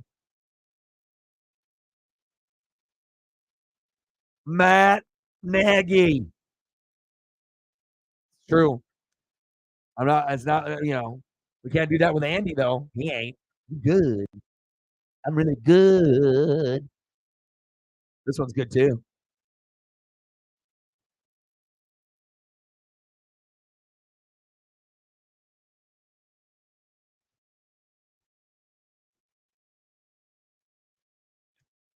And when you end up winning like that, 42-10, what does that mean? You are Super Bowl focused, and the only result for the Eagles or the Niners is Super Bowl or bust. No other team it is. So that's why you're going to get a champion in the NFC. The Chiefs are not as good as normal, so there's an opening.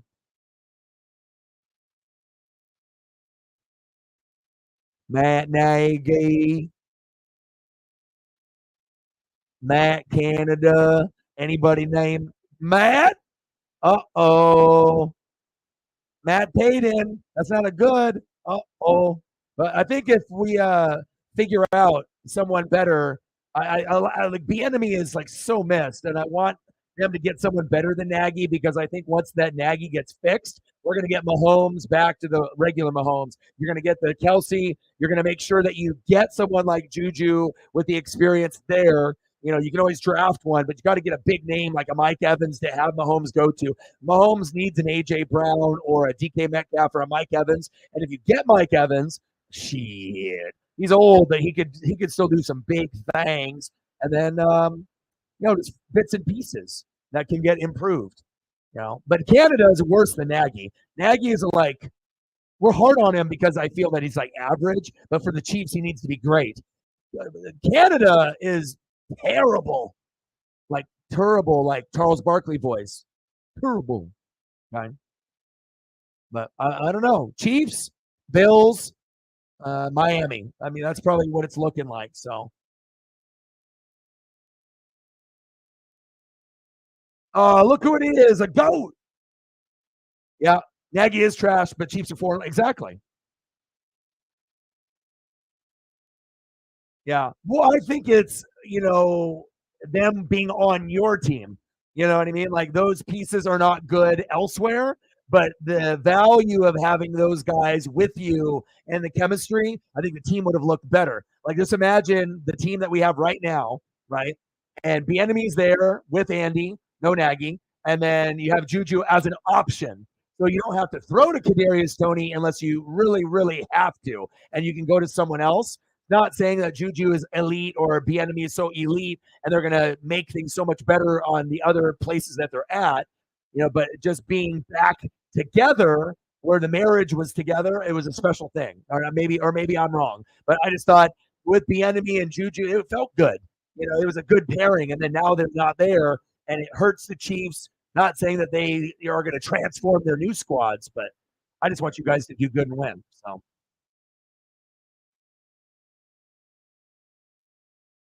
But it would just been it would have been sweet if he did. I'm just saying for his impact to be able to catch those like 50-50 balls that Mahomes is like, you throw into a receiver. Some of them are good throws by him, some of them are bad. But like Juju is better than most of the guys. I mean, Kelsey's obviously the tight end and whatnot, and obviously he's still got Sky Moore, but like I don't know. I don't know what I think about Kadarius Toney, and then need to run the ball more, with McKinnon. And then Pacheco's getting some looks and whatnot. But I just feel like the offense isn't as smooth. Things are not as smooth this year from last year. Yeah. You wanted more money. That sucks. So how you feeling overall though? I mean, 4-1 pretty much should say it. Like we're not playing great, but we're still right there. Bills are getting injured. Miami doesn't have a defense. So it's going to be between the three teams, and whoever's team can stay the healthiest and the hottest at the end. You could take advantage of those Bills' defensive injuries and kind of owning them, even though it felt like maybe this is the year that they could maybe do it.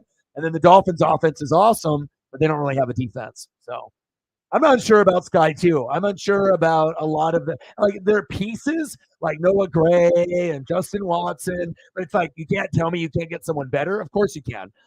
Sky Moore is like sometimes good, sometimes bad. I feel confident about Kelsey. I like Pacheco and McKinnon, but I don't really care for necessarily anybody else. Like for sure, they have to be there. Like they're there, cool. But like, could you upgrade the position? Probably. You know, ugly wins are still wins. True. Paisley's standing right in front of the screen, in front of the light. Like, you missed dad. You missed his dad. She says, "What?" I think she wants to go on a walk. Yeah, no, but we were, going over different team situations, and I got Mahomes in fantasy, so of course I want him to do well. I drafted him in the fucking third, overall. I don't. It's not like I drafted someone thinking that they're going to be terrible, but feels a little different. But that doesn't mean that they can't get there again, and that's the truth.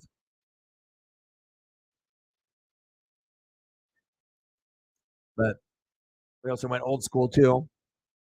To be able to become the man that he is, to get to this point too.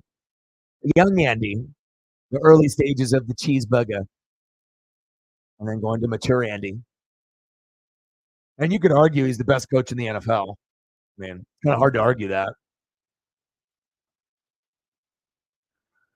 You got anybody in mind? I mean, obviously wide receiver help, offensive line help, defensive help in the secondary. I mean, if there's any pieces that could be helped, those are the ones that look like the biggest need. Secondary, O line, and then extra wide receiver help if possible.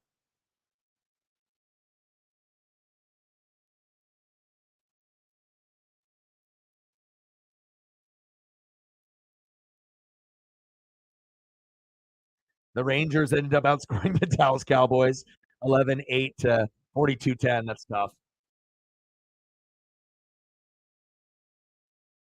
But things have been good. We did a dual broadcast with Rooftop with the Seahawks, so that was cool. And then Preston was on yesterday when we ended up doing the WWE Fast Lane. So we ended up doing that. That was I don't know. I mean, overall, it wasn't the greatest, but I mean, it was all right. I know Broncos are having a fire sale, so like Jerry Judy and Cortland Sutton. Well, I imagine that those guys would be available, and rumors of Simmons on defense and Patrick Surtain, but I can't see the Broncos being that stupid. That's like the Bears getting rid of Khalil Mack and Roquan Smith and thinking their D is still going to be good. Like it transforms the defense into dog shit. It's already dog shit, but then it's like dog shit smeared in dog shit. It's even worse. So I don't think so.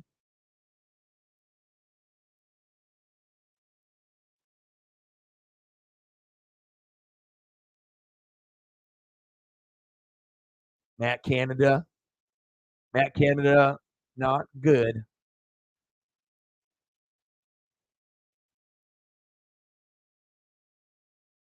But Pickett to Pickens is kind of sexy, regardless if you're a Steeler fan or not. This guy, Matt Canada, trash. Right? They got to get someone better.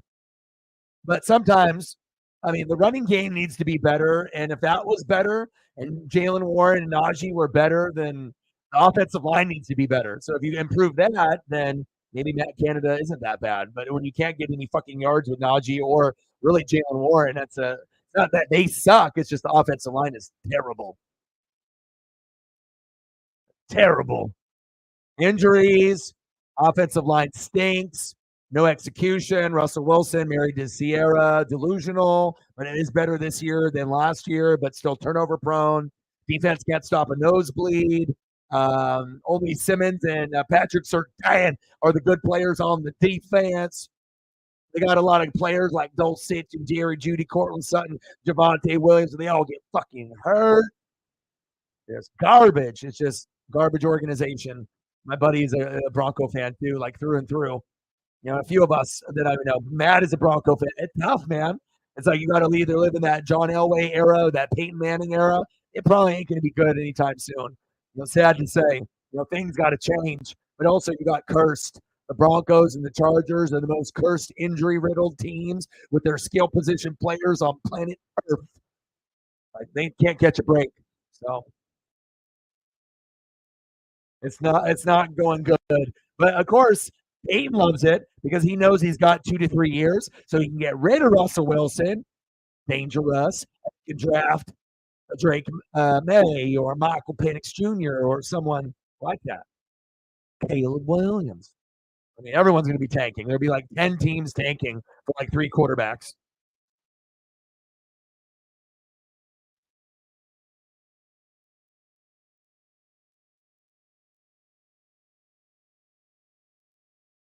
But how have things been at work and everything? I've been trying to send you some posts, wrestling related, every once in a while. There hasn't really been too much.